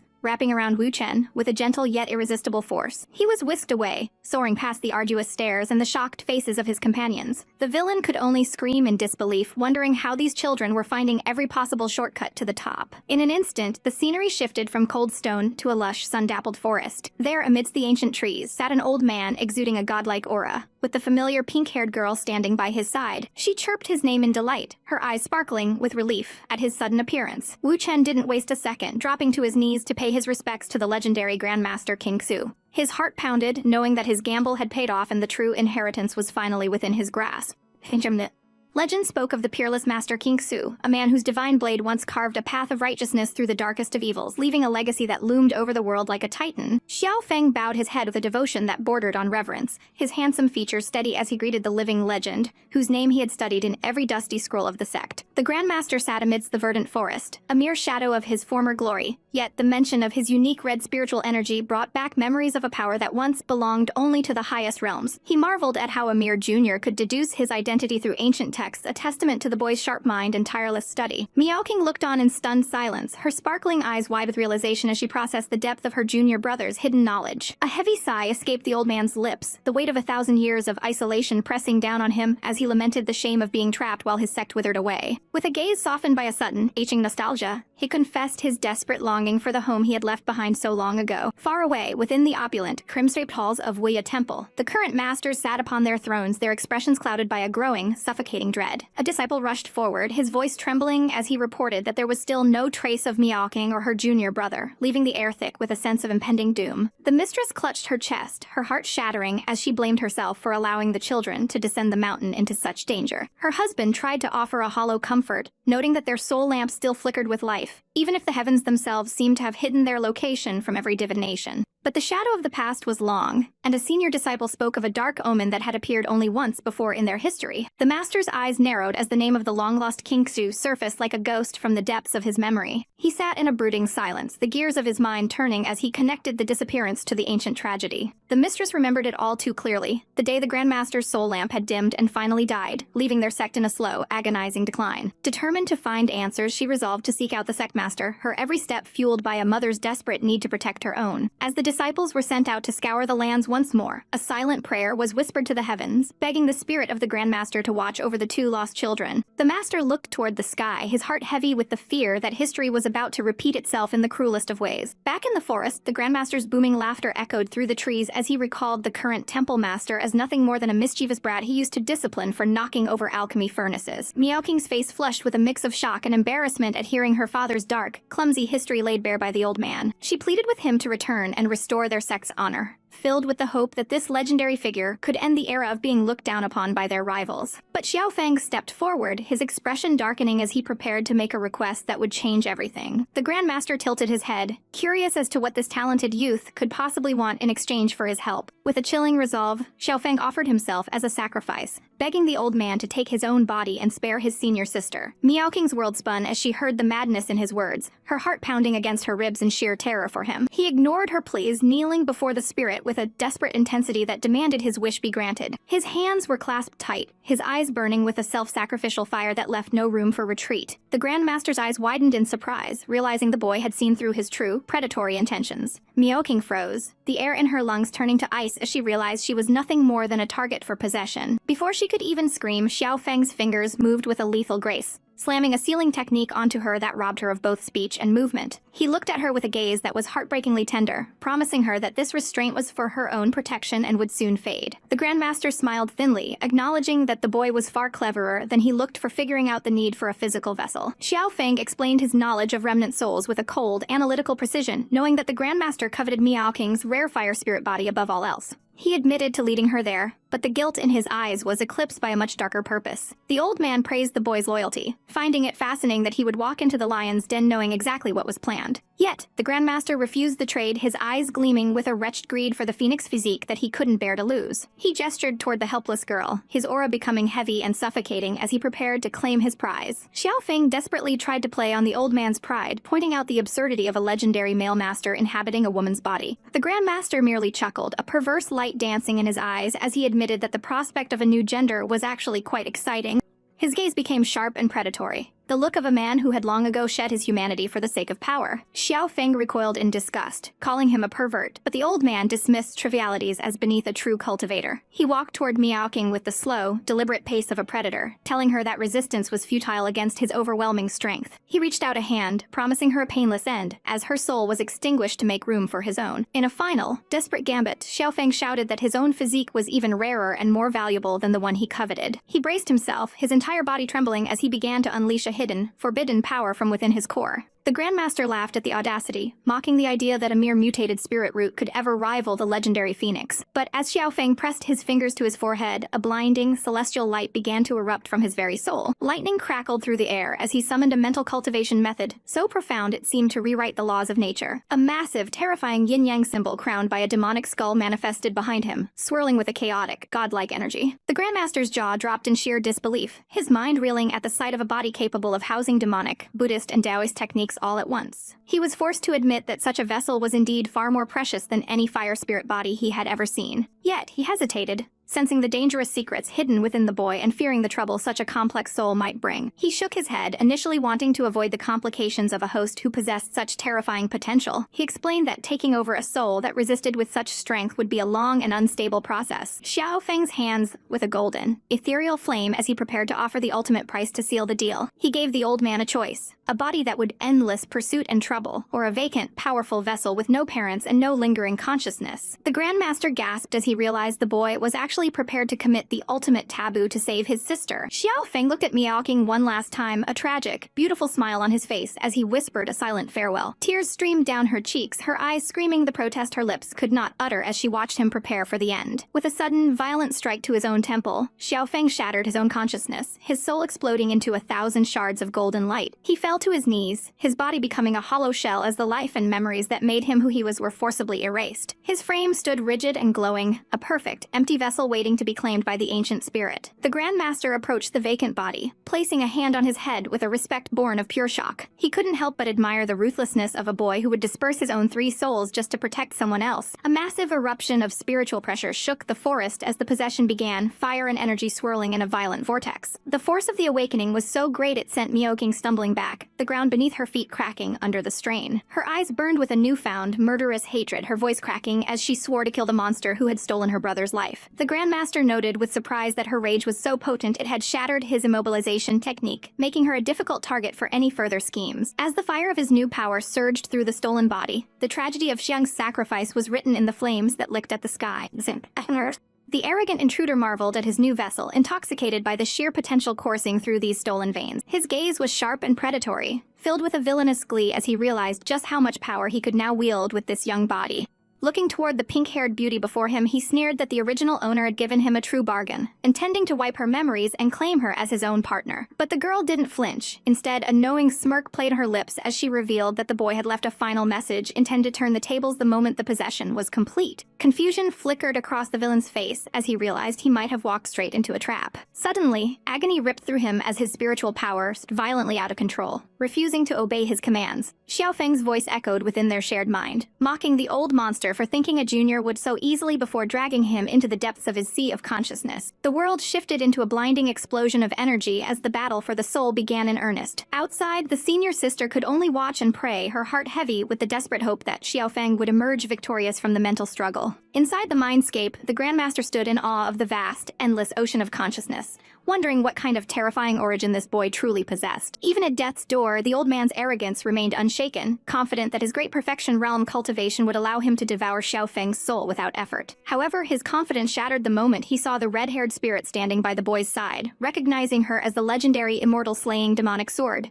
The sword spirit looked on with a chilling elegance, her presence alone enough to make the Grandmaster tremble with a cold sweat. Panicked, he decided he must avoid the sword at all costs and strike at the boy first. But he was far too slow. Xiao Feng wasn't alone in his own mind. With a confident smirk, he summoned the terrifying Mo Tianqing, leaving the Grandmaster gasping in utter disbelief. A devastating beam of light tore through the mental plane, slicing through the intruder's defenses like paper as he screamed in frustration. Desperate to survive, the old man tried to flee back to the physical world to kill the girl outside, but Xiao Feng wouldn't let him leave the sea of consciousness alive. Massive green vines erupted from the depths, coiling around the Grandmaster like a suffocating serpent and dragging him down. He was slammed into the water with bone-shaking force, his screams of protest muffled by the crushing pressure of Xiao Feng's allies. Xiao Feng watched the scene with cold eyes, warning his master not to consume the entire soul so he could have a taste of the remaining energy. As the dust settled, they stood tall in the vast emptiness, watching the final ripples of the intruder's demise. Xiao Feng began to absorb the lingering essence, feeling the stolen power finally becoming his own. Finally, the young master opened his eyes in the real world, his gaze clear and steady once more. He greeted his senior sister with a warm, tired smile, announcing that he had returned. But instead of a warm welcome, he was met with the cold steel of her blade against his throat as she demanded he prove his identity. To soothe her fears, he manifested the shattered soul fragments of the villain he had just devoured, proving the nightmare was truly over. The realization hit her like a wave, and all the acting she had done to survive melted away into pure, raw relief. She threw herself into his arms, sobbing as she confessed how terrified she had been that she'd lost him to that monster. Xiao Feng held her gently, promising that he still had plenty of trump cards up his sleeve to keep them both safe. Nearby, the skeletal remains of the temple's previous master sat in silence, guarding a legendary treasure that had been out of reach for centuries. With a flick of his wrist, Xiao Feng summoned the mock sword, the inherited treasure of Weya Temple, now bound to him by the contract he had absorbed. He looked back at the remains with a hint of pity,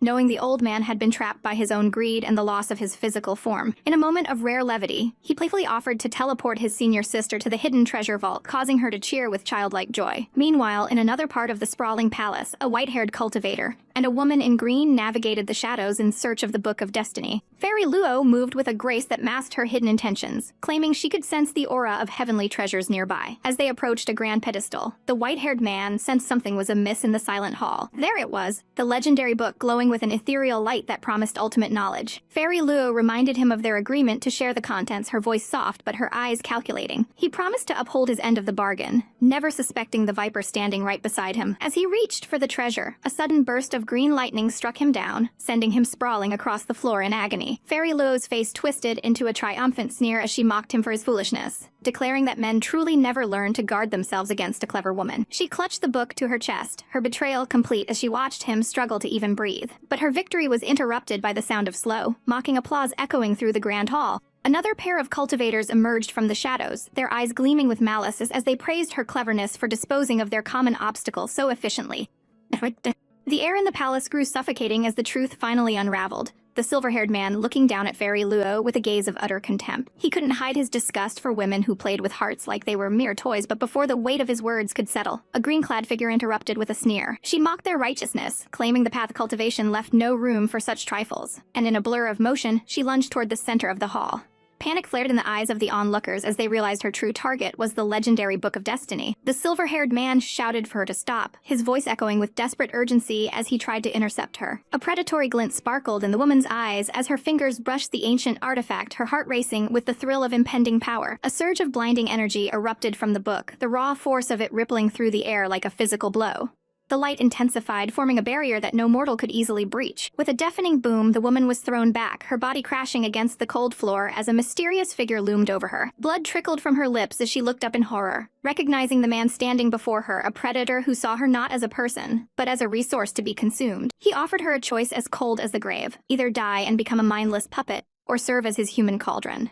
Trembling with a fear that reached her very marrow, the once proud woman abandoned all dignity, begging for her life and offering her most precious jade opponent as a token of her submission. She bowed her head low, her spirit broken as she handed over the treasure from the immortal palace, desperate to cling to existence at any cost. The man let out a chilling laugh, his eyes flashing with a murderous aura as he reminded her that without him, she would never escape this place alive. Watching this pathetic display, the silver-haired man and his companion felt a wave of nausea, unable to believe that the woman they once respected had become such a subservient plaything. She tried to justify her cowardice, advising them to surrender as well, but her words only fueled their resolve. Fairy Mo spat on the ground in defiance, her eyes burning with a fire that refused to be extinguished. She would rather embrace death than let a wretched tyrant like him have his way, a sentiment the silver-haired man echoed as he braced himself for a final, desperate stand. The villain simply smirked, his expression void of any human warmth as he prepared to turn them all into puppets. Suddenly, a strange vibration shook the foundation of the palace, catching the villain off guard. A pillar of brilliant light shattered the ceiling, soaring toward a distant part of the temple. In a different hall, the adorable Miao King was shamelessly weaponizing her cuteness, surrounded by a mountain of treasures she had gleefully looted. Her companion, the statuesque Xiao Feng, remained focused on their true goal, warning her that the most important prize was still out there. Before they could move, a blinding starburst of energy appeared before them, causing them to cry out in shock. It was the Book of Destiny, manifesting right before their eyes, as if drawn by an invisible thread. Xiao Feng realized that the reincarnation stones they carried were acting as a beacon, pulling the artifact to them. The book pulsed with an otherworldly glow, surrounding itself with floating monoliths as it began to materialize fully.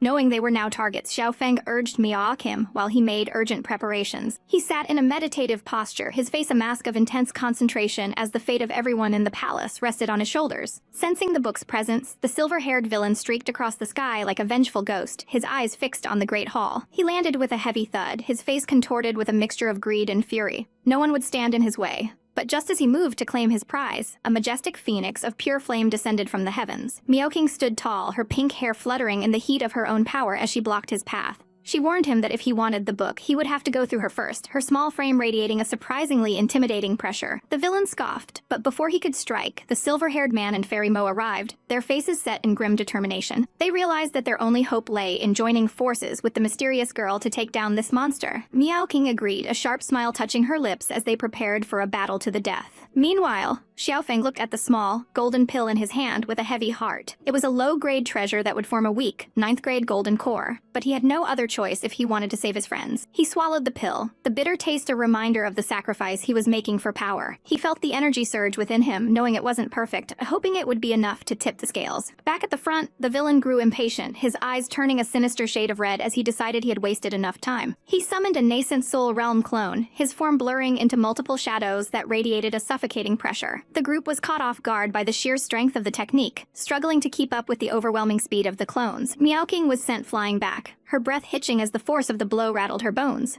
The villain then turned his sights on the others, his murderous intilling the air as he lunged at the silver-haired man. Fairy Mo tried to intervene, but trapped in her own struggle, her heart pounding with the realization that they were being systematically crushed. She desperately searched for a way out, but the villain was too fast, his hamping around her wrist with a strength that made her wince. He looked at her with a predatory leer, remarking on the beauty of the body he was about to desecrate or destroy. Just as despair began to take hold, a flash of brilliant light cut through the darkness. The villain gasped in shock as he was forced back, his hold on Fairy Mo broken by a sudden, powerful intervention. A presence appeared between them, a shield of light protecting the trembling woman. Xiao Feng had arrived, his aura transformed and his eyes burning with a new, dangerous light. He stood as a bulwark against the tyrant, his sword drawn and ready to draw blood. Miao King looked at him with wide, teary eyes, both relieved and horrified to see that he had forced a breakthrough into the Golden Core realm. She couldn't understand how he could have achieved it without a heavenly tribulation, her heart aching when she realized it was the lowest grade core possible. Xiao Feng offered her a small, reassuring smile, telling her not to worry, because he had a plan. He turned to the others, urging them to use every secret technique at their disposal to end this nightmare once and for all. Fairy Mo didn't hesitate, igniting her very life force with the forbidden blood-burning technique, her body wreathed in crimson flames. The silver-haired man followed suit, reversing his meridians to draw out every ounce of latent power, even at the cost of his own future. The villain mocked their efforts, convinced that such such parlor tricks could never defeat a master of his caliber. But Xiao Feng wasn't finished. He began to chant, his voice resonating with a terrifying power as he activated the Sky Sect's ultimate sacrifice. A pillar of light erupted from his sword, the energy so intense it seemed to tear the very fabric of reality. He didn't stop there, layering technique upon technique, Wuzheng Temple's sacrificial death and the Blood Demon Great Law until he was a literal god of destruction. His friends could only watch in stunned silence as he prepared to trade his life for their victory, his statuesque form silhouetted against a backdrop of swirling, chaotic power. Ahame. The air crackled with a murderous, or as the three cultivators unleashed their hidden powers, the very atmosphere of the palace trembling under the suffocating pressure of their combined might. Wu Chen's heart hammered against his ribs as he watched the terrifying display of energy, wondering if his brother was truly prepared to go all out in this god-forsaken place.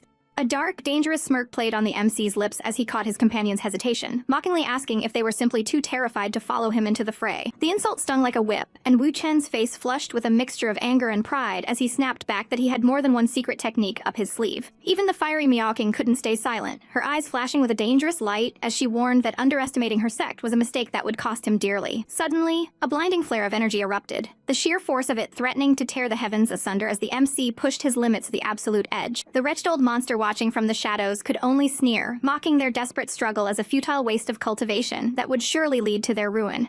But the MC wasn't finished yet, a cold determination settling in his eyes as he prepared to activate the forbidden shattered pill technique. His hands moved in a blur of ancient seals, his body glowing with a divine, golden radiance that illuminated the entire chamber. A beam of pure, destructive energy pierced through the storm clouds above, signaling a power that surpassed the limits of mortal understanding. Wu Chen could barely keep his footing amidst the chaos, gasping that the intensity was becoming far too much to bear. With a roar that shook the foundations of the immortal palace, the MC lunged forward, his movements a blur of lethal precision as he struck at the heart of the enemy. The villain tried to flee using a nascent soul teleportation, but a look of sheer horror crossed his face as he realized the palace rules had cleatly sealed his escape. A heavy blow landed with a sickening thud, sending the arrogant monster reeling as the MC's sword cut through the air with a vengeful hiss. The villain's eyes bulged in disbelief, his hands trembling, as he struggled to onslaught of a man he had deemed a mere ant. How could a low-level cultivator manipulate the very laws of this sacred place to his advantage? He was sent crashing into the ornate pillars, the impact shattering the stone and leaving him gasping for breath in a cloud of dust and debris. Seizing the moment, Miaoking stepped forward with a cold, beautiful fury, her daggers wreathed in flames as she declared that it was time to settle their score once and for all. She stood like a goddess of war, her presence radiating a heat that promised only death for those who had wronged her. The villain spat out a vile curse, his face contorting with a hideous rage as he prepared to strike back at the woman he loathed. But his threat was cut short as a massive shadow loomed over him, a giant boulder descending from above with the weight of an entire mountain. Wu Chen added his own strength to the assault, a swirling vortex of ice and water crashing down to finish what the MC had started. A violent explosion rocked the hall, a blinding flash of fire and smoke consuming everything hath as the group gave their all to end the nightmare. When the smoke finally cleared, the villain stood broken and bloodied, his tattered robes a testament to the brutality of the fight as he desperately screamed for someone to help him. Amidst the chaos, a green-clad figure darted through the air like a ghost, her eyes fixed on the ultimate prize. Luo Yun's betrayal was swift and heartless as she snatched the Book of Destiny right from under the villain's nose. The old monster's eyes turned a demonic red with fury, howling that if he couldn't possess the book, then no one in the world would ever have it. In a final, spiteful act, he unleashed a pulse of destructive energy that caused the ancient tome to shatter into 1,000 pieces. Luo Yun let out a scream of pure agony as she watched her dreams of power literally crumble before her eyes. She stared at the empty space where the book had been, her heart sinking as the realization of what had been lost over her in a wave of despair. But wait, there was still a glimmer of hope as she realized the fragments were scattered across the floor,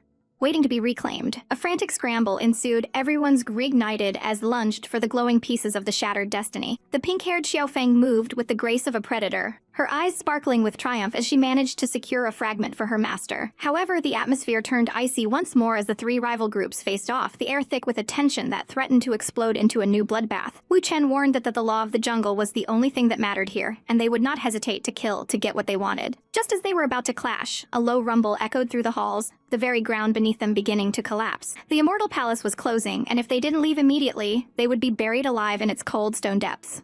With a final lingering look of hatred, they were forced to retreat, their bodies turning into streaks of light as they fled the crumbling ruins. But the MC lingered for a moment longer, a secret power stirring within him as he realized he had inherited the true control of this ancient place. He commanded the palace to find the final outsider, his gaze narrowing as he prepared to confront a treacherous woman who had stolen a fragment. Within seconds, a golden light enveloped him, teleporting him directly to the location of his prey. Luo Yun was walking through a lonely corridor, clutching her fragment with a desperate intensity as she worried about the closing palace. She froze as a shadow fell over her, turning to find the MC standing there like an inescapable god of death. She tried to maintain her haughty facade, offering him the fragment only if he agreed to her arrogant conditions. But the MC's aura grew cold and suffocating, his hand tightening on his hilt as he reminded her that she was in no position to negotiate with him. Terror finally broke through her pride, and she threw herself at his mercy, offering to become his loyal cauldron and sign a blood contract just to survive. She swore upon her very life to serve him, her eyes wide with a desperate plea for salvation. The MC watched her with a calculated indifference, before finally agreeing to the terms and sealing their fates with a binding mark of blood. The tension in the room was suffocating as the blood contract finalizes, a crimson seal of fate binding them together. Xiao Feng stands tall, his gaze unwavering as he demands the items promised in their dangerous game of shadows. The fairy, her eyes filled with a mixture of calculation and reluctant submission, hands over the precious reincarnation stones and the fragment of destiny, her fingers trembling slightly. She attempts to weave a web of charm, leaning in close and suggesting they could have a much more intimate, mutually beneficial arrangement from now on. But Xiao Feng isn't some naive boy to be toyed with. He flatly rejects her advances, his voice dripping with disdain for her manipulative nature. As he prepares to depart shrouded in a divine golden light, the fairy's composure begins to crack. She desperately questions if he truly doesn't fear the soul-shattering backlash of the contract they just signed. With a smirk that is as handsome as it is infuriating, he offers a final, stinging piece of advice: always verify your partner's identity before selling your soul to them. He vanishes into thin air, leaving her screaming in futile rage at the man who outsmarted her. The silence that follows in the empty hall is heavy with her humiliation. She stands alone, clutching her instrument to her chest as the echoes of his mockery still ring in her ears. The golden light fades completely, taking her prize and her dignity with it. She collapses to her knees, her pride shattered along with her grand plans. Through gritted teeth and narrowed eyes, she vows that the name Wu Chen will be etched into her memory forever. Meanwhile, by the shimmering azure waters of the coast, a pink-haired girl waits in agony, fearing the immortal palace has closed its doors on her companion forever. Suddenly, a portal erupts in a flash of light, and Xiao Feng stumbles out, his breath ragged and his hand clutching his chest. Her heart sinks as she senses his aura. His cultivation has plummeted back to the Foundation establishment realm in a staggering loss of power. He brushes off her concern with a weary, pained smile, explaining the temporary power of the shattering pill has simply reached its limit. To him, that low-quality golden core was a small price to pay for survival, even if it meant losing his strength. But the girl knows the truth. A damaged foundation is a death sentence for a cultivator's future, and she desperately offers to seek her parents' help. A cold, ethereal voice interrupts them from the shadows, demanding they look no further for assistance. From a swirl of starlight and shimmering petals, a goddess-like figure descends, her beauty as sharp and cold as a blade. It is senior sister Hanjan, appearing like a divine dream amidst the chaos. She brings grave news. The Sky Sect has launched a massive search for the missing daughter of the Woya Palace Master. And more importantly, they are looking for her beloved, wayward disciple Xiao Feng. Xiao Feng can only caw awkwardly, realizing the sheer magnitude of the trouble he's caused for everyone. With a wave of her elegant hand, Hanjan summons a magnificent flying vessel to carry the girl back to the safety of the sect. The pink-haired girl hesitates, her eyes darting to Xiao Feng with worry. Hanjan reassures her that he will be safe in her hands, and with a final, lingering look of concern, the girl departs. The vessel streaks across the clear blue sky like a falling star, disappearing into the distance. Left alone, Xiao Feng tries to laugh off the tension, but Hanyan's gaze is piercing and full of unspoken questions. She demands to know exactly who dared to beat her disciple into such a pathetic, broken state. He tries to play it down while they stand by the river, claiming his assailant is already sealed away in a secluded ruin. Unconvinced by his lies, Hanyan produces a small, intricate puppet, her eyes narrowing with deep suspicion. As they walk through the lush, sun-dappled forest, the atmosphere shifts into something more personal. Xiao Feng tries to maintain his innocent facade with a playful grin, but Hanyan knows him too well to be fooled. She uses the little puppet to project her consciousness, searching for the truth he's trying to hide from her. She sighs, realizing she couldn't reach him when he needed her most, while Xiao Feng secretly revels in the thought that his wife truly cares for him. Her anger flares not at him, but at the rival sects like Luoshu Manor, who dared to touch what is hers. He tries to soothe her fiery temper, calling her wife with a playful smirk that earns him a sharp look. She snaps back, scolding him for his reckless behavior and for provoking golden core cultivators far above his rank. His excuse is as cheeky as ever higher level monsters just provide better experience for the journey. With a softening of her features, she commands him to close his eyes and enter a state of meditation. Suddenly, she pulls him into a gentle embrace from behind, her body radiating a chilling yet healing energy. She explains she is using her innate icy meridians to stabilize his shattered foundation, all while blushing fiercely and demanding he stop calling her his wife. He just chuckles, knowing the truth of her heart, even if she won't admit it out loud. As the healing process completes and the cold energy recedes, he offers a sincere word of thanks to the woman who saved him. The moment of intimacy ends as they stand in the clearing, the weight of the future pressing down on them both. He looks at her, wondering what other questions she has in store. Far away, back at the Flying Snow Temple, another puppet stared to maintain the illusion of her presence. A disciple knocks tentatively at the door, delivering a message from the Waya Temple master. The puppet's cold, dismissive response from behind the door leaves the poor girl shivering in confusion. She holds the message, wondering why her mistress is acting so strangely and ignoring her own instructions. Inside the quiet room, the secret of the empty palace remains safe for now. The disciple can only tilt her head, completely unaware of the romantic and dangerous drama unfolding miles away. The once prosperous Yuanhai kingdom had fallen into a state of utter desolation, its streets now a haunting gallery of misery and broken dreams. Amidst the shadows of crumbling buildings, an elderly man, his face etched with the deep lines of starvation, reached out a trembling hand to beg for a mere morsel to sustain his waning life. Seeing the hollow desperation in the man's eyes, Xiao Feng didn't offer a simple crust of bread, but instead placed a heavy silver ingot into his weathered palm, a gesture of mercy that felt like a miracle. The old man could hardly believe his fortune, bowing low in a flurry of gratitude toward his unexpected benefactor. With a heavy heart, Feng gazed at the ruin around them, demanding to know how a place he once remembered as peaceful had withered into such a wretched state. The world had grown cold and cruel, the old man whispered, explaining that the fires of war had consumed everything since his last visit. The peace had been shattered 2 years prior when the Crown Prince Daiyun had ignited a bloody rebellion that tore the heart out of the kingdom. It was a scandal that had sparked the flame as an unknown animal exposed the prince's treacherous adultery with his own father's royal concubine. Driven by fury and the fear of execution, the prince had seized the moment to strike, plunging the land into a 2-year-long nightmare that brought the empire to its knees. Just as the rebel prince was on the verge of capture, a group of mysterious and powerful goddesses descended from the heavens to turn the tide, slaughtering the imperial army with terrifying ease. Now the traitor sat upon the throne as a tyrant far more bloodthirsty than his predecessor, bleeding the people dry with suffocating taxes while their grain silos stood empty. Feng's eyes narrowed with a murderous glint as he realized that sparing the prince years ago had been a catastrophic mistake that led to this tragedy. He couldn't leave things like this. He had a debt to settle with the man who had turned a kingdom into a graveyard. Standing beside him, his wife Han Yan radiated a chilling aura, her statuesque beauty masking a power that could crush the very foundations of the palace. Within the opulent inner chambers of the palace, the tyrant Daiyun lounged in decadent filth, surrounded by his scheming concubines who whispered sweet poisons into his ear. Concubine Wang, draped in silk and malice, questioned why he allowed the former empress to live, her voice a sharp contrast to the luxury surrounding them. The tyrant admitted his hesitation, fearing the empress' secret ties to the formidable Sky sect might bring down a wrath he wasn't yet ready to face. Concubine Lin laughed off his fears, promising that if that brat from the sect ever dared to show his face, she would ensure he never left the palace alive. But her boastful words were cut short as a mocking voice echoed through the room, revealing that Feng had already arrived, watching their pathetic display with utter contempt.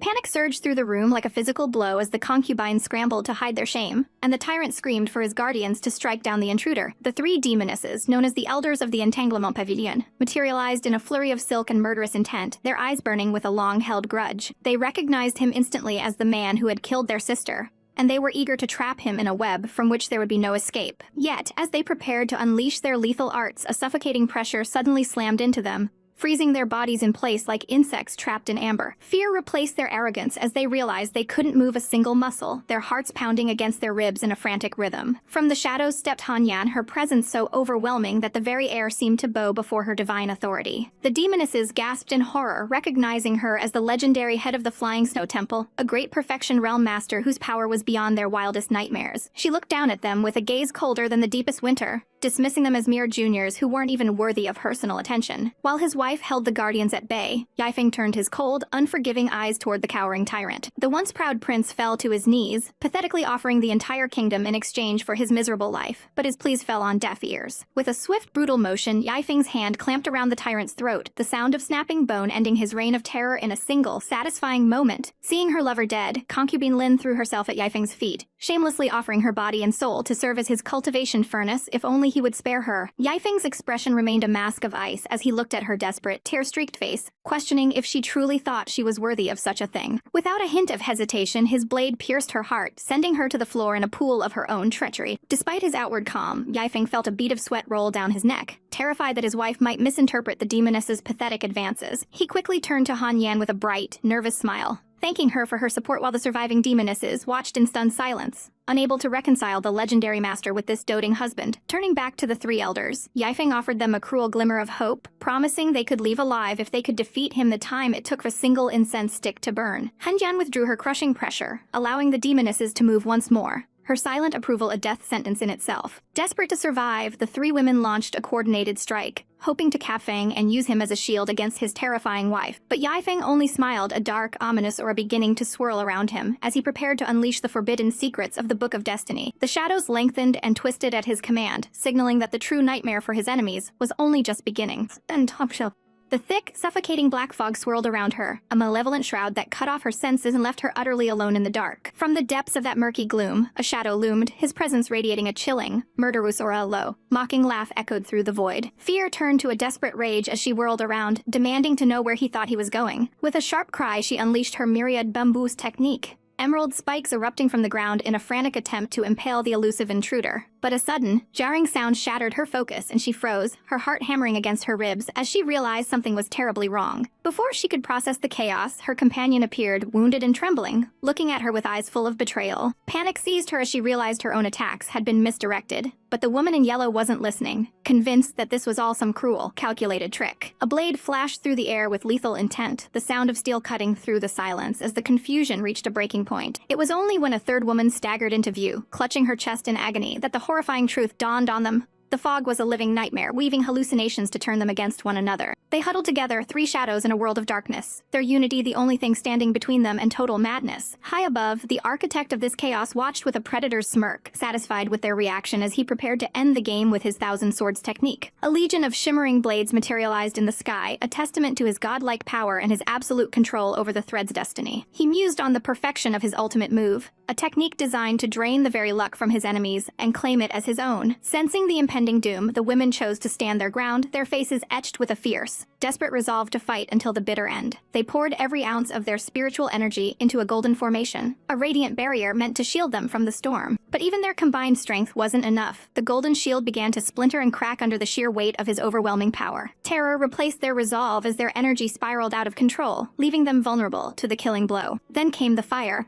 a roaring inferno accompanied by a rain of steel that reduced everything to ash and ruin. As the dust settled, the mysterious, statuesque goddess by his side watched the destruction with a cool, detached gaze, wondering if the trial was finally over. He stepped forward, exhaling a breath of relief, noting that while his forbidden technique was powerful, their own formation had been fatally flawed. The goddess's eyes narrowed as she warned him of the heavy price such manipulation of fate would surely demand. He merely smiled, his charm as dangerous as his blade, promising to take her to see the girl who shared her unique constitution. Far away in the Yuan High Kingdom, a lonely figure stood on a balcony, carrying the weight of 1,000 worries into the night air. She gazed toward the distant flames flickering at the imperial palace, her heart heavy with the fear of what such an omen could mean for their future. Her companion spoke of the suffocating pressure exerted by the crown prince and the untouchable elders of the entanglement pavilion. Little did they know they were being watched by the very man who held their destiny in his hands, who had once gifted her a secret technique only to have her fear he would use her as a mere tool for his own gain. The goddess felt a prickle of jealousy, her gaze sharp as she questioned if he truly intended to claim the girl for himself. He scrambled to defend himself, his cool exterior crumbling as he insisted he only wanted to hide his identity and teach her a lesson about the cost of power. Meanwhile, on the balcony, the talk turned to the mysterious senior who had helped them, and the painful realization that his heart likely belonged to another. Suddenly, a violent gale swept through the terrace, nearly knocking them off their feet. From the swirling winds, a figure in a crimson dean mask descended like a vengeful god, his presence commanding instant, trembling respect. He laughed behind his mask, satisfied with their progress, and bestowed upon them scrolls containing advanced techniques and a new secret mission. With a voice that brooked no argument, he warned them never to mention the name of Xiao Feng again, claiming a deep and bitter grudge against the man. Before vanishing into the night, he promised them a final, magnificent gift that would change everything. They were left in stunned silence, staring at the empty space where their master had stood. The answer came sooner than expected, when a frantic messenger arrived, breathless and pale with shock. The report was unthinkable.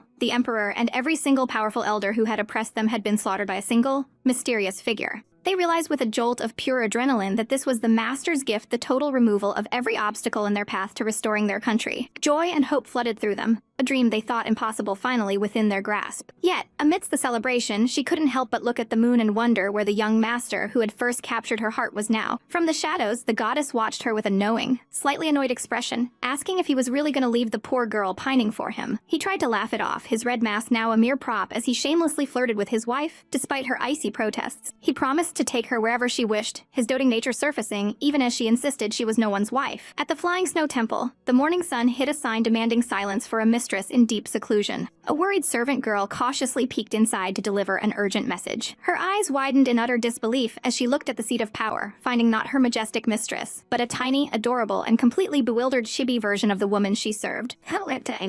The Yuanhai Kingdom was a portrait of celestial beauty and earthly chaos, where the sun's brilliance masked the turmoil brewing within its borders. Soldiers thundered through the marketplace, their horses' hooves shattering the peace, sending the humble stalls of commoners flying into the dust. An elderly vendor watched in despair as her life's work was trampled underfoot, the air thick with the suffocating pressure of an empire on the brink. Amidst the wreckage, a hand reached down not to strike, but to gently lift a small, plush piglet that had been cast aside. With a playful smile that seemed to defy the gravity of their surroundings, the young man presented the toy to his companion, a woman whose icy beauty was as breathtaking as a goddess from the heavens. He teased that the silly little thing reminded him of her, especially when she was lost in the innocence of sleep. Her eyes narrowed, a flash of indignance crossing her statuesque features as she wondered if he was truly mocking her by comparing a lady of her stature to a mere pig. He quickly stumbled over his words, a beat of nervous rolling down his temple as he insisted that it was only because the creature was undeniably cute. She gazed at the toy with a mixture of confusion and hidden warmth, her heart fluttering despite her sharp tongue. She maintained her dignity, reminding him sharply that she was a person of standing, not a farm animal. But when he dejectedly offered to return the gift, her composure crumbled and she told him to stop. With a deep blush creeping up her neck, she admitted that it was rare for him to give her anything, and it would be inappropriate to let such a rare gesture go to waste. She snatched the piglet away, tucking it close to her chest as if it were a priceless treasure. Their moment of levity was short-lived as they looked upon the capital, the young man lamenting how the wretched crown prince had plunged the realm into such a pathetic state of chaos and war. The woman spoke of Princess Yuji, a promising talent whose potential might one day lead her to the prestigious Flying Snow Temple. The young man listened intently, his gaze fixed on her, sensing a change in the wind. With a heavy sigh, she finally revealed the weight she carried. As the palastress of the Flying Temple, her responsibilities were vast, and she could no longer remain by his side to shield him from every storm. He merely smirked, his eyes burning with a newfound fire as he told her she was underestimating him and to just wait for his performance in the upcoming competition. He stood tall, his hands clasped behind his back as a murderous awe flickered in his eyes. She looked at him with a gaze full of unspoken fear, begging him to reconsider, because this time the shadows lurking in the competition were far more dangerous than he could imagine. He leaned in, his voice a low, teasing rumble as he asked if his beloved wifey was actually worried about him. She tried to deflect, her breath hitching in her throat as she struggled to find the words. Before she could utter another syllable, he pulled her into a sudden, possessive embrace. Her eyes widened in shock, her heart hammering against her ribs like a trapped bird as the heat of his body enveloped her. He whispered that even if she was the palace mistress, he was the same man who loved her. He was determined to win the competition, to finally stand as her equal and protect her for a change. The intimate silence was shattered by a streak of crimson across the sky, a celestial messenger demanding her return. Her time for acting on whims had come to an end, and she knew the world of duty was calling her back. She caught the message with a graceful flick of her wrist, her expression hardening back into that of a cold sect leader. It was an urgent summons from her temple that she could not ignore. Before departing, she pressed a small box into his hands, her face turning a soft pink once more. Inside lay a first-grade golden elixir and an ice phoenix talisman, artifacts of immense power forged from her own essence to keep him safe when she could not. She told him to consider it a fair trade for the silly doll he had given her, eyes darting away to hide her vulnerability as she stood with her arms crossed. Far away at the Sky Sect's Wuyapol, the air was thick with anticipation as the preliminary selection for the true martial arts competition began. Disciples gathered in the vast courtyard, their faces etched with ambition and greed. The crowd whispered as Sumio King made her return, her presence a ripple in the pond of sect politics. Rumors swirled about how the Grandmaster had found her, adding to the tension that hung over the temple. The master of the ceremony announced that one true disciple was still missing, the infamous Xiao Feng. Sneers broke out among the lower disciples, who mocked him as a good-for-nothing idiot who had barely begun his cultivation journey 2 years ago. When a young woman named Xiao Yu dared to defend him, the bully Zhu Wen laughed in her face, claiming she was only speaking out of a forced obligation. He taunted her, convinced she was secretly pining for a real man like himself while being trapped under Xiao Feng's roof as a maid. He flexed his strength, boasting of his superior foundation establishment realm, and his plan to humiliate the missing disciple the moment he arrived. Suddenly, a thunderous roar split the clouds as a massive, gold-trimmed airship descended from the heavens. The disciples looked up in stunned silence, their petty squabbles forgotten in the face of such overwhelming opulence. From the vessel, a figure descended like a falling star, landing with a bone-jarring impact that sent dust billowing across the stage. Xiao Feng had returned, his aura radiating a quiet, dangerous confidence that silenced the mockers. He paid his respects to his master and mistress, his voice calm despite the murderous glares directed his way. He refused the offer to rest, insisting that the competition proceed without delay. The master announced the start of the preliminary round, inviting any challenger to step forward. With the boom of a ceremonial gong, the selection officially began. The rules were simple, no fatal injuries, but otherwise, any challenge was valid before the drum stopped. The spectators continued to whisper, convinced that Xiao Feng was still the same weakling from 2 years ago. They warned each other not to get too close, lest they be splashed by the blood of the fool who dared to provoke the temple master's daughter. Zhu Wentao shoved his way through the crowd and leaped onto the platform with a smirk that promised nothing but pain. He pointed a mocking finger at Xiao Feng, demanding that the true disciple show him what he was made of. Xiao Feng simply bowed, his expression unreadable as he invited the bully to proceed. The onlookers were baffled, unable to sense the level of his power, and wondering if he would be okay against such a strong opponent. They whispered that he must be hiding behind a magical treasure to conceal his lack of strength. With a roar, Zhu Wentao launched a ferocious attack, his fist aimed directly at Xiao Feng's head. But the air seemed to shift as the young man moved with a grace that defied the eye, countering with a swift, powerful kick that caught the bully completely off guard. Zhu Wentao's eyes bulged in shock as he felt the crushing force of the blow, realizing too late that the man he had called a good-for-nothing was now a predator who could crush him in an instant. Xiao Feng delivers a powerful, bone-crushing kick that sends his opponent reeling backward in a cloud of dust. With a fluid, masterful motion, he unleashes a golden arc of energy, a display of strength so suffocating that it forces the challenger to retreat in desperation. Zhu Wentao, fueled by a misplaced sense of superiority, merely scoffs and thumbs his nose, this is just a fluke and his own victory is inevitable. He dares to propose a wager, his eyes gleaming with a predatory light as he points an accusing finger at the man he once considered beneath him. The price of defeat would be the beautiful Xiao, a demand so audacious it leaves Xiao Feng in a state of comical disbelief, his jaw practically hitting the floor. The air thickens with scandalous accusations as Zhu Wentao rants about the girl being monopolized in private bedchambers, his jealousy burning brighter than his cultivation base. He declares himself a hero of justice, shouting to the heavens that he will rescue the beauty from such wretched hands. The crowd erupts in cheers, their voices a cacophony of support for the loudmouthed challenger while Xiao Feng remains calm, privately thinking that the girl is a free spirit who can choose her own path. Standing before the judgmental gaze of the entire sect, he feels a flicker of disappointment at such petty, narrow-minded behavior. If his opponent insisted on being an insufferable fool, then he would stop saving face and show the world what true power looked like. With a sharp flick of his fingers, a majestic vermilion bird erupts from the void, its wings composed of pure, scorching heavenly flames. The legendary beast screeches, its murderous aura dominating the arena as Xiao Feng directs the divine fire toward the clouds. Surrounded by dancing lightning and a heat so intense it warps the air, he looks like a god of war descended to earth, while his opponent's face pales in sheer, gut-wrenching terror. Zhu Wentao desperately tries to summon a shield of swords, but his defense is like paper against a raging sun as the firebird strikes. A thunderous explosion rocks the very foundation of the temple, sending the arrogant challenger flying through the sky like a broken doll. As the smoke clears, Xiao Feng stands tall and untouched, looking down at the unconscious heap of his rival with a cold, piercing gaze. The spectators are frozen in a state of paralysis, unable to reconcile the image of the weakest disciple with this absolute monster of cultivation. Whispers of disbelief ripple through the ranks, for no one expected such a terrifying display of hidden strength from a supposed pushover. The fighting spirit of the remaining disciples vanishes instantly, replaced by the crushing realization that there is no point in even trying against such a genius. The heavy chime of the gong signals the end of the farce, the announcer's voice bright as he declares the match officially over. Amidst the stunned silence, the lovely Miao King cheers with sparkling eyes, her heart bursting with adoration for her amazing master. The preliminary spots are finalized, securing his place among the 18 true disciples, who will move forward to the grand stage. However, the celebration is brief as the red-haired sect master summons him to the inquiry hall, his expression unreadable and stern. Xiao Feng offers a respectful salute,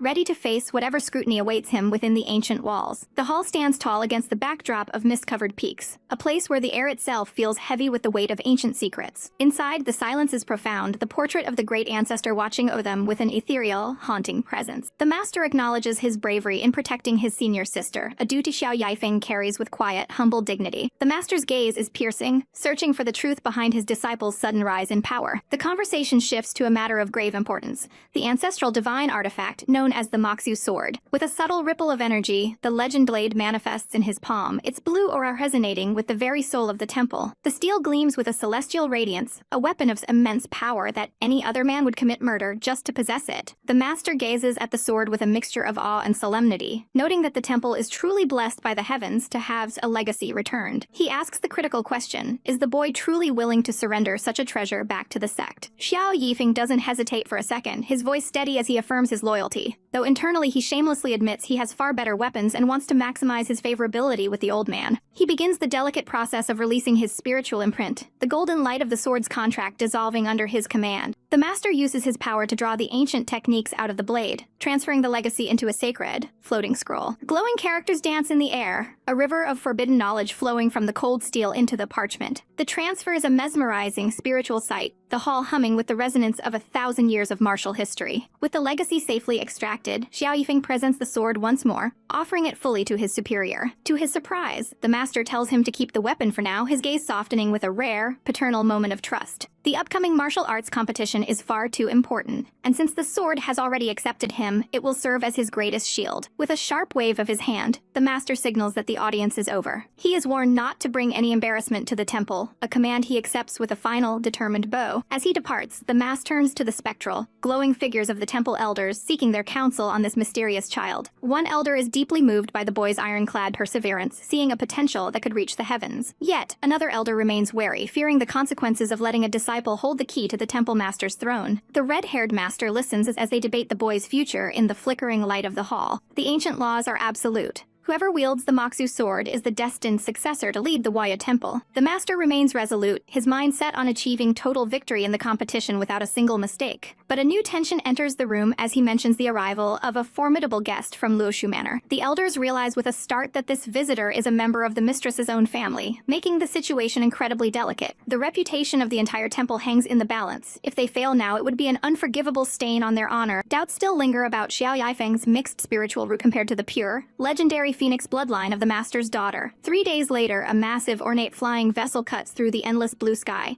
carrying the highborn guests toward the sect. Lin Shuxu stands at the bow in her flowing red robes, her gaze fixed on the horizon as she prepares for the coming trials. Her companion, dressed in elegant green, reminds her of the weight of their family name and the need for perfection. As they approach their destination, they look ahead with a mixture of cold calculation and hidden agendas. The mountain-protecting formation reveals its grandeur by a massive, glowing yin symbol that pulses with power. The sheer scale of the defenses is breathtaking, a testament to the staggering fortune required to maintain such a righteous giant. They wonder aloud how their long-lost junior sister has fared in this place after decades of separation. The vessel descends toward the heart of the sect, bringing with it a storm of emotions and a reunion that promises to change the fate of everyone involved. The air at the Sky Sect was thick with a sense of impending destiny as the decennial true martial arts grand tournament drew near, bringing with it the most powerful figures from every corner of the realm. Great Master Puji of the Wuxiang Temple arrived with a heavy, serene presence, his very existence commanding respect from the gathered masses. Not long after, the statuesque Temple Master Lin of Suanyuyu Temple stepped into the light, his long hair catching the sun as he greeted his peers with the calm confidence of a man who had seen 1,000 battles. But the atmosphere truly shifted when the ethereal senior Lin Shuxu of Luoshu Manor appeared, her beauty so radiant it seemed to outshine the morning sun, her gaze distant and cool as she moved through the crowd like a goddess among mortals. Despite the eager invitations of the other masters, she had no interest in their company, her heart set only on visiting her precious junior sister at Wample before the festivities began. Below the soaring pavilions, a different kind of excitement was brewing as a boisterous crowd gathered around a betting pool, where greedy eyes sparkled at the promise of turning a few stones into a king's ransom. A young man with sharp features and a knowing smirk approached the chaotic square, his interest piqued by the bold claims that anyone with enough courage could trample over a golden core cultivator's reputation. When he learned that the betting pool was personally backed by the authority of the Grand Elder, a dangerous glint appeared in his eyes as he asked about the maximum limit allowed. Upon hearing that no amount was too large for the elder to cover, he turned away with a confident stride, promising to return with enough capital to make the bookies regret their words. Meanwhile, in a quiet garden, the red-haired master of Wuya Temple found himself being mercilessly teased by Fairy Lin about his temple's humiliating status at the bottom of the sect rankings. Their conversation was abruptly interrupted by his disciple, who arrived with news of his training, with a shameless request for a loan of spirit stones. The master groaned at the audacity of his student, yet he couldn't hide a flicker of pride as he handed over the stones, warning the boy that he expected a massive return on this investment. As the disciple walked away, Fairy Lin watched him with curiosity, curiosity, only to be told this mysterious youth was Wei, a temple secret weapon for the tournament. Far from the prying eyes of the sect, the young man sought out a hidden paradise where a woman of divine beauty sat in quiet meditation by a roaring waterfall. This was his wife, a being of such staggering grace and power that the world itself seemed bow in her presence. When he approached her with a sheepish request for more spirit stones, she didn't ask for a single explanation or justification. With a doting look that could melt the coldest heart, she simply offered him everything she had, her trust in him as deep and unyielding as the mountains themselves. Emboldened by her unwavering support, he vowed to make her a fortune, though she merely looked away with a faint blush, pretending his success meant nothing to her even as her eyes softened. Returning to the square with a flourish, the young man produced a high-grade spirit stone that left the onlookers in disbelief, for such a treasure was unheard of for a mere junior disciple. He wasn't finished yet, however, hinting that his pockets were far deeper than anyone could possibly imagine as he prepared to place his bet. High above in the Supreme Hall, the Grand Elder of the Sky Sect sat in quiet luxury, blissfully unaware of the storm brewing in his own gambling ring. He shamelessly defended his love for gambling as a simple hobby for a man in retirement, laughing off the concerns of his juniors who worried about the influence it had on the disciples. But his laughter was cut short when a frantic messenger burst into the hall, trembling as he delivered news that made the elder choke on his tea. A single disciple had dared to place a bet of 6,000 top-grade spirit stones, an astronomical sum that threatened to bankrupt even the most powerful of masters. The elder's eyes widened in sheer disbelief, his composed facade crumbling as demanded to know who would possess such insane wealth and even greater audacity. His pride was instantly ignited, and with a roar of indignation he refused to back down, ordering the bet to be accepted no matter how high the stakes became. When he learned that the bet placed on a disciple named Xiao Feng from the lowly Wuya temple, a cold, calculating light filled his gaze. He decided right then and there to personally attend the tournament, determined to see what kind of monster had emerged from the shadows to challenge his fortune. Back at the betting square, the atmosphere grew suffocatingly tense as the message from the Supreme Elder arrived, confirming that the bet was accepted but with a chilling warning. There was no backing out now, and any failure would result in a punishment that would echo through the sect. Xiao Yifeng stared down at the betting slip in his hand, a mountain of 6,000 top-grade spirit stones riding on his own victory. He was the picture of a dashing hero, basking in the adoration of the female disciples who watched him with hearts in their eyes, whispering about how amazing and handsome brother Xiao truly was. But beneath that charming exterior, his mind was racing with cold calculation. If he showed too much of his true power now, the odds would plummet, and his massive payday would vanish into thin air. So he had to find a way to hide his strength and shock everyone later. A sudden, thunderous roar split the air, drawing his gaze upward to the heavens, where the legendary sky-splitting sword of the Sky Sect began its breathtaking descent. The massive blade slammed into the earth with enough force to shake the very foundations of the arena, sending a cloud of dust billowing into the sky. As the dust settled, the sect master appeared atop the hilt, radiating a suffocating pressure that commanded instant respect from the thousands of disciples gathered below. In a unified wave of reverence, the crowd bowed low, their voices across the plaza as they offered their greetings to the master of their sect. With a voice like rolling thunder, the sect master announced the start of the true martial arts competition, reminding them of the sacred rules: no killing, no demonic arts, and a strict limit of only 3 talismans per person. Xiao Yifeng smirked to himself, realizing the talisman rule was exactly the loophole he needed to pull off his grand deception. With a flick of the sect master's wrist, the names of the competitors and their designated arenas began to glow upon the surface of the giant sword. Xiao Yifeng scanned the inscriptions until he found his own name, realizing he was slated to fight at the Ding Stage Arena against a man named Shi Pochen. Just then, a familiar voice called out to him. It was Yi Jiuzi, who approached with a friendly hand on his shoulder.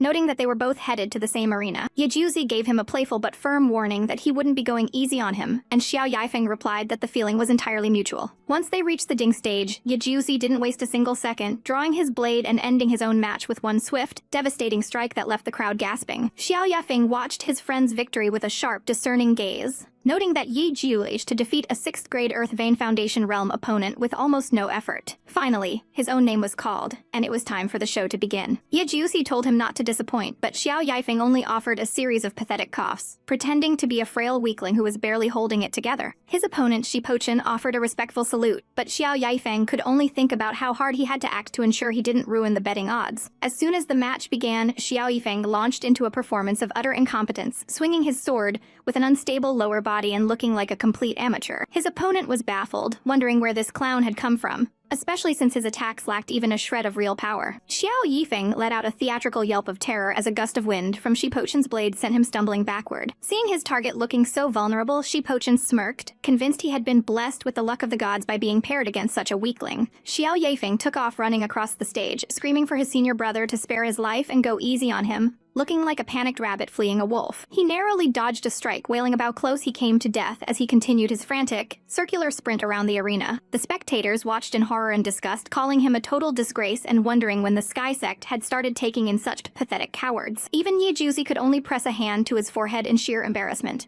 wondering if this was really all his friend was capable of after all these years. Cornered against the edge of the stage, Xiao Yifeng's fearful mask momentarily slipped, replaced by a glint of hidden malice as he reached for a talisman. Shi Pochin laughed, mocking the idea that a weakling could do anything with a mere talisman, but his laughter died in his throat as the paper ignited. A sudden, violent surge of energy erupted, manifesting a ring of glowing blades that trapped the arrogant warrior in place. Before he could even process the sneak attack, a massive explosion of force sent him flying through the air, completely defeated. Xiao Yifeng stood tall, shamelessly thanking his unconscious senior brother for the match while the crowd hissed about his dishonorable tactics. Despite the referee's warning that talismans were an external path and not true strength, Xiao Yifeng just grinned, boasting to Yi Juzi that he wasn't worse than anyone else. He leaned in and whispered his stunned friend that he shouldn't ask too many questions, but should definitely head to the gambling table if he wanted to make a fortune. He even had the audacity to wave at the VIP booths, thanking the Tai family for their support while everyone else looked on with disdain for his lack of manners. High above in the viewing gallery, the sect elders were divided, with one grumbling about the core disciples' shameful methods. However, a stunning woman with flowing blue hair, known as Senior Sister Guanghan, spoke up, her voice cold and logical as she noted that the boy hadn't broken any rules. She reminded them that in a life-or-death struggle, surviving by any means necessary was the greatest dignity a warrior could have. The other elders could only agree with her sharp assessment as their attention was suddenly drawn to another arena. A girl with vibrant pink hair and cat-like features stood in the center of a roaring inferno, her eyes burning with an intensity that matched the flames around her. The elders watched in awe, realizing that this level of fire element talent was a rarity that would surely shake the foundations of the entire competition. The true martial arts grand competition crackled with a suffocating pressure as the legendary Ring B became a stage for a display of power that defied all logic. Enveloped in a swirling vortex of golden flames, the beautiful Su Miaoqing stood like a goddess of destruction, her divine ability radiating a heat so intense it left the spectators breathless with awe and fear. Her opponent, trembling before such overwhelming might, clasped his hands in a desperate plea for mercy, admitting defeat before the first strike could even land. A flicker of innocent confusion crossed her face as she wondered why the fight had ended so abruptly, her wide eyes searching for an answer. The poor man could only stammer that he had come for experience, not to throw his life away against a monster of her caliber, even predicting her inevitable victory. She tilted her head, a soft blush of surprise coloring her cheeks at the thought of claiming the top spot. As the man shamelessly tried to charm her for a way to contact her later, she merely wondered aloud if her strength truly rivaled that of the infamous Xiao Feng. But the mention of that name brought only confusion to her suitor. Meanwhile, the distant roar of the crowd at the ding stage heralded a far more chaotic confrontation. There, the air was thick with malice as the crowd bayed for blood, desperate to certain upstart put in his place. Wu Feng of the Scarlet Cloud Hall stepped forward with an arrogant smirk, mocking his junior brother's questionable reputation. With a flick of his wrist, he revealed a golden core realm talisman, a weapon of such high level it was practically a death sentence for any ordinary disciple.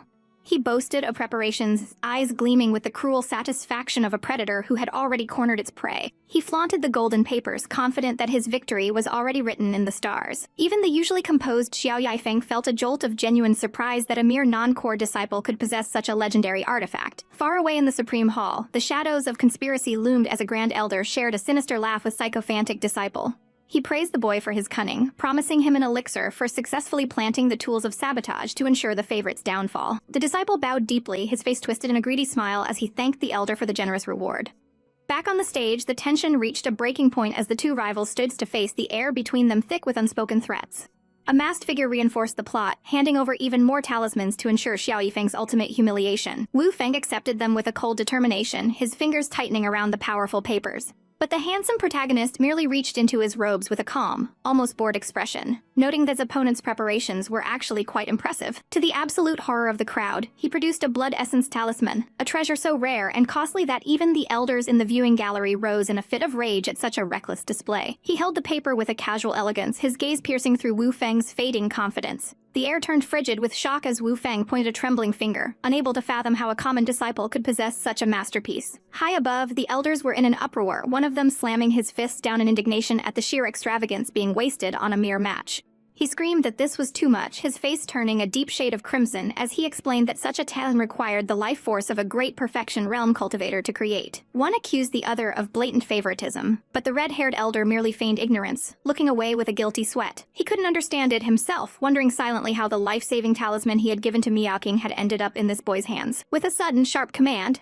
Xiao Feng unleashed the talisman's power. A magnificent phoenix of pure, scorching energy erupted into the sky, its wings casting a terrifying shadow over the arena. The beast let out a piercing cry, its fiery essence threatening to melt the very stage. Desperate, Wu Feng threw every talisman he had left, screaming that he wasn't afraid as he summoned a chaotic storm of ice and lightning. Shards of frozen energy and bolts of electricity clashed against the wall of fire in a desperate bid for survival. The collision was a cataclysmic boom that shook the very foundations of the sect. Smoke and debris choked the air as the spectators watched in stunned silence, their eyes wide with disbelief at the scale of the destruction. As the dust settled, both men remained standing amidst the ruins, though the atmosphere had shifted entirely. Wu Feng stood panting, a look of triumphing his face as he realized his opponent's greatest weapon was gone. He laughed maniacally, believing he had finally exhausted Xiao Feng's resources, and that the match was now his to take. But Xiao Feng merely offered a devastatingly handsome, mocking grin, pointing a finger at his deluded foe. He reminded the man that the rules allowed for 3 talismans, and he hadn't reached his limit just yet. With a playful wink that radiated pure, unadulterated smugness, he revealed yet another golden treasure. He sighed with a theatrical air of mock apology, noting that endless supply of money truly allowed one to do whatever they pleased in this world. As night fell over the sky sect, the moon hung high and cold over the guest rooms of Wuya Temple. Inside, a group of high-ranking mistresses gathered around a table laden with fruit, their conversation turning toward the day's scandalous events. The headmistress looked over disciples, asking them to share what they had learned about the outstanding talents of the Sky Sect. Ru Shuang spoke up with a spark of excitement in her eyes, eager to report on the most unique individuals she had witnessed. The mistress gave her a nod of approval, inviting her to speak her mind. Ru Shuang leaned in, her voice filled with a mix of admiration and professional curiosity as she began her report. The first name on her lips was the ethereal Su Miaoqing, whose beauty was matched only terrifying 7th-grade foundation establishment realm cultivation. They marveled at the girl's legendary flames, a power that could never be extinguished once it touched its target. Her presence on the battlefield was like a force of nature, her every movement radiating a deadly elegance. The image of her phoenix soared through their minds, a symbol of the Wuya Temple's unexpected and powerful resurgence. Even the mistress herself had to admit she had underestimated the temple's strength, her previous worries for her sisters now replaced by a deep, lingering intrigue. But Ru Shuang wasn't finished, her eyes glowing with an almost fanatical light as she mentioned another impressed sister, Chu Mo. She clutched her hands to her chest in excitement, her eyes sparkling with joy as she described the next genius. This personal disciple of the Flying Snow Temple moved with a lethal grace, her sword techniques manifesting as shards of frozen death. Her mastery over the ice element was nearly instantaneous, a testament to the rigorous and secret teachings of her mistress. Shards of crystalline ice seemed to dance at her command, ready to pierce any who dared stand in her way. The conversation then drifted to a very unusual disciple who might become a strong competitor for their manor in the future. The mistress leaned forward, her interest piqued as she asked which disciple could possibly warrant such a serious warning. The answer came with a grave expression, a disciple from Taiji. The mistress sighed, acknowledging that as a personal disciple of the Flying Snow Temple mistress, the girlcher was naturally limitless. Finally, the name had all been avoiding was whispered Xiao Feng, the man whose popularity was skyrocketing for all the wrong reasons. He was a pariah among the traditionalists, viewed with disdain for his perceived reliance on external items rather than raw talent. They wondered if he had finally been purged from the competition after exhausting his 3-talisman limit in such a flashy manner. But the reality was far more absurd, a result that had left the entire sect in a state of bewildered frustration. In his final match of the day at the Kun stage, his opponent had taunted him, certain that without his crutches, the boy was nothing more than a lamb for the slaughter. The crowd had cheered for senior brother Li to teach the brat a lesson he would never forget. Li had stepped forward with a confident stride, promising his junior that he wouldn't go easy on him now that his tricks were gone.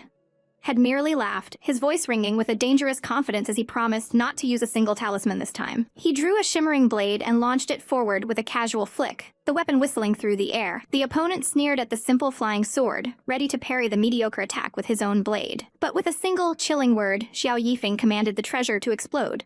The blast caught the man completely off guard, sending him reeling back in a cloud of smoke and fire. He screamed in outrage from the ground, unable to believe someone would self-destruct a precious magical artifact just to win a single match. Xiao Yifeng merely spread his hands, his expression one of bored opulence as he claimed to have plenty more artifacts where that came from. His opponent's fury manifested in a crude gesture of defiance, his face flushed with a murderous aura as he cursed the boy's very existence. Xiao Yifeng ignored the profanity, his eyes gleaming with the mischief of a man who knew he was untouchable. The arena was again consumed by the violent light of exploding treasures, a sight that left even the most seasoned mistresses questioning the sanity of the competition. The mistress looked on in shock, wondering if such a blatant loophole was even allowed in a serious tournament. Her disciples confirmed that the other competitors were making a huge fuss, accusing him of violating every rule in the book. Yet, the elders had scoured the rule books, desperate to find a reason to disqualify him, but found themselves trapped by their own vague laws. He had been declared the winner, though a new rule was hastily written to forbid such reckless destruction in the future.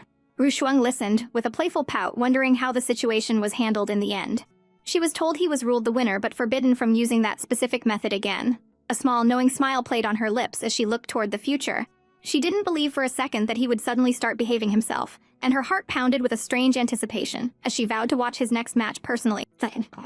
The grand stage of the Sky Sect Square stood bathed in the golden light of a decisive afternoon, the atmosphere thick with the anticipation of a final, bloody showdown. Thousands of disciples watched with bated breath as the announcer proclaimed that the true martial arts grand tournament had reached its peak, where only the most geniuses would remain standing. High above in the ornate pavilions, the sect masters watched with a mix of boredom and sharp-eyed scrutiny, their suffocating pressure weighing down on the commoners below. The match was set. On one side was the formidable Xiao Gi, a disciple whose strength had swept away every opponent like a tidal wave. And on the other stood the man everyone loved to hate, Xiao Feng, the supposed scoundrel who had climbed his way to the top through unscrupulous means. The crowd erupted in cheers for their golden boy, Xiao Gi, while Feng stood amidst a sea of mockery, his expression unreadable and his heart cold as ice. He sighed inwardly, knowing the time had finally come to peel back his mask and reveal the terrifying power he had been suppressed to survive. The elders sneered at him, convinced his luck had finally run out, but his master, the bold and red-haired Kuan Yi, wasn't about to let his disciple be insulted without a fight. With a predatory grin, Kuan Yi challenged the arrogant elder Guangwei to a bet.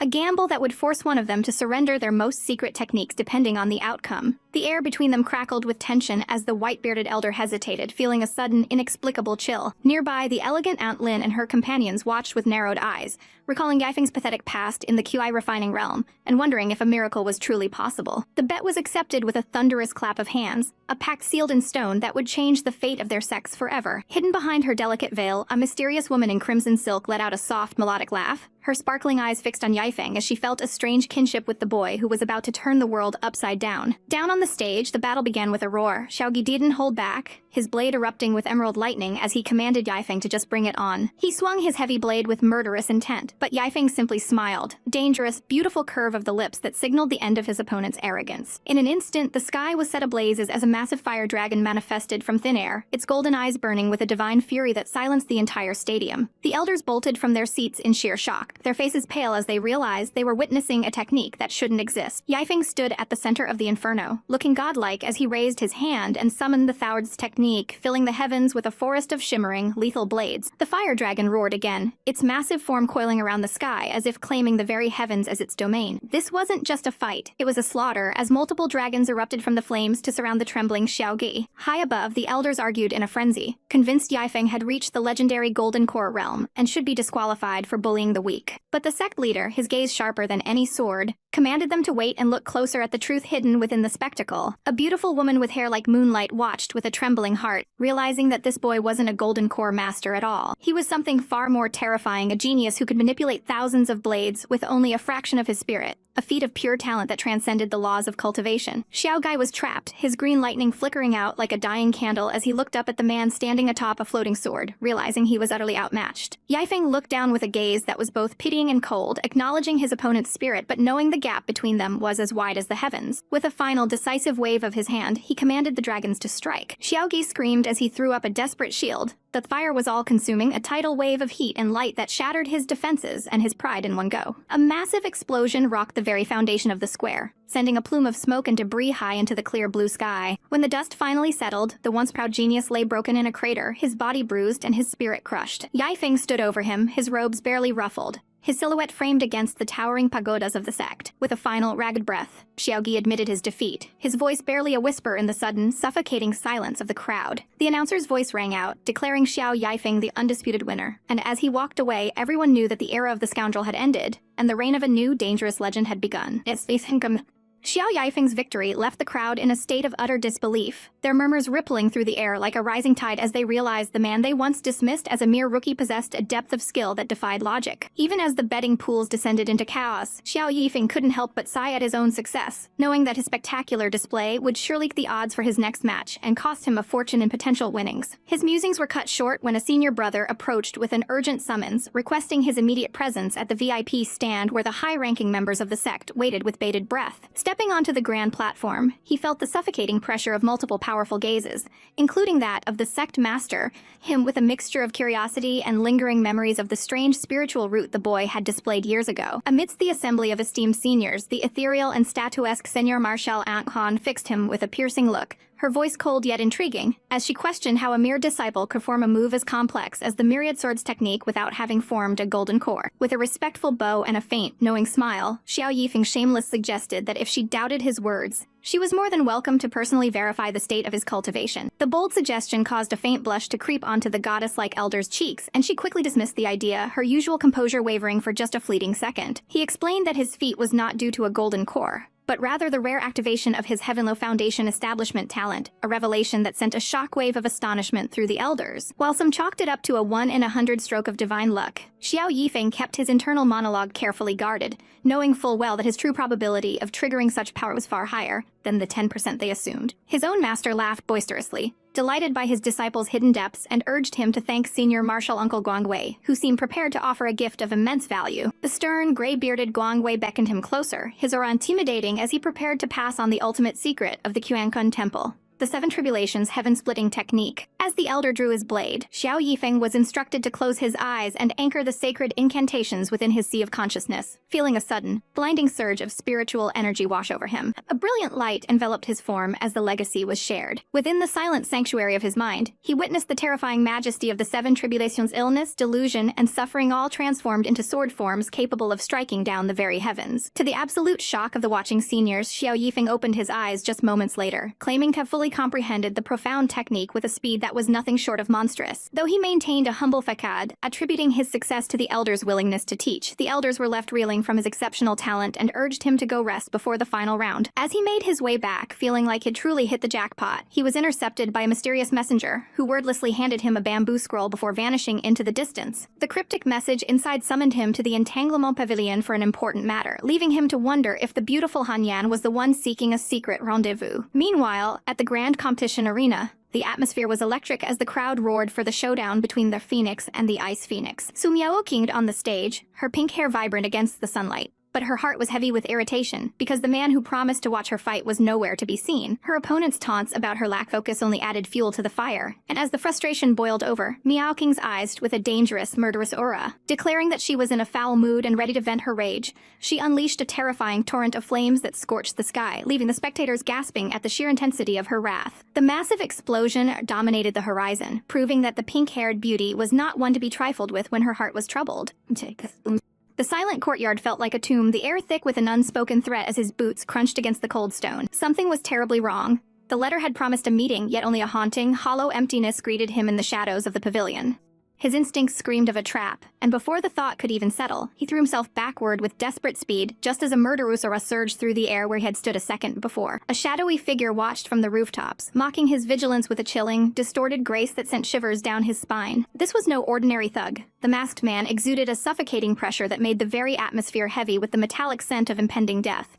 With a flick of his wrist, the assassin unleashed a wave of terrifying power, his eyes crinkling in a cruel, hidden smile as he prepared to erase the nuisance who had dared to ruin their grand plans. The heat became unbearable as a vortex of flame erupted around the master, his intent to annihilate clear in every terrifying, godlike gesture. Standing before a void refinement realm master, the protagonist felt like a mere insect beneath a giant's heel, his heart hammering against his ribs in sheer, unadulterated desperation. How could he have possibly offended such a monstrous power, a master who could crush him with a single thought? In the depths of his fear, the memory of his wife's ethereal, statuesque face flickered in his mind, her voice a soft, haunting warning about the dangers of this path. He realized now the shimmering talisman she had pressed into his palm wasn't just a simple gift, but a vital lifeline meant for this exact moment of life and death. The assassin sneered, believing he was merely overreacting to the struggles of a pathetic, weak disciple. But the air suddenly shattered with a blinding, celestial blue light. From the depths of the talisman, a majestic spirit bird erupted into the sky, its wings shimmering with a divine, icy radiance that momentarily paralyzed the masked killer with pure shock. This was a power far beyond what any lowly disciple should possess, a void refinement-level defense that screamed of a powerful, doting protector watching over his every step. But the assassin was relentless, lunging forward with a snarl of frustration to tear through what he believed was a mere illusion. He didn't realize that the protagonist was far from a fool. He had no intention of fighting a losing battle when he could weaponize his wife's power to signal for help. With a final defiant command, the energy surged not toward the enemy but upward, breaking through the barriers of the world like a blooming lotus of pure, radiant light. Far away in the Grand Palace, the beautiful and cold Guang Han felt the sudden ripple of spiritual energy, her eyes narrowing as she sensed her husband's peril across the distance. Her fellow masters looked on in confusion at the sudden disturbance, but she already knew her beloved was in grave danger, and her fury began to stir. Back at the ridge, the protagonist collapsed to the ground, his strength completely spent as the masked man loomed over him like a vengeful shadow. The assassin clapped his hands mockingly, impressed by the struggle, but ready to end it once and for all with a bolt of lethal, crackling lightning. But just as the sparks began to dance in his palm, a voice colder than the deepest winter echoed through the heavens, a warning that made the very earth tremble in fear. Like a goddess descending from the high heavens to protect her own, Guang Han appeared in a swirl of silken robes, her gaze piercing and her presence so overwhelming it threatened to crush the assassin where he stood.